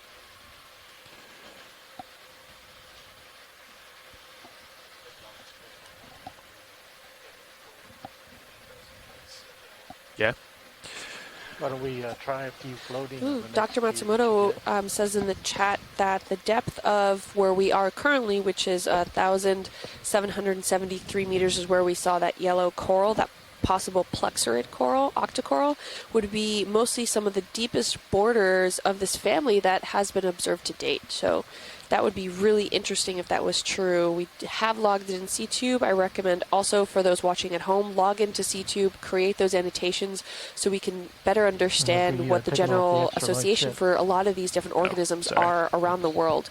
CTube does collect all of the environmental data that is associated with where the ROV is currently while observing that coral, while capturing an image of the actual video that we are observing live. So we recommend that you do log into CTube. If you do have an account, you can always, we recommend scientists can request one, as well as those that have been involved in the science chat room can also request accounts to CTube, as well as be involved in the science chat room and on the telecom line. Ooh, we're coming here also as another unstocked, what almost looks like a bamboo coral. We have blackwood corals or antipitherians in the background. Hey, watch lead. This is Nav. Yeah. Just to give you a little practice. Nav, go ahead.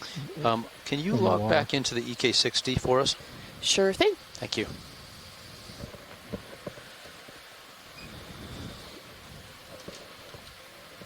Yeah, I would. Now, what I'd recommend would be pushing it a little tighter so that you get more of the light. See how it's a little bit of a bluish tone right now, and then start from there. Now you got some light on it. I'll zoom and you just sort of try to hold it. Okay, pilot, I'm definitely headed your way, but you've got a little bit of time here. And now you can sort of just paint it just like you're doing, really nice and slow. Perfect.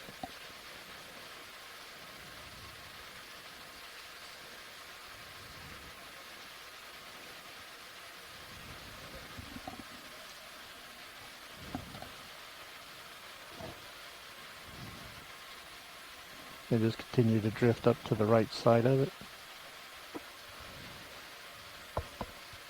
You want fog Now lights? this is watch lead. I've got you, watch lead. You're set to go. Thank I you. don't know if we're high enough. Maybe. All right, this is again a beautiful shot right now of this bamboo coral that we've been seeing before. So this unstocked bamboo corals, these polyps are beautiful. They're currently all out. You see some contracted within. And these polyps are just gorgeous. You can see the more orange colors are at the center are the mouths actually of each one of these polyps. Now corals, as we know, they're colonizing. So these polyps are actually all single organisms that are attaching to itself. So and a coral in and of itself is a colony of these individual polyps, which are all individual organisms on their own that then form together, and their tissues then connect at the skeletal structure. So they're all, as they're all feeding, they're all growing and actually precipitating that coral structure within that helps them all then continue to grow and grow even further out. So it's a beautiful shot. What's also really interesting, it seems like there's almost like this even spiky texture right underneath the tentacles that we're seeing in some of them. You can see in the contracted polyp right here, it almost has this like spiky texture. I have no idea if that's skeletal related or if that's specific species related or even what they are. Yeah, in some of the polyps that are coming out, you can see also that white, more intense color, which almost looks like spikes.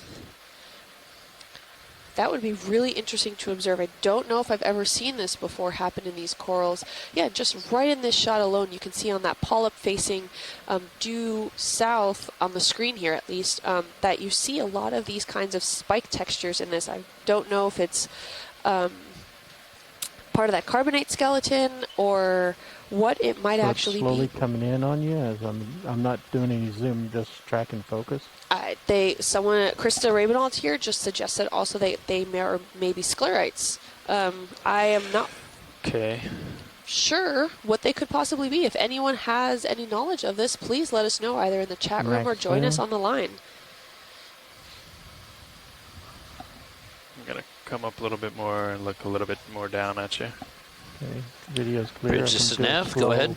Pull out as you head on. Thank you, sir.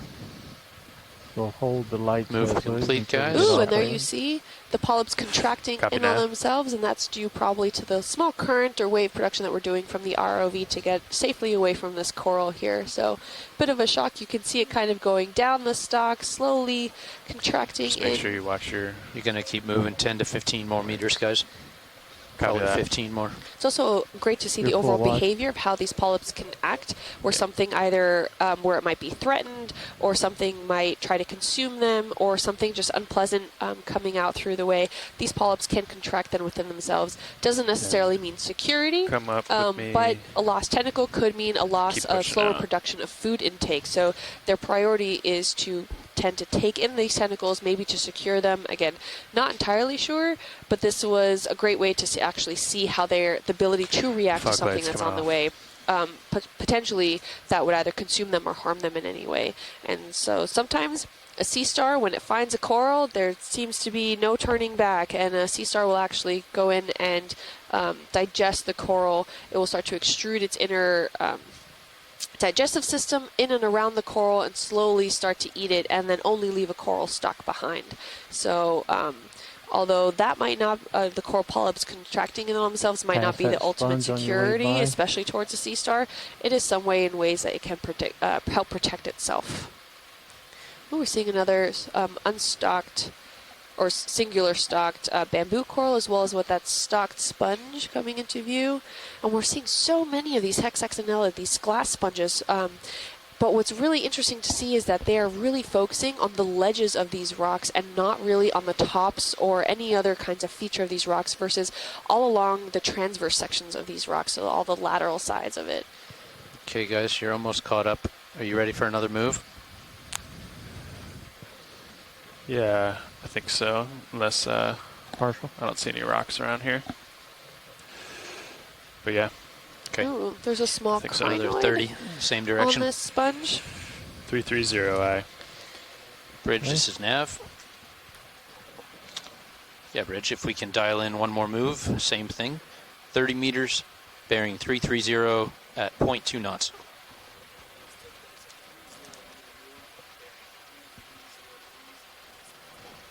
That's it, thank you.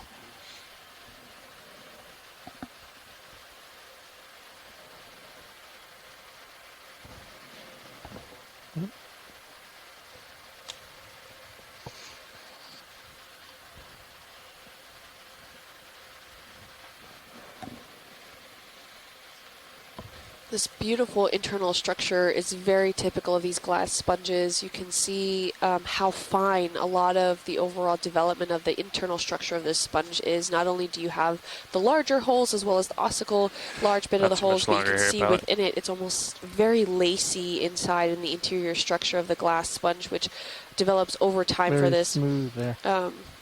Looking down at 275 sponge that we can see. It's again like more of those, like it has almost like little lobes around the outer external structure of it.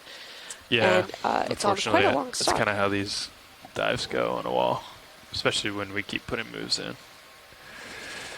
That's kind of what, we want to replicate that today. Ooh, Dr. Matsumoto points out that those spines that we were seeing on the polyps of the coral are actually calcium carbonate, so part of the structural skeleton that is precipitated But I'm telling within you, the polyps to form the coral. We've got a little And bit more this time. calcite That doesn't material mean is actually, come up now and go. I'm just telling you. I'm wondering if it is proper We gotta go calcite or pretty still soon. aragonite, depending on the coral species. If we need to go, but it does help them protect I'll them let you know. also from corals, especially actually those sea stars. So some sea star might be munching Yeah. on its way through polyps, and then gets a spiny touch a little bit and might say no thank you. So All right. really cool way that push even out a little, stationary come up. corals that usually don't Yeah. have too many defenses We got that actually other move have in, produced so- through evolutionary standards these kinds of defenses to try to stay alive and even defend itself against sea stars. Oh yeah, and octocorals do not precipitate aragonite. Thank you, that is true. Octocorals do precipitate calcite as a calcium carbonate, and we know that. Yeah, I think. Well, that was kind of all usually over the there place.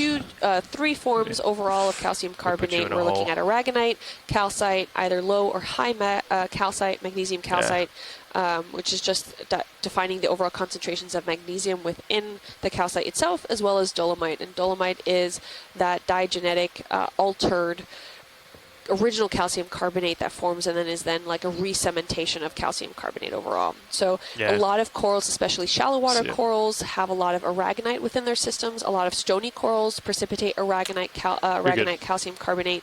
But octocorals do precipitate calcite. I keep tilting my camera up too to psychologically corral you.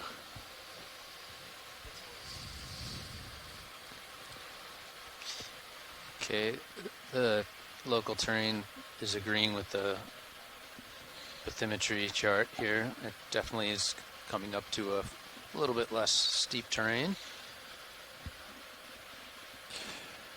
Yeah, and there's nothing. Earlier when we were in that steep stuff, we had hard return, and then a little bit farther we had another hard return. So here we're pretty confident it's starting to level out. Ooh, as we're coming to this top section of this, at least this portion of the ridge here, we're seeing quite a bit more sediment. Ooh, it looks like another holothorian coming up on the center of the screen there, a possible sea cucumber. Yes, I think we're good here.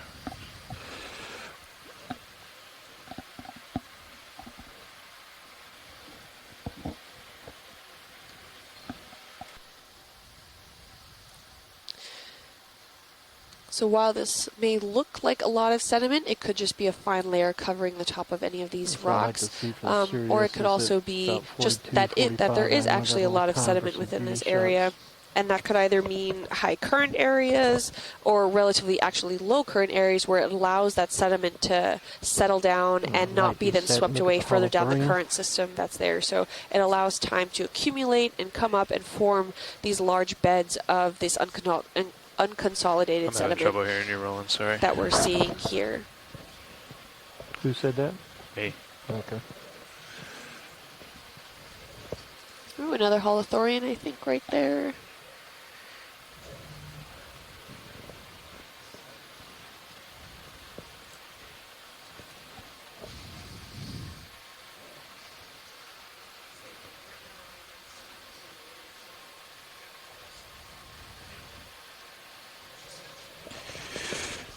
Yeah, so now I guess we might just want to start going just dead north, right? Is that what you're saying? This is kind of lining up with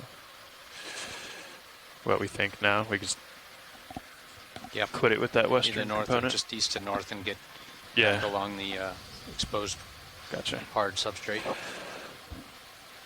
Looks like it's matching up a little bit better now. Bring on the extra lights. Extra lights coming on. Camera tilt down. Bridge nav. Okay, copy. Last move complete. Thank you.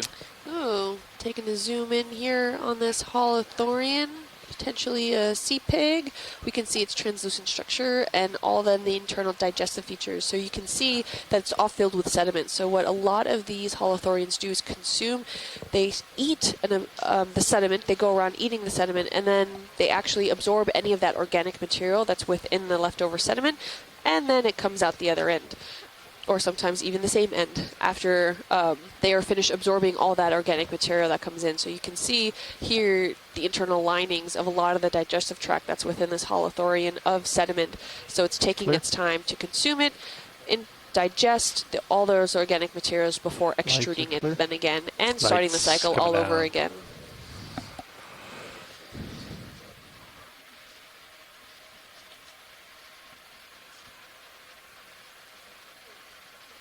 So one thing that kind of clicked for me when we're in tight, like you were on that coral, if pretty much every time you tilt the camera, it's a cut on any highlight video or any video. You know, you hardly ever see one of their videos with a camera tilt in it. So if we are doing something like that where a long See that white object? shot is desired, you know, it's good practice to try to fly it and keep it in view instead of the jerky tilt. And sometimes you can't avoid it, but. And I see he's down to 87%, so if we snap it, it'll be acceptable.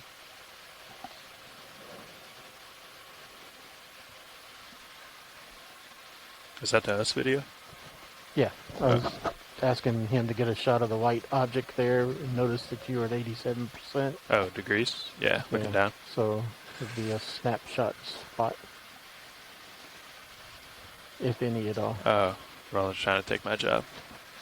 No, I'm trying to let him know when to tell me snapshot as compared to, yeah, get the shot. I got you. So we do something like that just so science can say they've got it in the bag, enough for a steal. Yeah, we gotta get moving. I'm looking straight down at you. I'll come up just a little bit.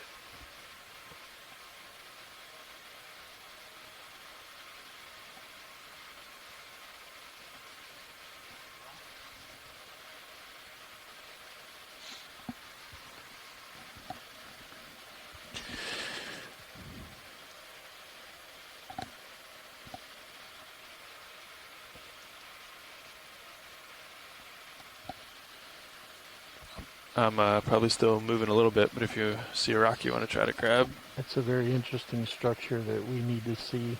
That is to the very interesting structure for sure.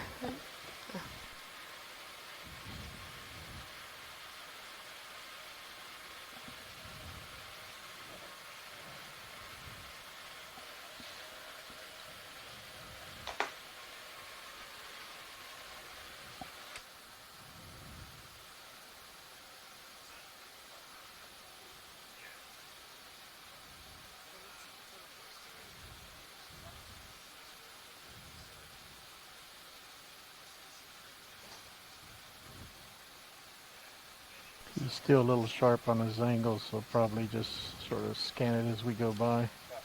Looks like a piece of the rock is protruding out.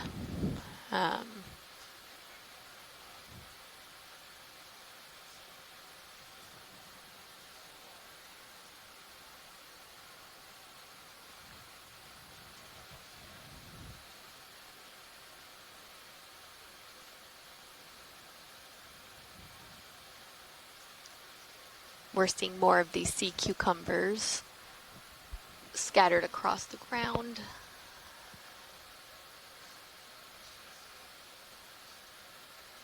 As we've seemed to come to the top of this section. Okay, pilot. A rock is requested. I think there might be some just right to your right or maybe even under you.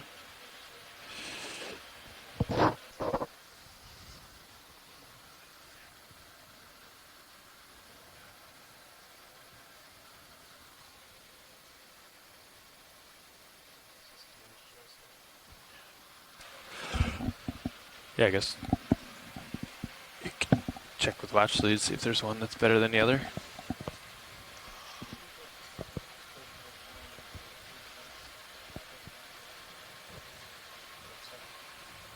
A little bit to the right of center, yeah.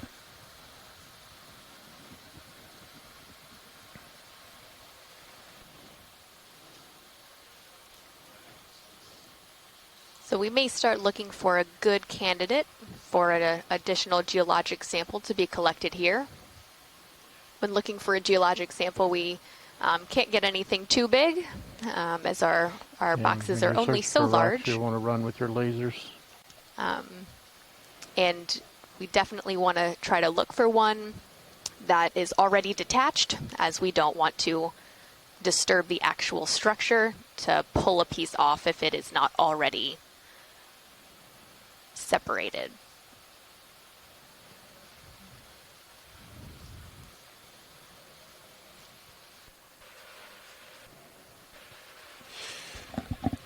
Yeah, you might want to tilt down just a little to keep more of the bottom of you while you're hunting for one.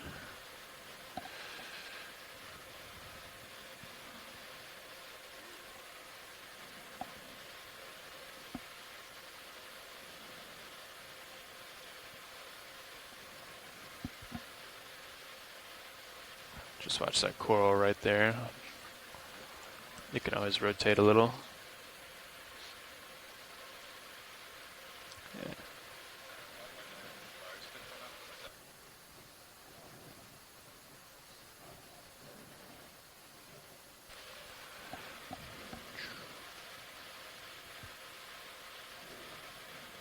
Yeah, that might be a little bit out of range.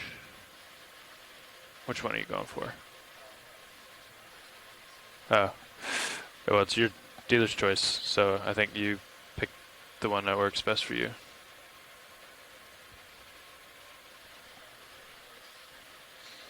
I saw one a little bit more to your right that may be about 10 centimeters.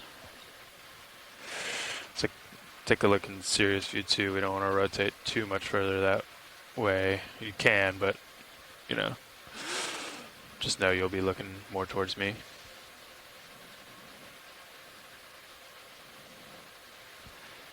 And you're definitely dragging your right side.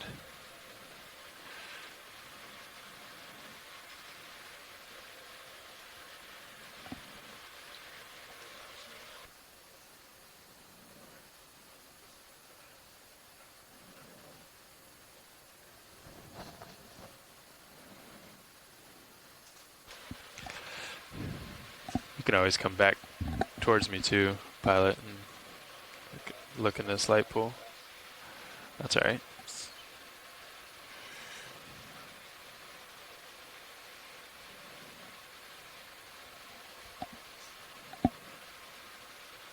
I'm gonna spin just to keep you in view. Going off a little bit to the right there.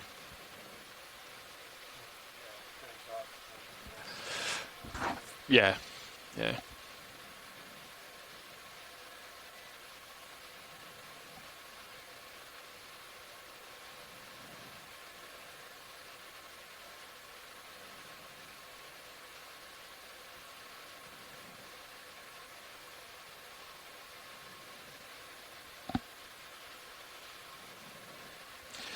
Yeah, let's try to find one that you want before you try to set down, I think.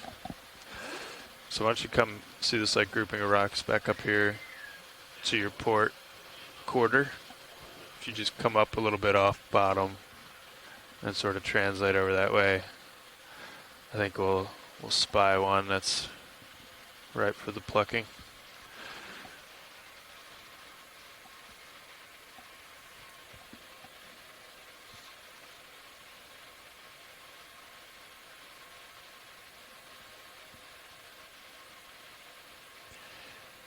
And you might have to keep coming up because I think you're kind of coming uphill too.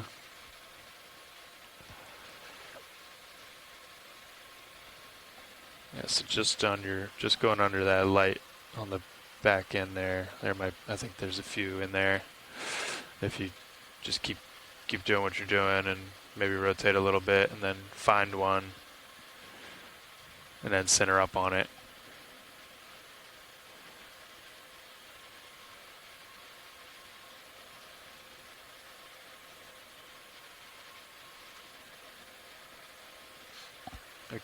I can tilt down too. Right under lasers, that roundish one looks sort of loose.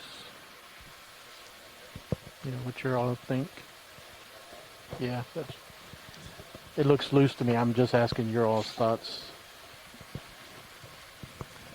I think that might be a little big. Maybe just keep coming to port.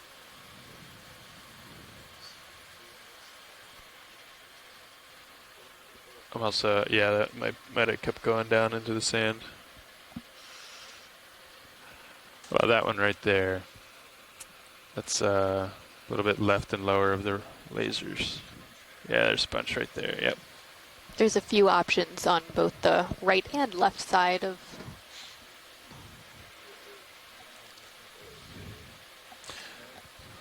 That looks a little. I think you can get that one. Sorry, Anna, cut you off. All good. I defer to you for what is best for fitting in D2. There's a bunch down there too, yeah. It might be a better setup spot. Yeah,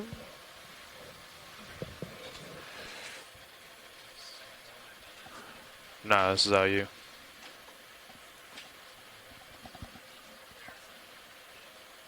Yeah, that's what I would do. The silt will go away. I would just get your wings down and then if you have a couple in that area, then check back in with watch lead and ask Anna if there's one that she'd rather have over the other. If you think you can reach a few. I think you're actually centered out on a high right now because your wings are floating, and I think you're on a rock in the middle of the vehicle is what I'm saying. Yeah, or maybe just ahead a little.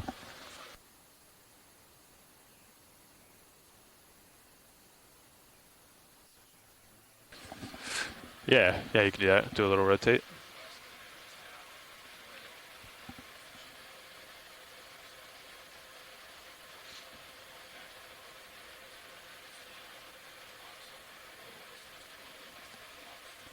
Yeah, and then push back in and come down. Maybe that'll be a little bit better for you.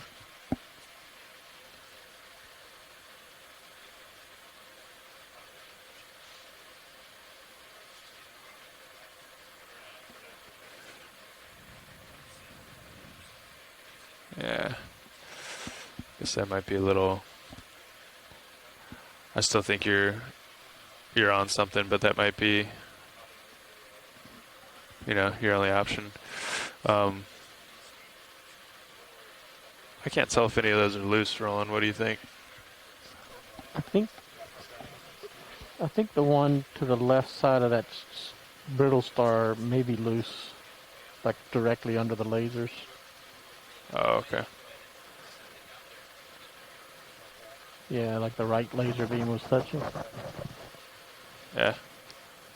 Well, let's give it a shot. Poke and it then, and see. Right, and then,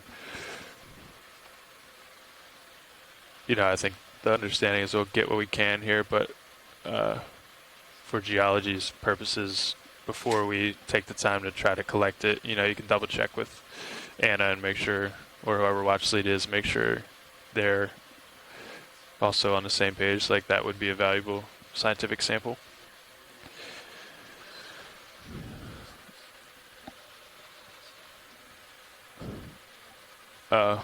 Yeah, I shouldn't have to, because I think you're probably on a rock to one side or the other, and then it's just going to want to tilt you. So you can just put a little bit down, just enough to keep you steady. Yeah, that looks great. And then, and it looks like auto head's already in. So yeah, you should be pretty stable. And just always think about what it would take for you to safely get out of this situation. Like you have auto heading in, you have joy lock on.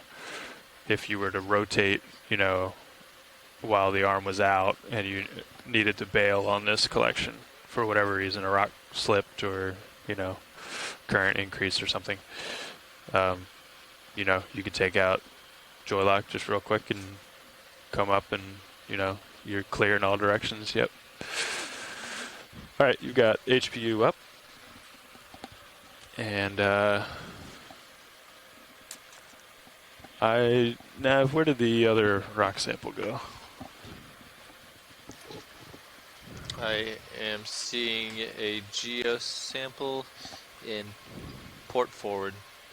Port rock box, got it. Okay.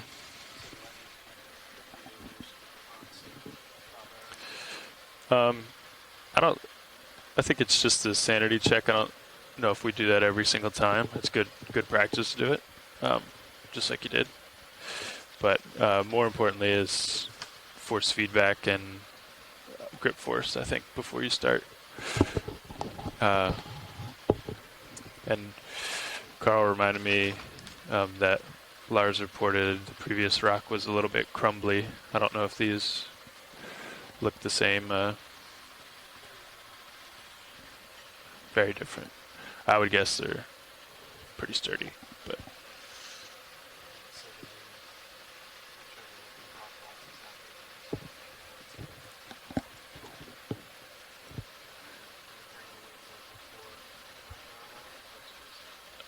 It's your preference, but I think we would pick it up first, and then you can always index out, and then I can wing in. The starboard one's open.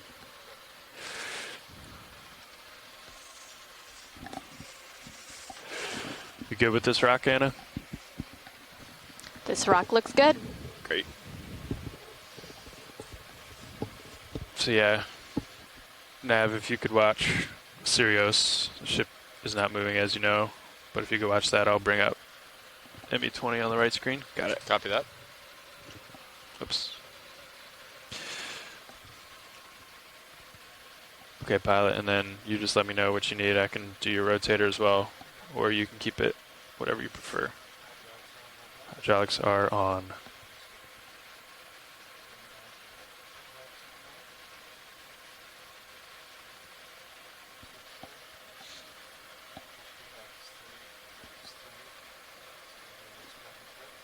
Yeah, that would be typical for a rock we think is solid. Yeah.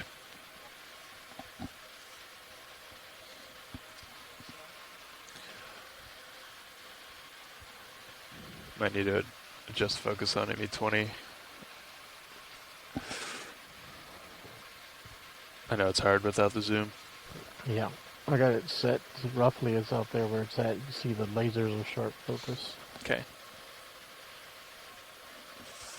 So yeah, I can also change any lights you need if you prefer.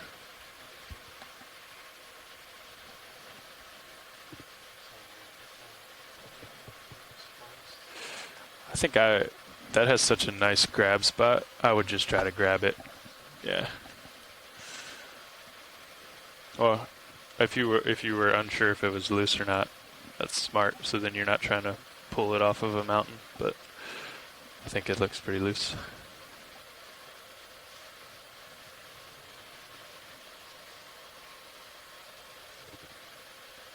Well, maybe not.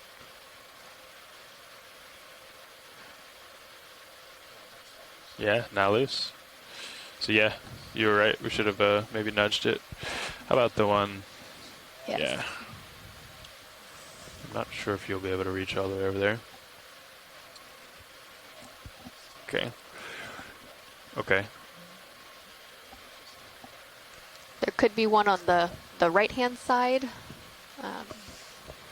that might be loose. I guess we want to, yeah, check them now.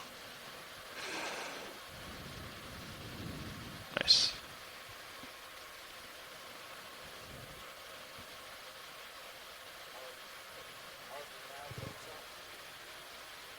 There you go. Go ahead, workshop. Yep, go ahead.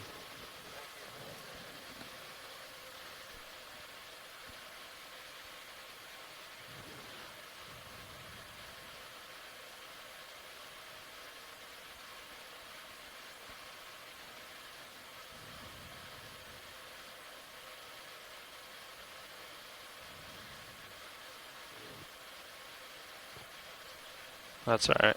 You're good. You're stable.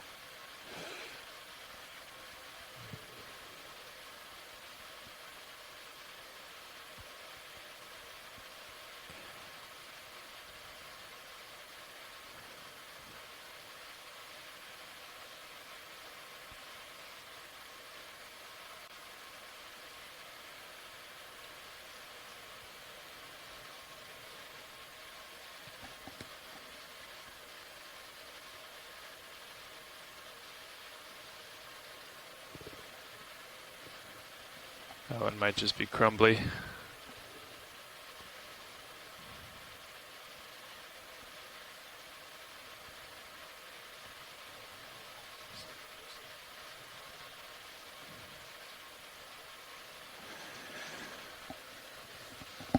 Yeah, so we can also zoom on it to help you.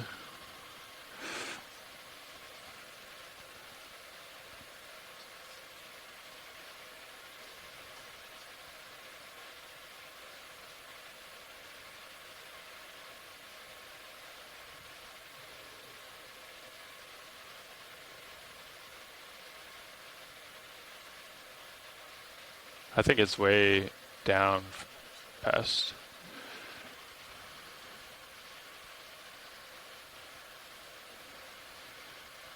Maybe try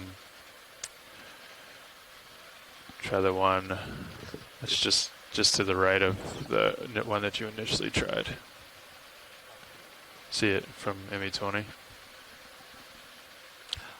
I might bring in a swing arm for you. Seems a little. That seems super stuck. Yep, that looks solid too. What do you feel about that big one in the back, Chris? Ritter. The one in the sand pit that I pointed out. Looked too big before.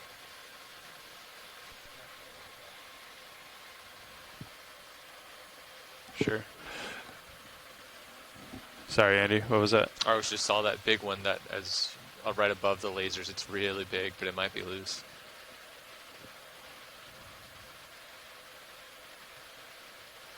See if we can get this little guy here.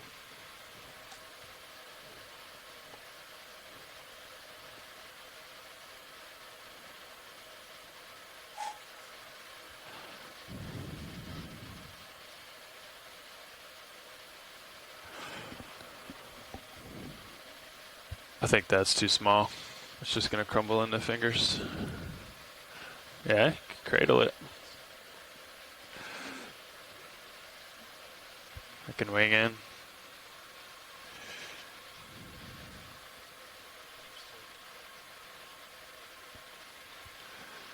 Wing is in.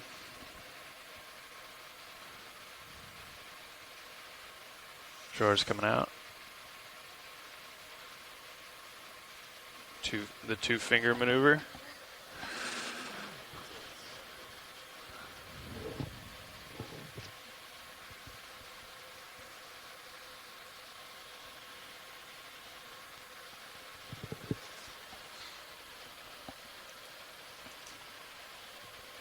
Nice. Be aware you're being Nice caught by job, the guy that collected pilot. a basket star. That was a great sample, Chris. Copy. And I do just want to confirm that was sample number 03G in starboard forward rock box.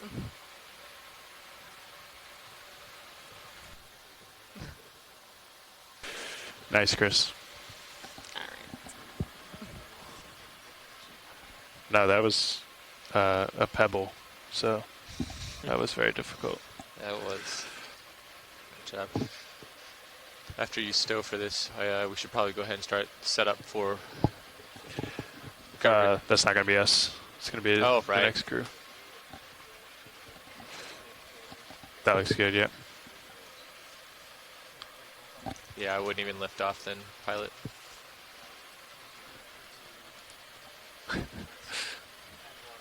Hydraulics off, copy. Valve packs off. HPU secure. And all right.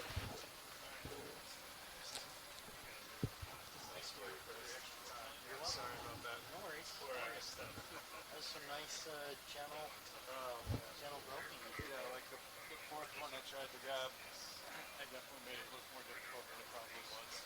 No, I thought you did great, man. Nice controlled movements. Yeah, thank you. Appreciate it. I think I'm actually sitting down on the rock right now. Okay. Like this. All right. So I tried to find a spot where I could get those things down. That can be kind of frustrating sometimes because the tendency is to keep floating down. So that makes it even worse. All of a sudden I looked down, that was like 70 or something. I was like, no, that should be, because I was still going like this. Yep. Yeah, and the more you put down, the worse it gets. Exactly. Yeah. So, lesson learned. They were just reached the high on this little spot, so we were like coming up with the ball, and then we got shallowed out a little bit. We came up again, shallowed out. So this is sort of where we finally got to, which is right here. Okay. So I don't know if it keeps going or it drops back down again or it comes back up, but all right. Yeah, we got the lower port side swing arms and those are the agitator.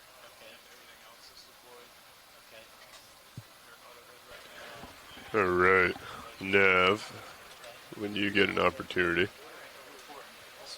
How do you drop the location on the vessel?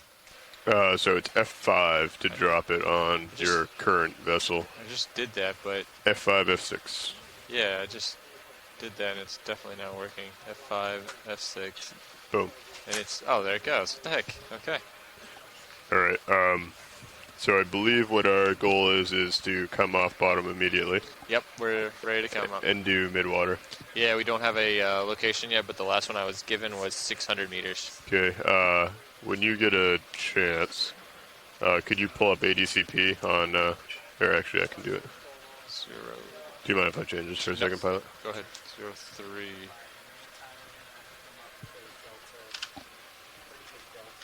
Copy. Sure.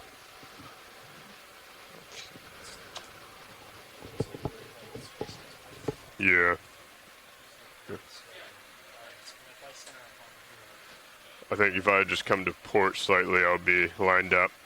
And then you gotta come over to starboard, right? Okay. Copy.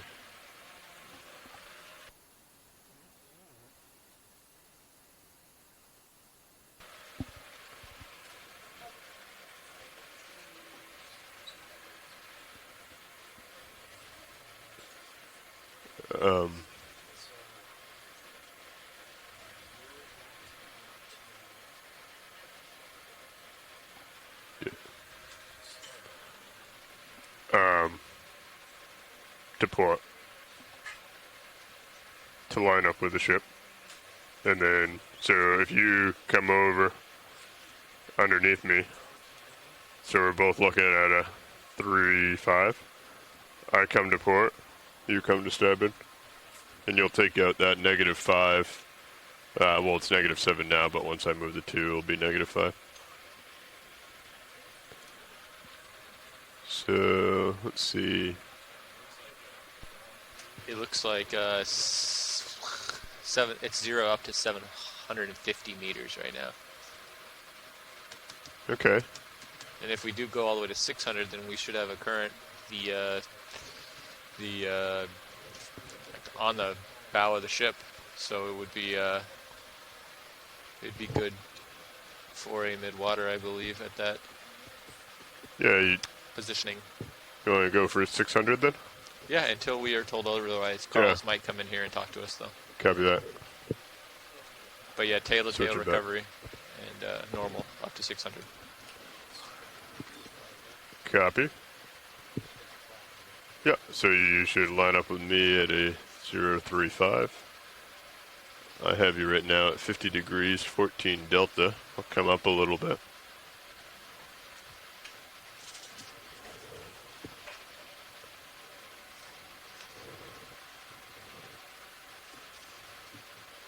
Bring my camera down slightly as well.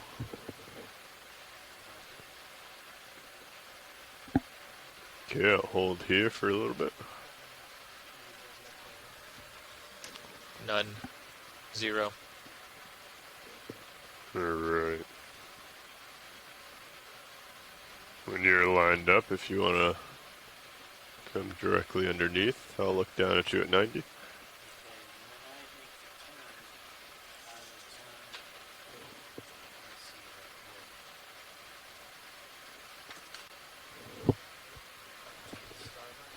That's correct. Yep. I'll come decimal 2.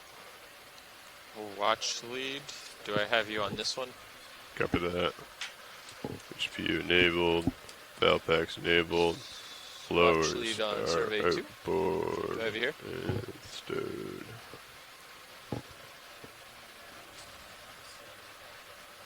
Copy. Yep. The uppers are Hey, video, do you know which station watch lead's in? I don't know which one that is. Watch lead 2. Copy. Okay, swing arms are stowed. Sample Watch lead, boxes. this is Swings are outboard. Pins are retracted. Go ahead, Nev. Drawers Hey, we're retracted. setting up for sent up to our mid-water transect. Disable.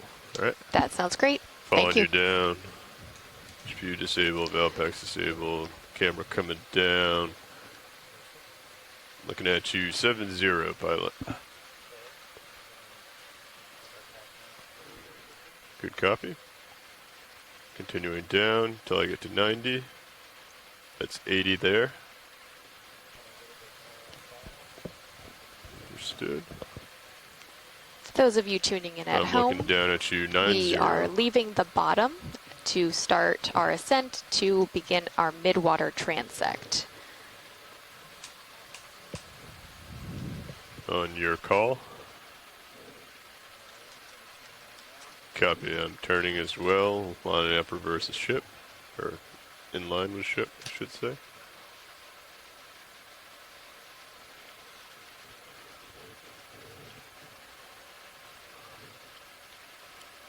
Looking down a little bit further to keep you in view.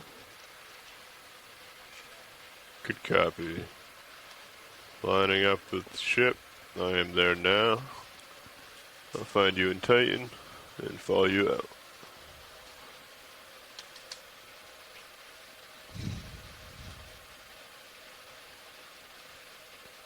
I have good visual of you in Titan as you push out. Delta is 12, I'll come up.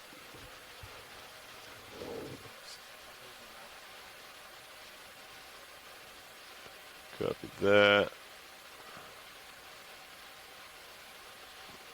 Okay.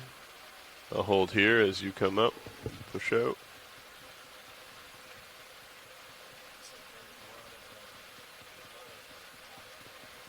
There is.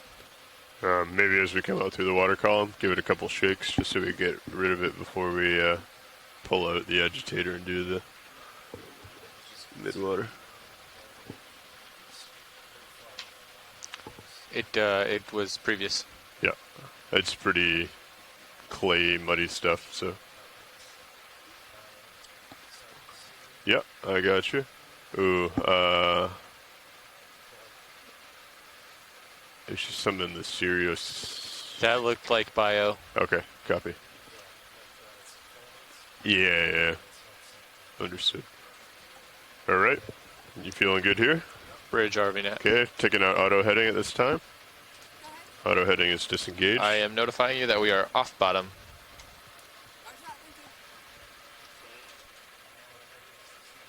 Understood.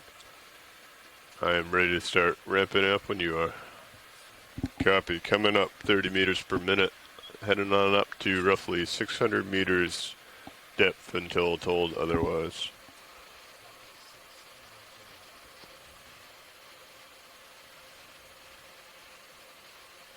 Feel free to play with bioluminescence making as you are comfortable to do so, if you would like.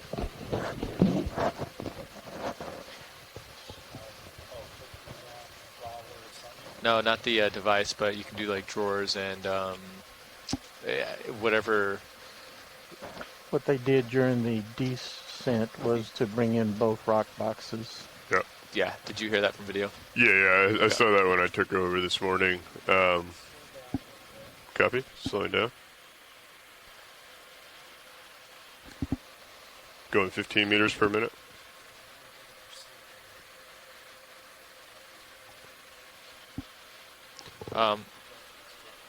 Let's go. You might need to lose some weight. There is a rock in the port. Sorry, in the starboard. No, there's a rock in the port forward. That is a might be heavy. No, I took that one. It was also very, very small. Ah, well. Copy. No worries. That starboard one might be too heavy then. Ramping back up. You comfortable with me going to 30? Copy that. Okay, a little hot. Okay, flickering 2930 there. Heading on up. So, on the way down, we played around with putting the drawers inboard, right? The rock boxes. The wing, yeah. The only issue I have with that is, so going down, we were coming down on top of things, and as they hit the boxes, then they would bioluminesce up as we were coming down past it. where we're going up, if those are hitting things, then it's going to be out underneath us, right? So how much time do we have? Could we go to like 700 meters, take out the agitator, and then come up at like 15 meters a minute and like slow down our ascent, but like as we're going up through the water column, have it out? Let me check. I was just told off bottom at 45. Oh, okay. So we probably don't have extra time. Copy. Do you guys know what I'm saying though? Like the situation that they had set up worked well for going down, but coming up, what we could try and do is maybe reach out the shilling, not the shilling, the craft, and again like have it up high, and then have the ME20 kind of looking down underneath. So as things like hit it, like have it in the top of the screen, and maybe things would like go through it.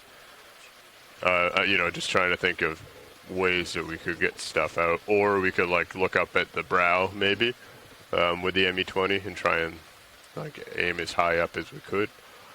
I think the rock boxes may, and if anyone in workshop is listening and has any ideas, feel free to toss it out. But I think this is kind of our time to experiment safely with some ideas.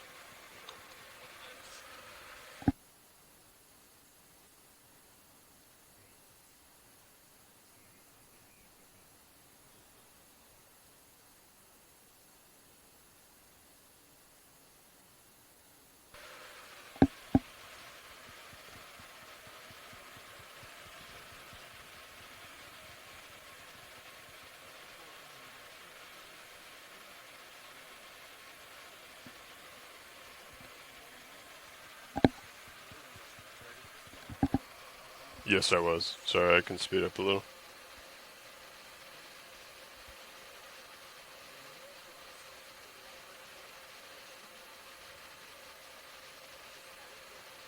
Okay, locked in 30.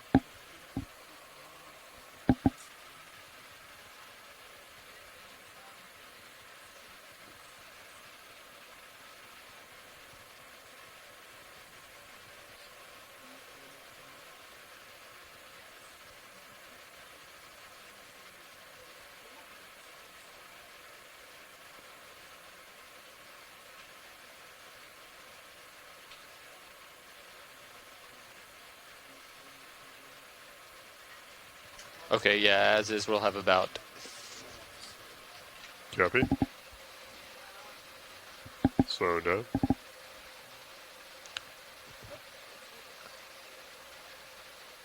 I'll come down to 25. We might think about losing some weight. Because he's at 100. What are you thinking? We didn't add that much weight. Unless there's... Yeah, but I mean, like... That rock really wasn't very heavy that you got earlier? Oh, no, it was tiny. Like, it broke in half, and it was about the same size as the one that Chris had just grabbed.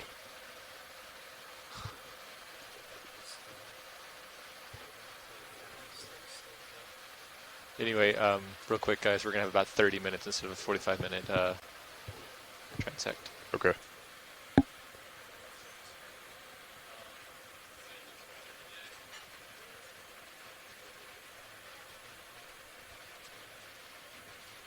Copy. Increasing.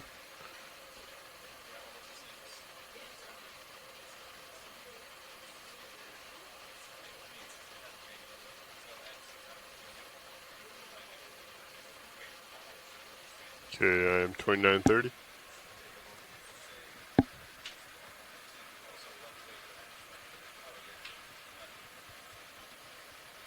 So I got distracted with other things. You guys were deciding what to do.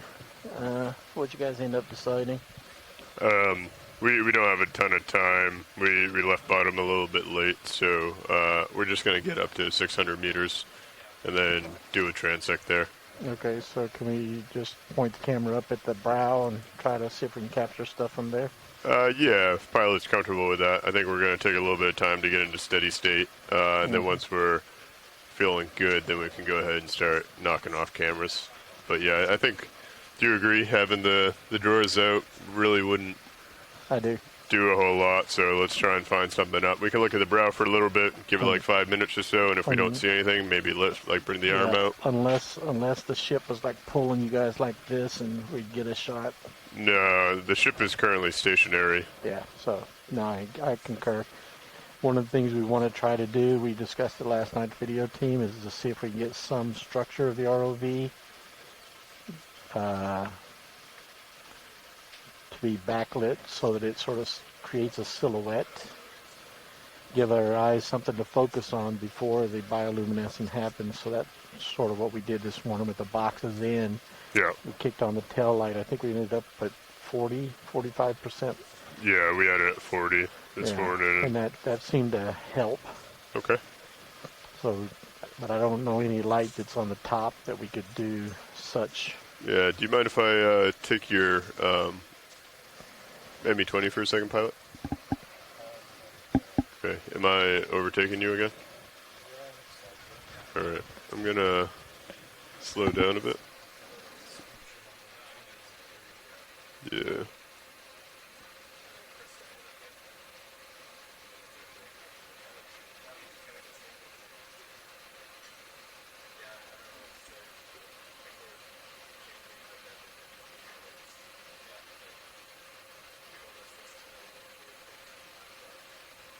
Okay, I'm 27, 28. I'm gonna take your ME20 and look up, see how high we can go if you're comfortable with that, pilot. Okay, coming up.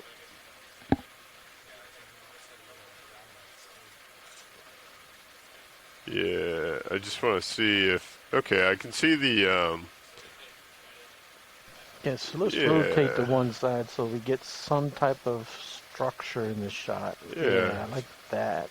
Something like that might work, and then if I lower it, we'll have the structure at the very top of the screen. Something like that. I think let's start off with the full structure in the shot and then see what kind of some light we can do that's not direct that could give us a little light. Let's just take a quick look at the port side. So that was starboard. Let's see if there's anything. This might be a little bit simpler, the port side, where it doesn't have the guard there.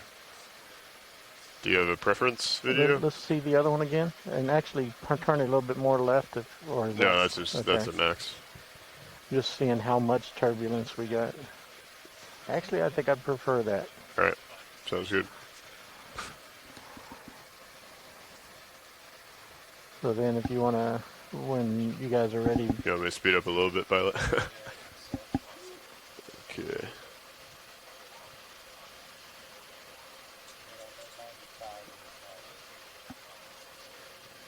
At flickering 2930.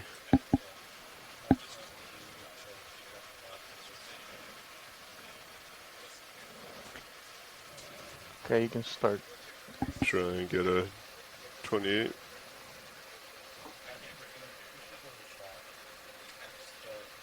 Okay, there's a 28. Steady. Let's see what we can do with that. So let's, when you're ready, let's bring off the starboard sets of lights. Copy that. Stand by one video. Yeah.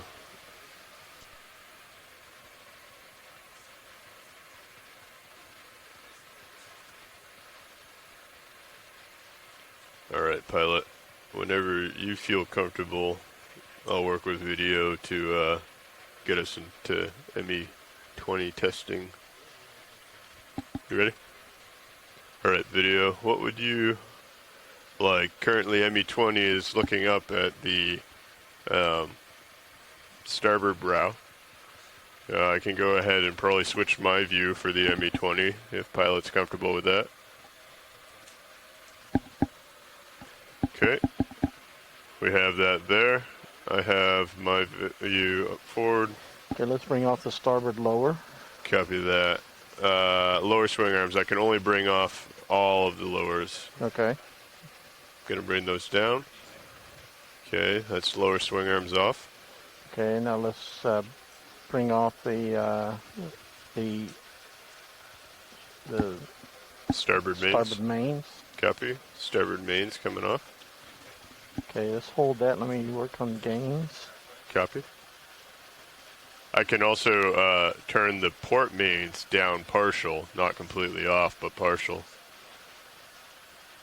Yep. Bring down whatever All you right, got pilots, there. this is your nav. Okay. Slowly. So I'll bring 50%. down. Yeah. I also have the uppers on still. Yeah, turn the uppers off. Okay, uppers are coming off. Okay, So hold that's there. uppers are off.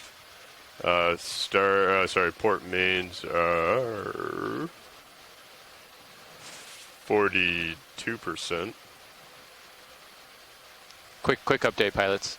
Go ahead. We're going to stop D2 at 478 meters. 478 on the dot. Copy.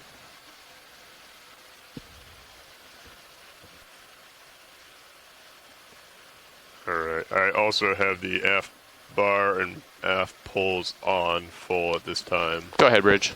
Yeah, something's coming from the lower right. Okay. Suction light is 100%, so I can bring that down. Yes, that sounds great. No impact.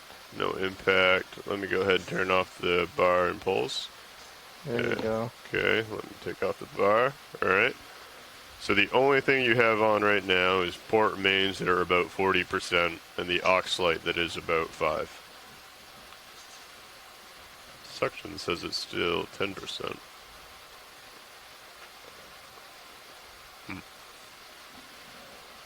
Let me check with my colleague. Understood. You also have Sirius lights that are on. Pilot, do you feel comfortable with the just the aux light? Okay. Understood.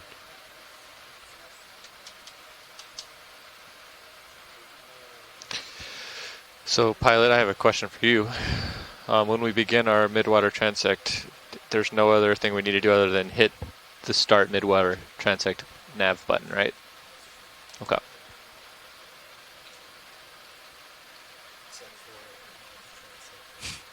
Ooh. That is a good copy.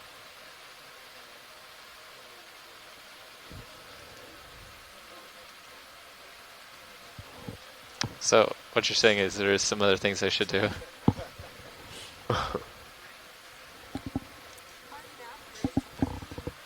Go ahead, Bridge. Copy that. Thank you very much. Are you able to hold that a little bit better, pilot, the 28? Yeah. Okay.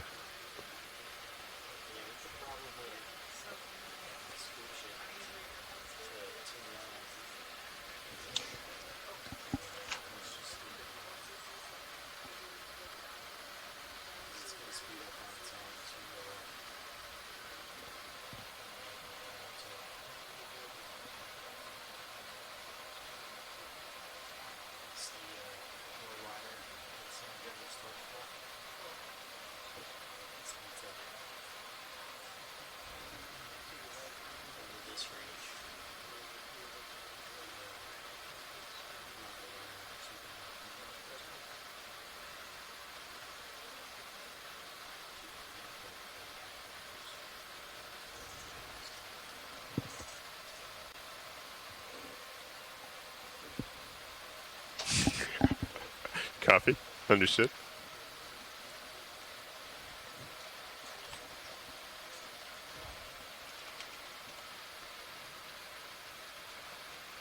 We averaging 30 meters per minute still? No. 28. 2-8. Copy.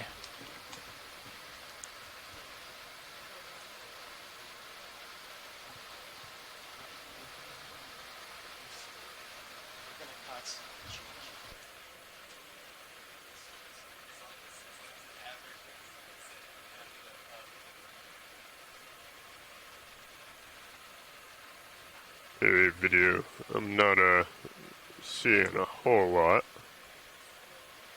Could be lack of bioluminescent critters. Do you think it'd be valuable to try and stick the arm out there?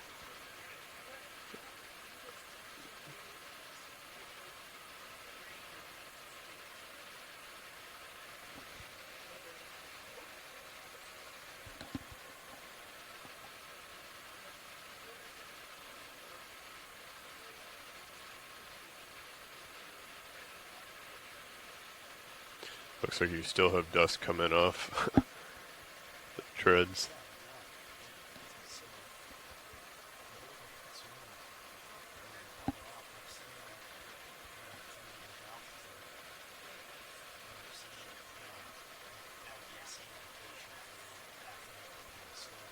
Yeah.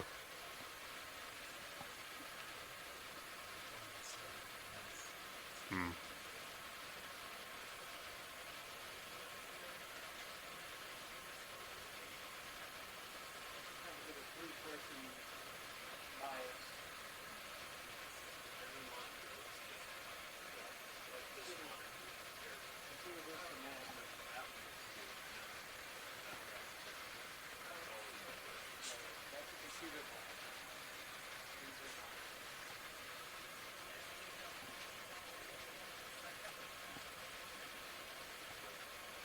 Four, 7, 8 is the target depth, correct?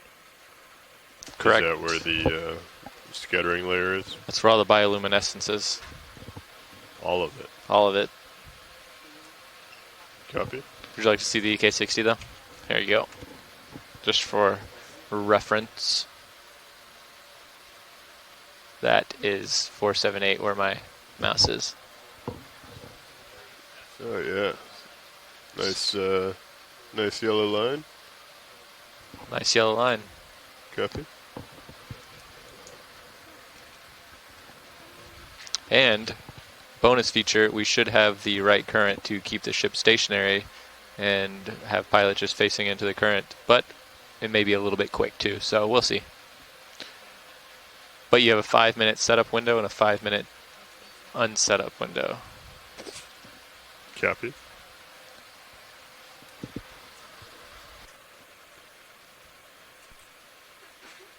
Closer.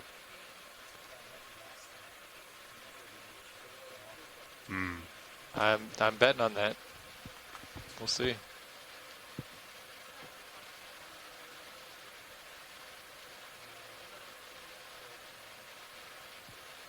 Even better, the 15-minute call out will line up as soon as we start ascending.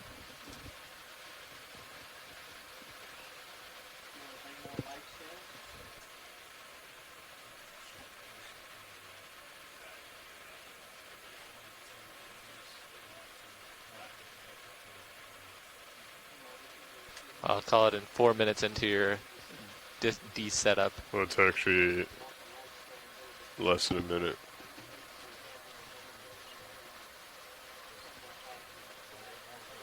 You got... I know, but it's 22. Oh, you know what? No, it's a minute after ascent. 16-minute ascent at 28 meters per minute. Come on, guys, math. That's true. Can't divide by 28.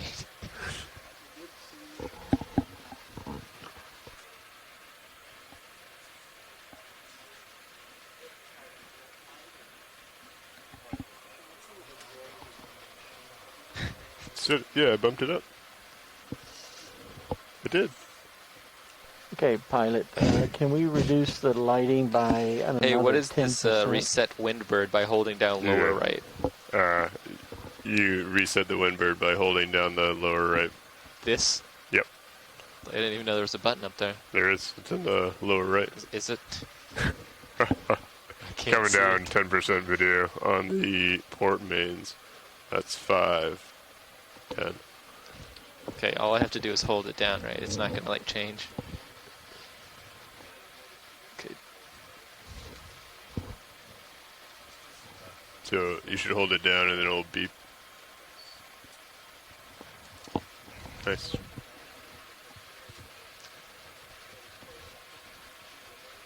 So the right is a maximum reading, right? Yes. At any given time or over a certain amount of time? So the right is the maximum since you last reset it. Okay. So that's why we go ahead and reset it before each recovery, or like as you're coming up off the bottom, so that even if you look up quick and see 11, you know, you might also have had a gust of 15 or so that you missed. So that should tell you the maximum since you reset it. Copy. Ooh, we need to repaint that guard.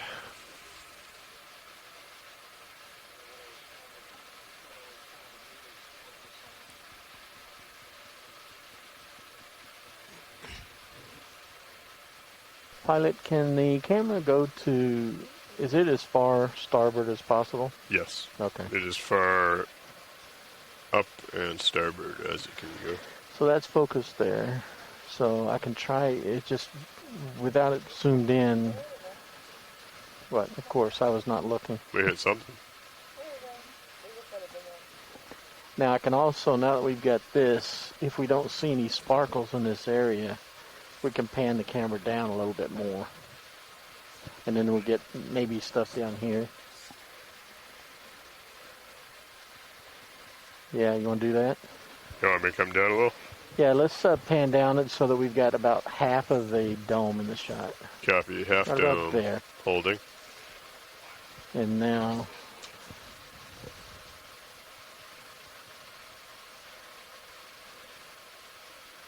See, it's so hard to tell when I'm in focus up there. I'm trying to focus on those dots. Oh, there we go. I don't know if that was bioluminescence or just catching the light. We're going to call it bio.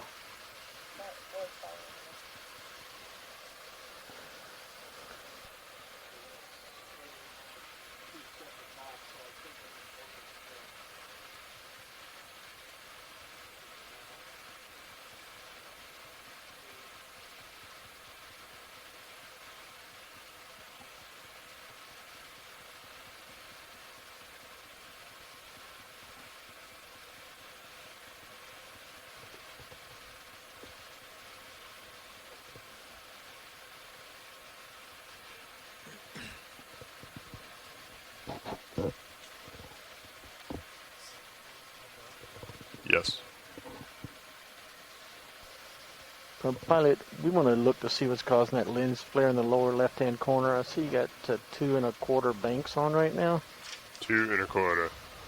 Yeah, well, these are off. The relays are off, so those are just, they were left high, but those are off. And then we have the aux light on at 5%. So is that the one that we're seeing is the AUX? No, we're seeing the port mains are still at 30%. Okay, and that's the only light that's on? It's the only light that's on. Yep. Okay. Other than Sirius lights, which are facing the other way. Right. And the aux light, which is facing the other way. Okay. So I could try taking down the ports and putting on the suction like we had before. Sorry, I'm not hearing you. I have you on Sorry, I intentionally muted. I don't think suction's going to go up there, but let's go ahead and try it. Turn on the suction. See if we see a difference. All right, suction coming on. 5, 10, 15, 20, 25, 30, 35, 40, 45, 50. You see anything? I'm not seeing anything. Kill the mains. Okay, mains off. Suction max. There's some suction on. Suction is max there. So that's coming from suction. Yeah, so that's from the bottom. That's the wrong spot, right? Yeah, let's lose the suction. Copy. Suction coming off. What about like 5% on fog? Yeah, let's get 5 on fog. Oh, that's 5% on fog. Yep. That's 5% on the brights. The fogs. We also have 5% on lowers. I think that that's we lighting up that. the snow now. All right. Yeah, let's go back to the tops. Copy. Do you want me to just do 5% on ports? Yeah, let's. Okay, that's 5% on port main. Yeah, let's go with that. Copy.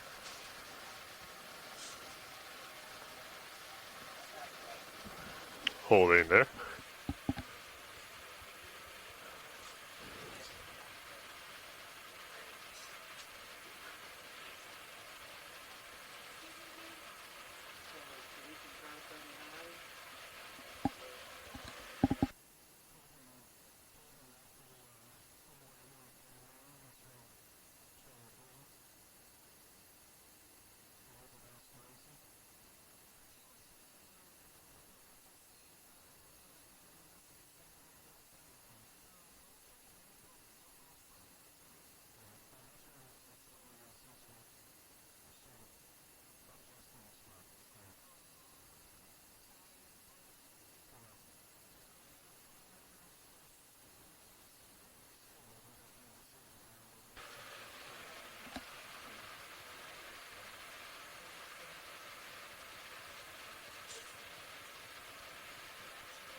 Mark.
Sirius passing 900 meters.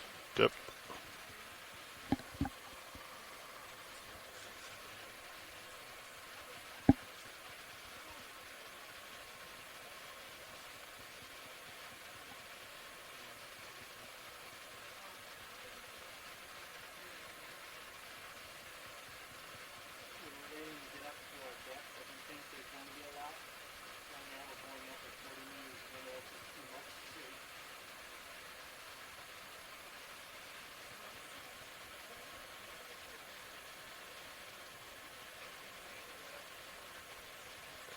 I mean, to be honest with you, it's doing pretty well. Looking at the agitator, it's not really pinned down right now, and it's holding pretty steady. Yeah, I'm not seeing too much movement, just a little bit, but it's made to flex a little bit. Yeah. So. I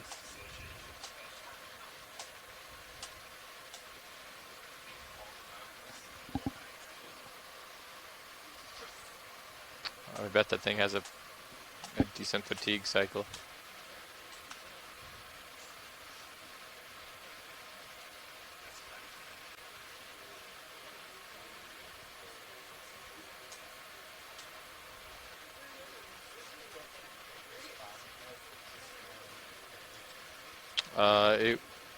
It was 18.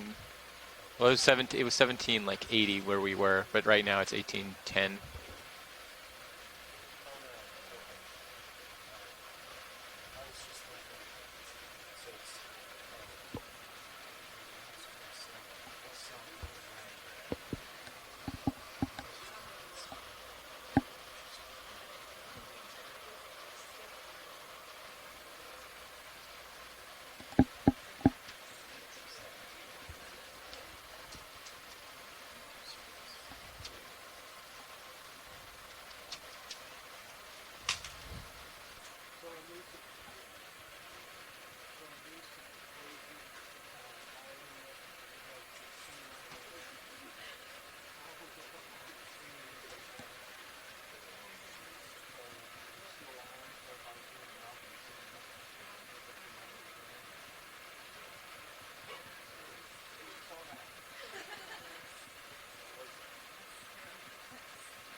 You know, pilot, the next step, if we do find significant bioluminescence, they're going to want to Video, this is capture watch it, lead and one. it's going to be even faster than trying to catch I just wanted to mid-water check in, is the ME being streamed on any of the channels, or streamed on any of the streams?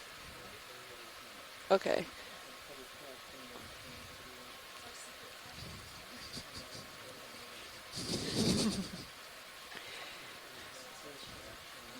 All right, thank you very much. So for those of you still here at Oh, and you home, we came are back to find moving it again? upwards towards the deep scattering layer to Yeah, that's continue our right. testing of our low light If we camera, ever had as to well do as that, bringing out our creating like a bioluminescence little agitator. So if you would like to tune in and view suction the low light nozzle camera, specifically for we that. are currently streaming One it that on has like a stream net 3 above it, through our or channel like the at agitator above it, and as it like comes oceanexplorer.noaa.gov. through, you can see it. You can go ahead and like, tune in have, via this expedition, you know, and on stream split 3 you'll be able second to to see react to all of turn what we're on seeing suction. currently in low light. It is currently dark, but we are testing for that kinda factor of have to be the bioluminescence, so we are way to go intentionally about it. keeping everything quite dark in this So area. I don't think we're out of time to like adjust to catch it.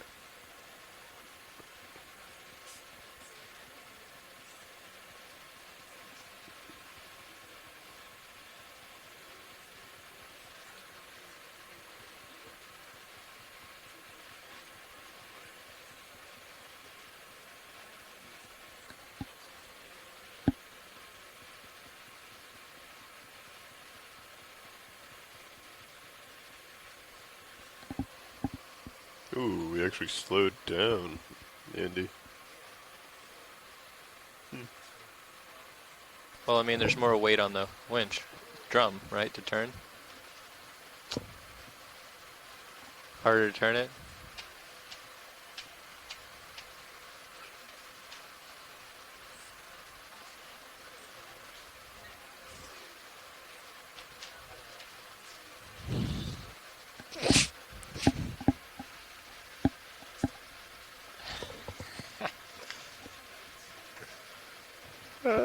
I like to swerve around a little bit.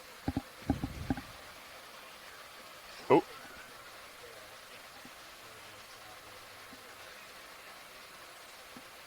Well, as we go down, it definitely accelerates. Because you have more. No, it accelerates going out because you have more weight out off the drum. I think it's the Coriolis force.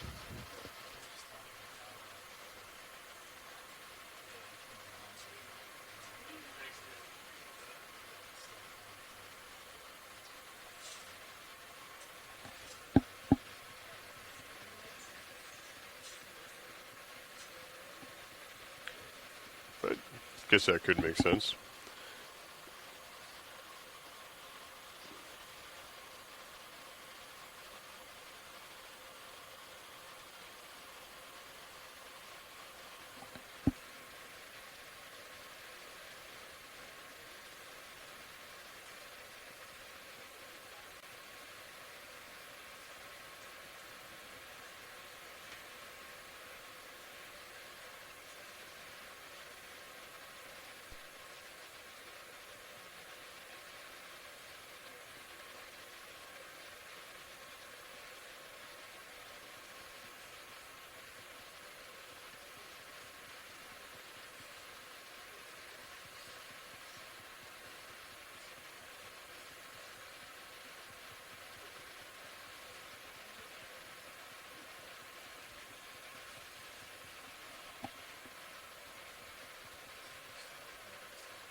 It's also lit.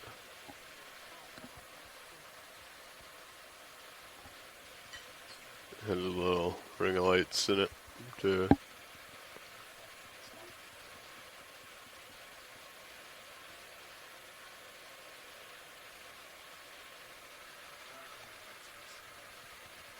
on Sirius. The only one is in that camera. Yeah, so there's a little ring of lights in the camera, which is why the BSR is lit up.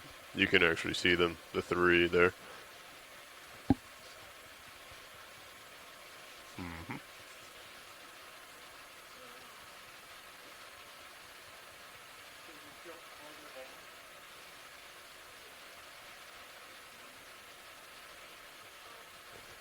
Sirius passing 675 meters depth. Climbing at 28 meters per minute.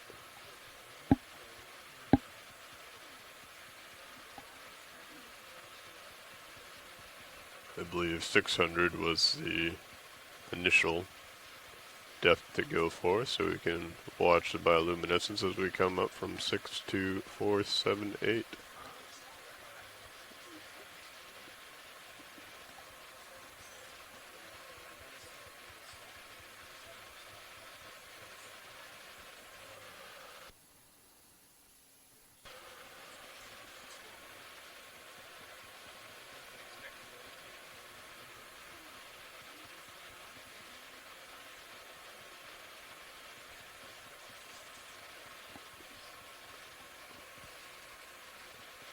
Alright, so what's your thought here, pilot? We get up to depth, and then do you want to lock in auto head and come underneath me? And then I'm assuming where I'm facing will probably be where the current's coming from, where we've been pinwheeling in it for the last few minutes.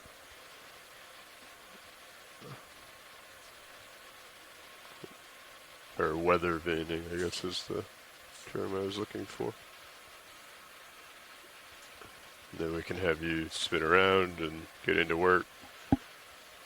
Pull out the agitator and get set up like we did the other day and try and see if we can create a little fireworks show.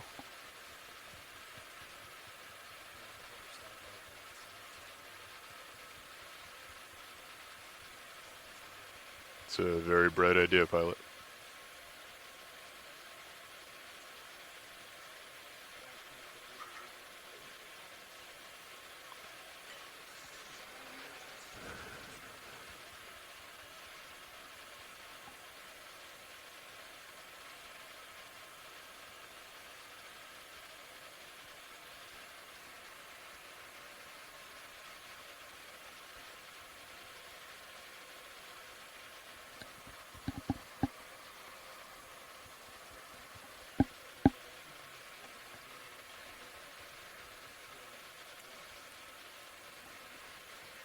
Sirius passing 600 meters depth.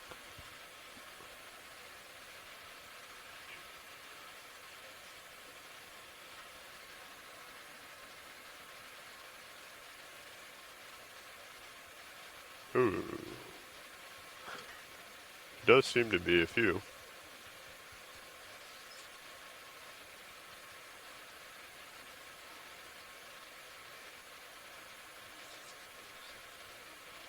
That is correct.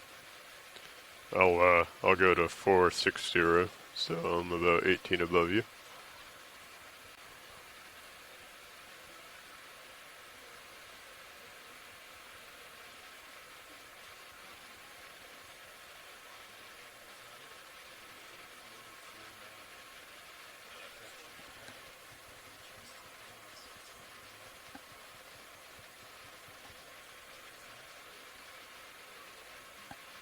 Sounds good.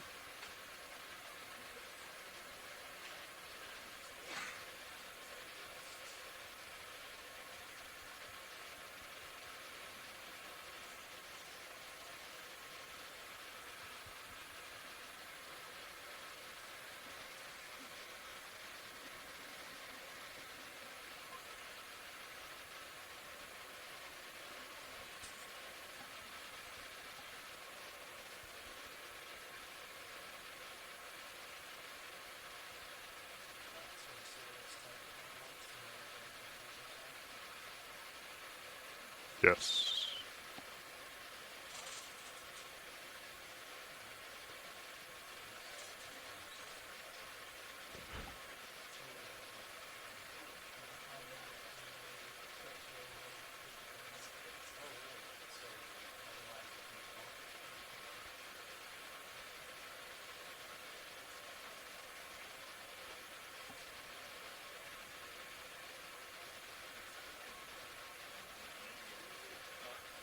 You can also just look into the lens and see them.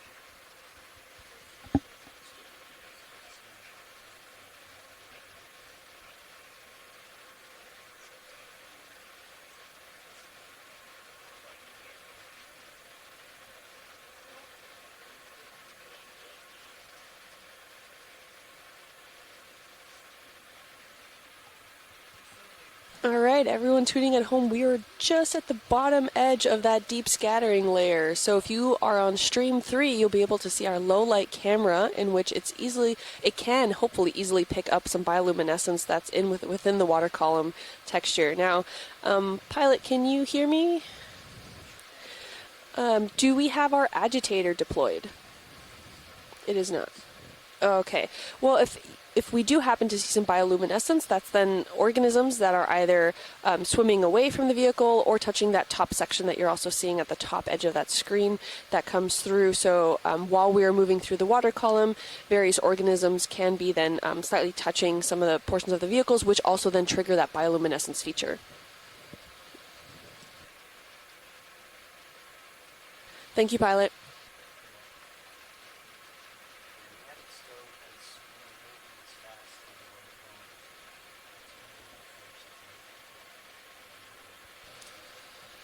Copy that. Will we be deploying it? Okay, cool. Looking forward to it. Awesome, thank you.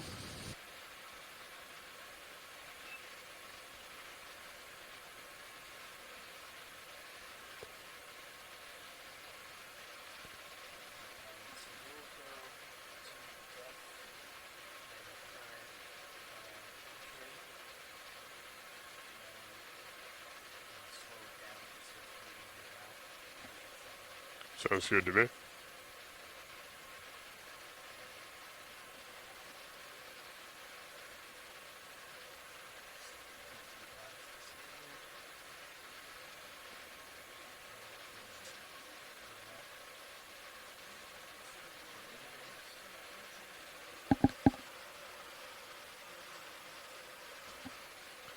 Copy that. Continuing to 460. Copy.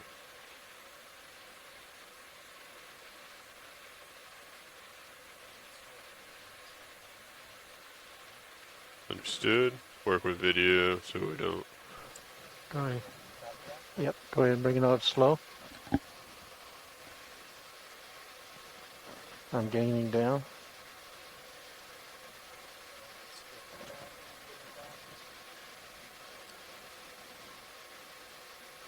Okay, serious, I'll stop. 460.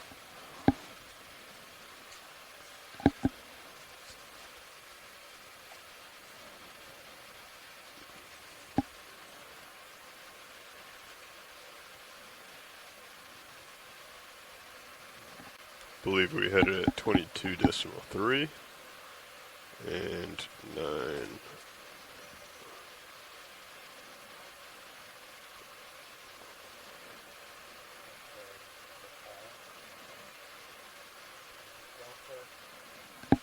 Okay, switching my view. Alright, you want me to lock in auto heading? Auto heading is engaged. Understood. Looking down all the way back. Got Titan over here following you. Got good eyes on D2 coming back.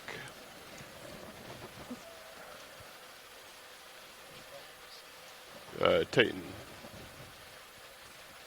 Top of Titan. Yep, if I can adjust it right.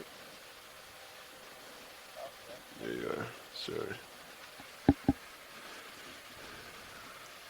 Still have quite a bit of sediment underneath us, huh?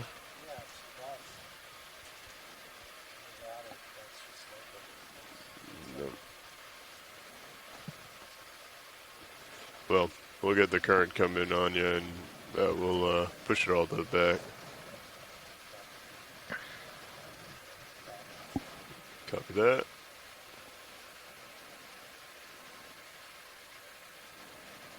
Looks like you are slightly off to my port. Or, I guess my starboard, excuse me. Yes.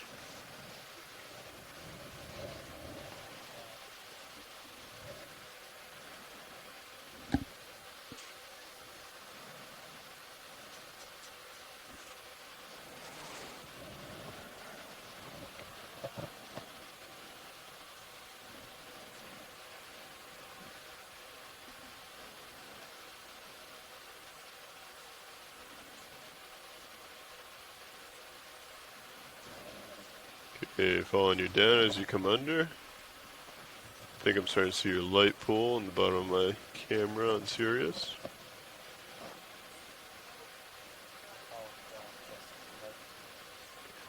Yes, yep, with the Titan. I'm all the way back on main HD.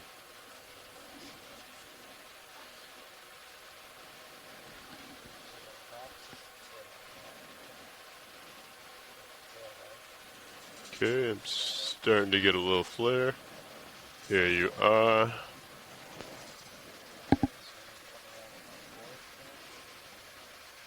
Alright, let's come up to 90. Yeah, if you don't mind. Follow you up. Got you at 90 there.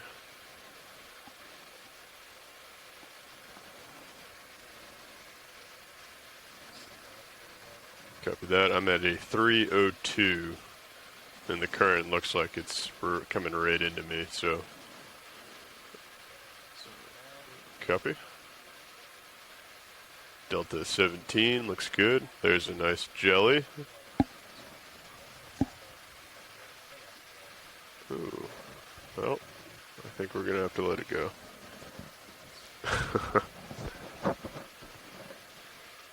Alright, you're sliding back a little bit. I still got you.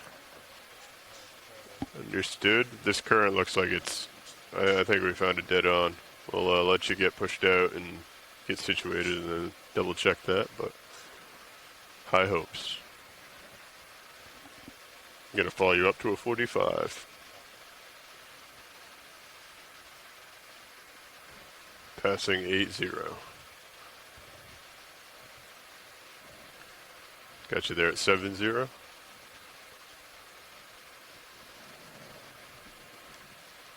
60.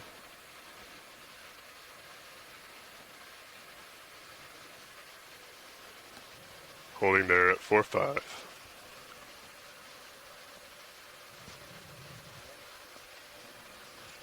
Good copy.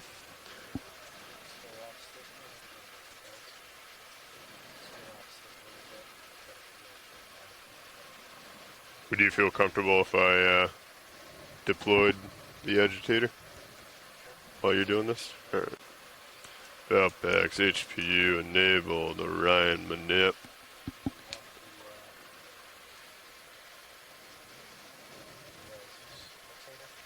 I should be alright. Thank you, though. Ooh, that was...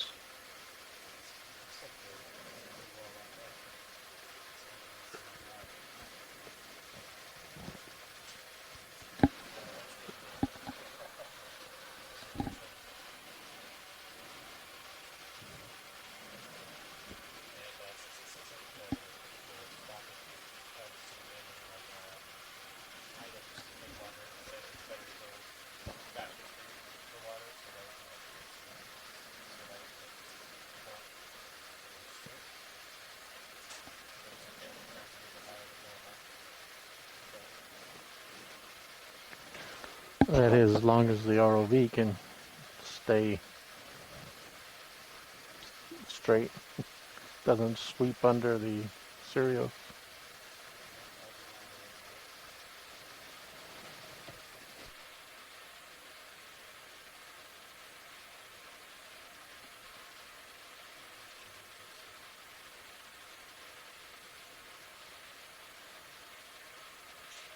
They're called soul missus, the jellyfish, and we just saw a siphonophore also come out of view.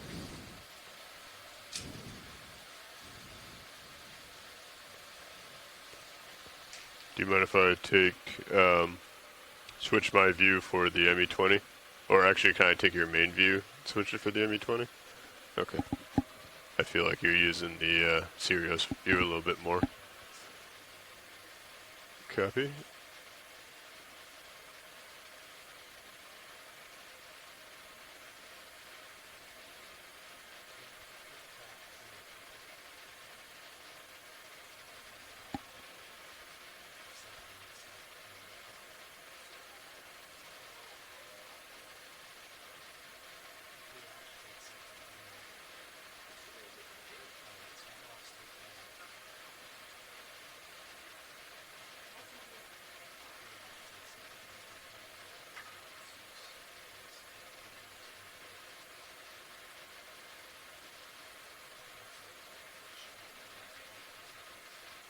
Alright, how does that look? Everyone happy with that? A little bit wider out, A little bit wider out. further away. We're at still in the top and bottom. We may get some other way. Stand by one.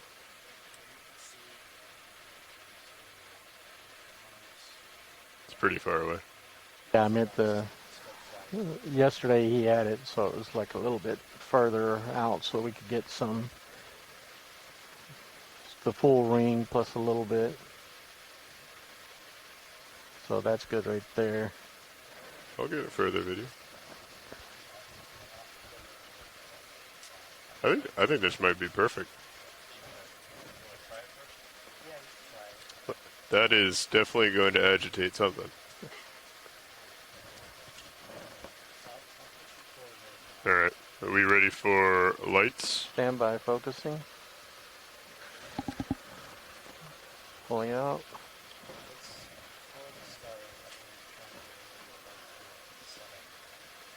Okay, understood. I'm gonna wrist left and then right because I have a theory that it. Yeah, get rid of the sag. Yeah. Okay, so now I'm only gonna right. Yeah, it's already starting to sag. So the last command I give will be a wrist right there. I'll hold it there. Right, pilot, when you are ready, I will work with video for lights. Yeah, first thing you'll be doing is to shut off Sirius lights when pilot's ready. Understood.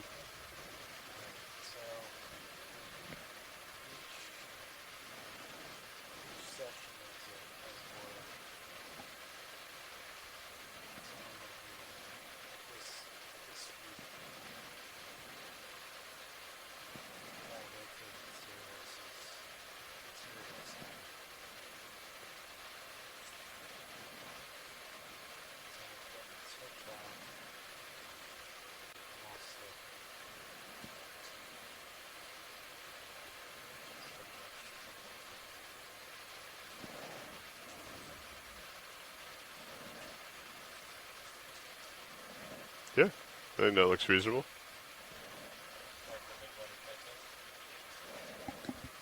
You ready? Alright, video Sirius lights coming off now. Sirius lights are off. Be ready for D2 lights. Yep. Bring in aux light all the way down to 5%. Aft poles are off, aft bars off, lower swing arms are off, upper swing arms are off, starboard mains are off, port mains are off. All lights are off except for the aux light. Would you like me to try and do a little bit of suction? Just one section, 1 second. I Copy just that. saw some bio go by. Ooh. I think we can go with that. We are commencing our light show here. You can check out the ME20 on the quad camera. I think it's in the lower right-hand corner of stream 3.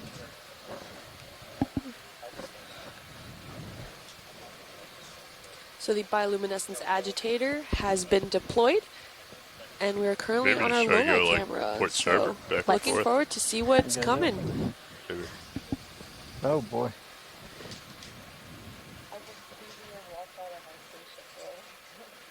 Oh, that's you being locked out. That's not KVM dead.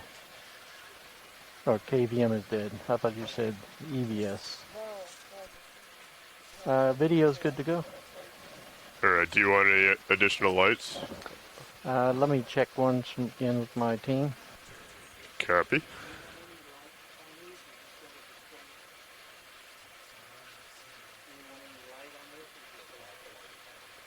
I think when you push forward it...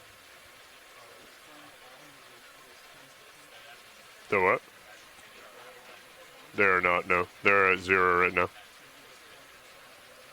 Okay, section light. 1, 2, 3, 20%. 25, 30, 35, 40% on suction. I see a little bit down in the lower left. Do you want more? I got 60 more percent. Upper mains. Do you want port and starboard mains? Starboard mains, 5%. It's a lot. Coming off. Starboard mains off.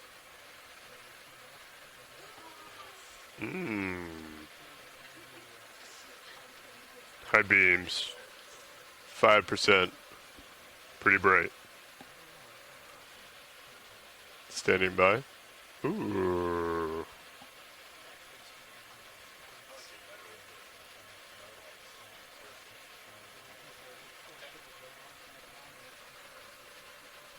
Do you want fog lights still on? Fog lights off. Suction. 1, 2, 3.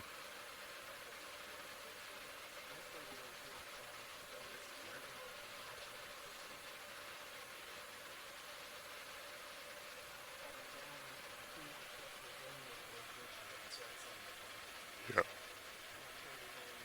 You can if you want. Yep.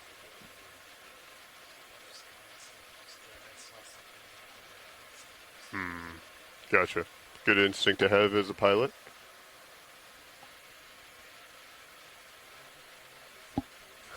You want to know what it is? That's the more light. Oh, that's the 70 bumping up 70. So that's their little yellow tape in the upper right there. Ooh.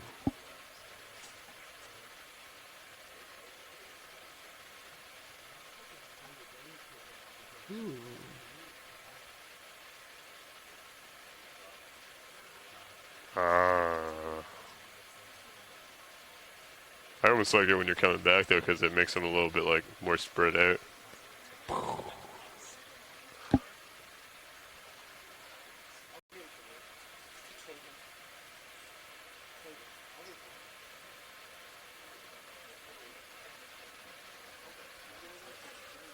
If you're tuning in, you can see on stream 3 our low light camera, and we are currently in the midwater column in the deep scattering layer.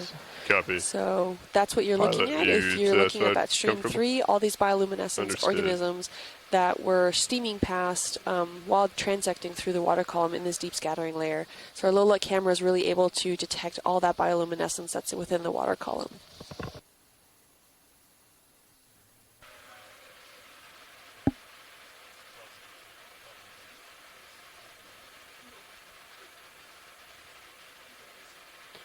Alright, so you've done a couple passes. We know moving forward through the water helps, right? Do we want to try a little port starboard action, a little lateral, or like maybe like a diagonal up and see if that does anything?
Going into it. Okay. So that being said, what if we did like kind of a reverse mow the lawn where you like move forward at an angle to starboard and then like kind of cut back and forth across the screen to like, I can't see you anymore if you want to push forward. You know what I mean? To like maximize the time going through the water at a higher speed, and then we can like kind of drift back slow. You know what I mean? Just try and get like a nice 30-second, you know, segment of this where we have like multiple hits in a row.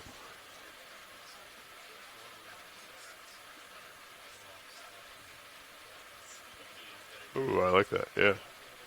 So like when you see like a nice little like burst.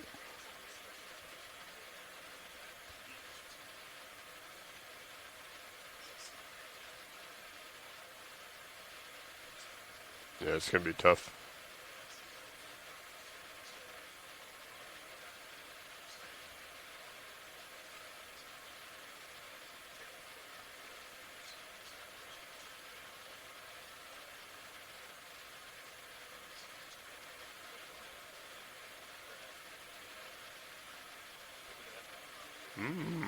There's a jelly.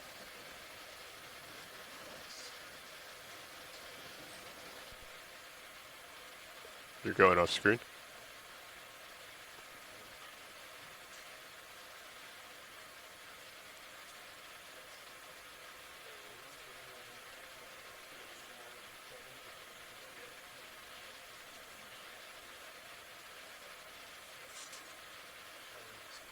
Yeah, I was gonna say it was really light for a second.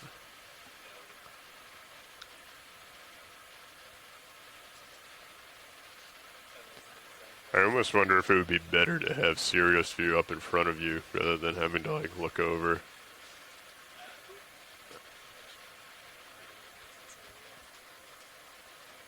Oh no, I mean like I'm looking this way and he's looking that way.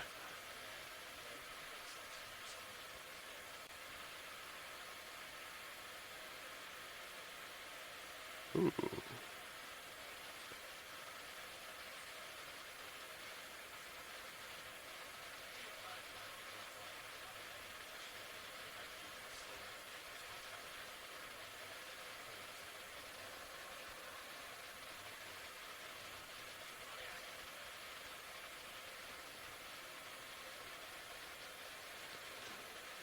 Alright.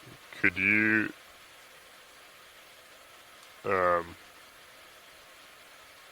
try keeping your head straight on and like lateraling port and starboard rather than changing your head if possible? Just to try and get a sense of like, we can have a nice view on your light, we have it right out in front of us, and as we like lateral a little bit,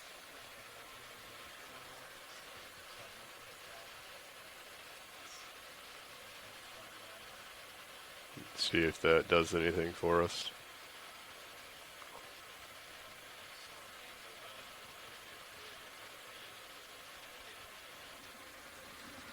Oh yeah. Ooh, like something like the like a jelly coming into it. Yeah.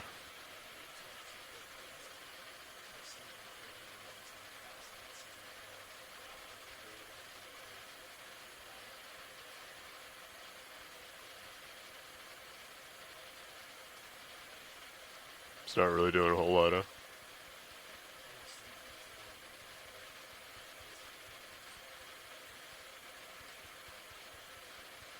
There we go. That was the jelly.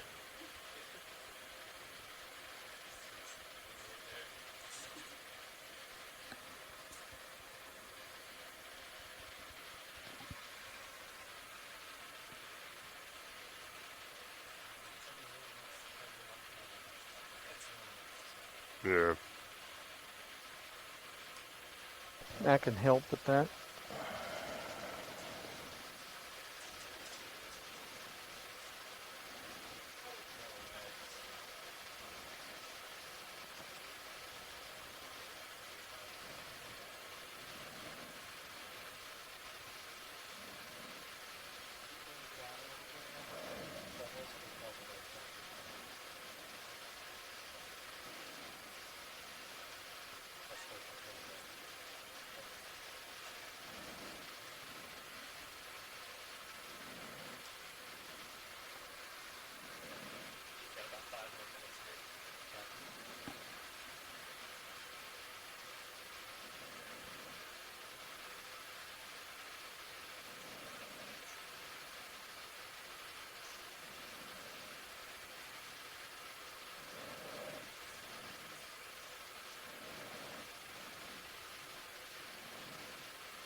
Copy that.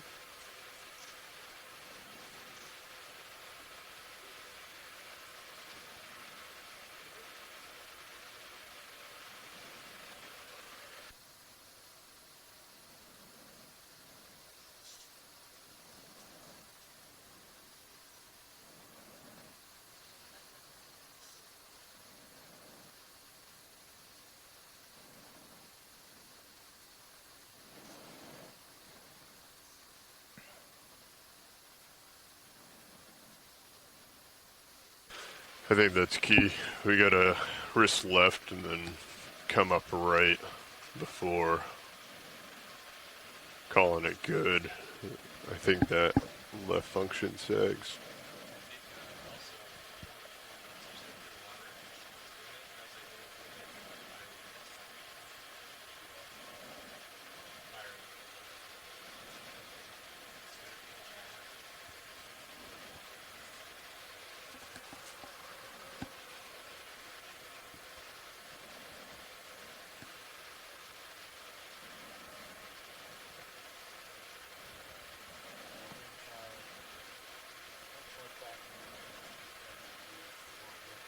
It seemed like they lingered for a little bit longer.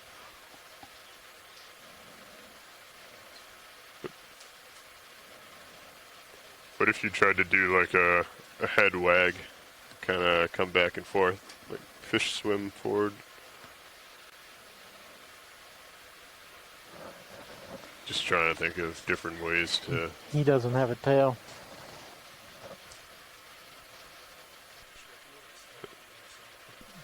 This is true. You're right. It's actually like over 7,000 meters long. Connects all the way to the ship.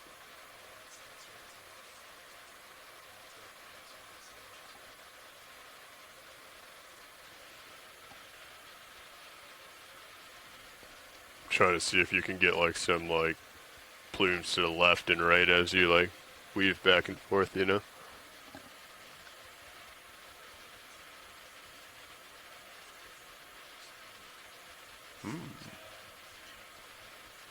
Yeah, seems to be working well.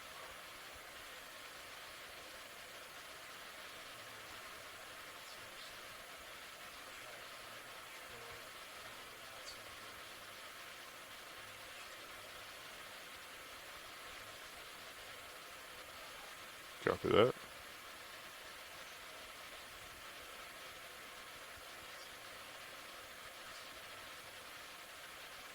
Yeah, how much time do we have left, Nev? Copy.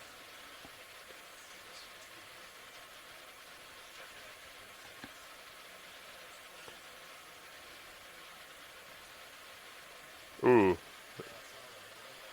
Yeah, I don't know, something large kind of came into the front of D2. Huh.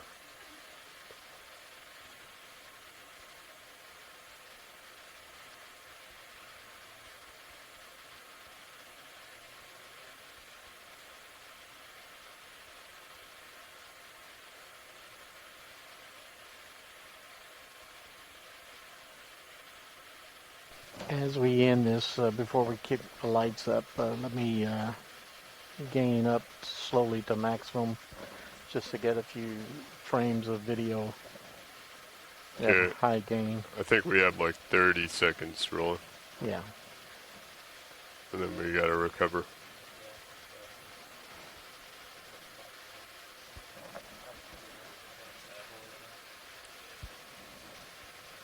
Okay.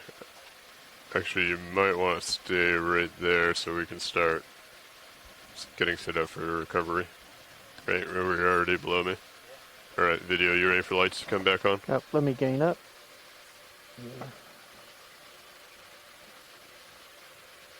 You want me to start with Sirius lights? Yeah, start with Sirius lights. Alright, Sirius lights coming on.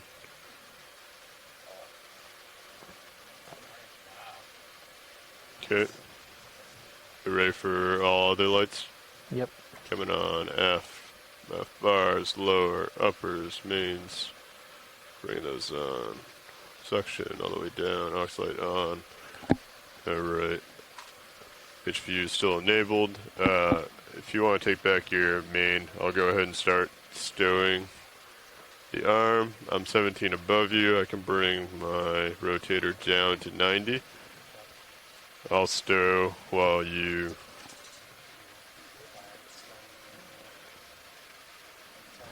stowing and towing, yep.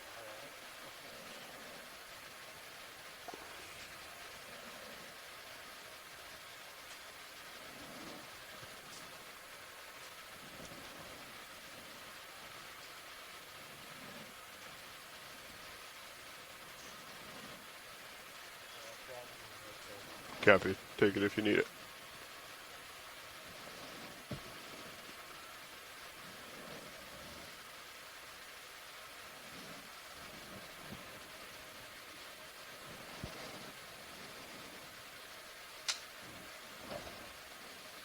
Agitator stowed, disabling, HPU, valve packs off. You got me looking down 70. I'm continuing. Ooh, I have your rotator, sorry. Taking mine back. Following you down. I'll get you on Titan as well. Okay, that's 90 there. You want to go ahead and spin?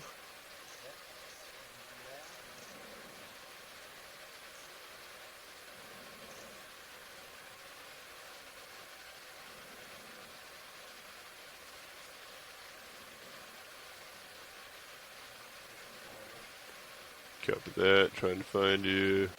Have lights. Yeah. You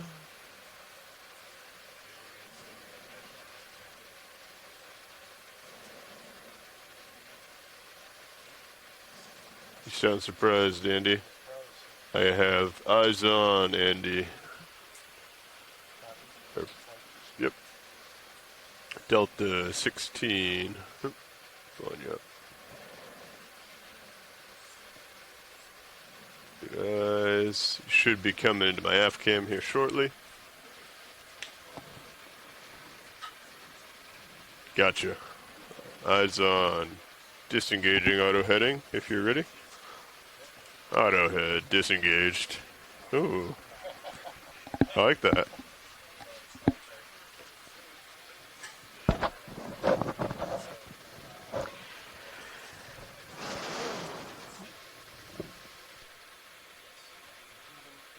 You ready to come on up, pilot?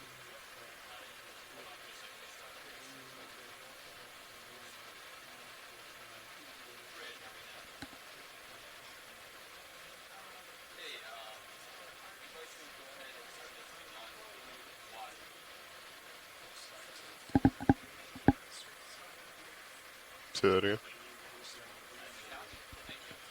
Copy that.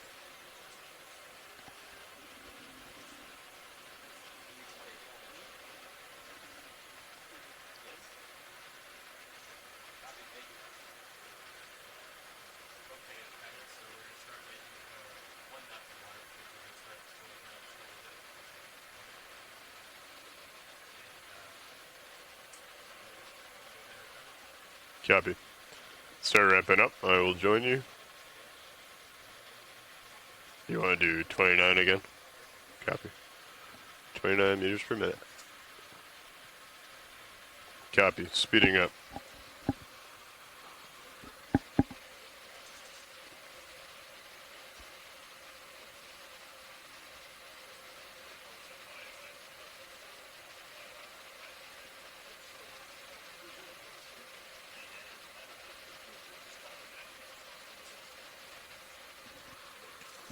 Okay, starting to get up to speed.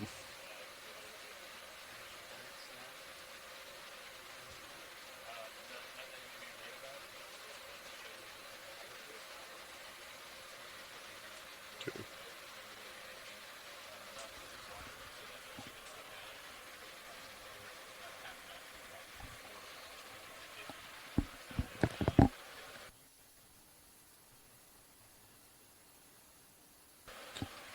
Right, locked in at 29, pilot.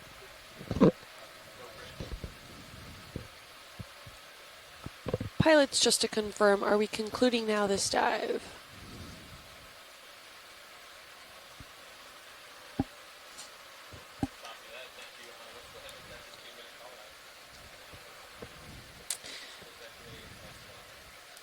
right, everyone, thank you so much for joining today's dive. This is dive 6, and we have one more dive before we complete this expedition. So please tune in. We are scheduled for regular launch and recovery also for tomorrow. We'll actually be staying within this general area, or we will be rather returning to this general area for our last dive before we head in to Key West at the completion of this 2002 ROV and mapping shakedown. Thank you so much for everyone that's been tuning in.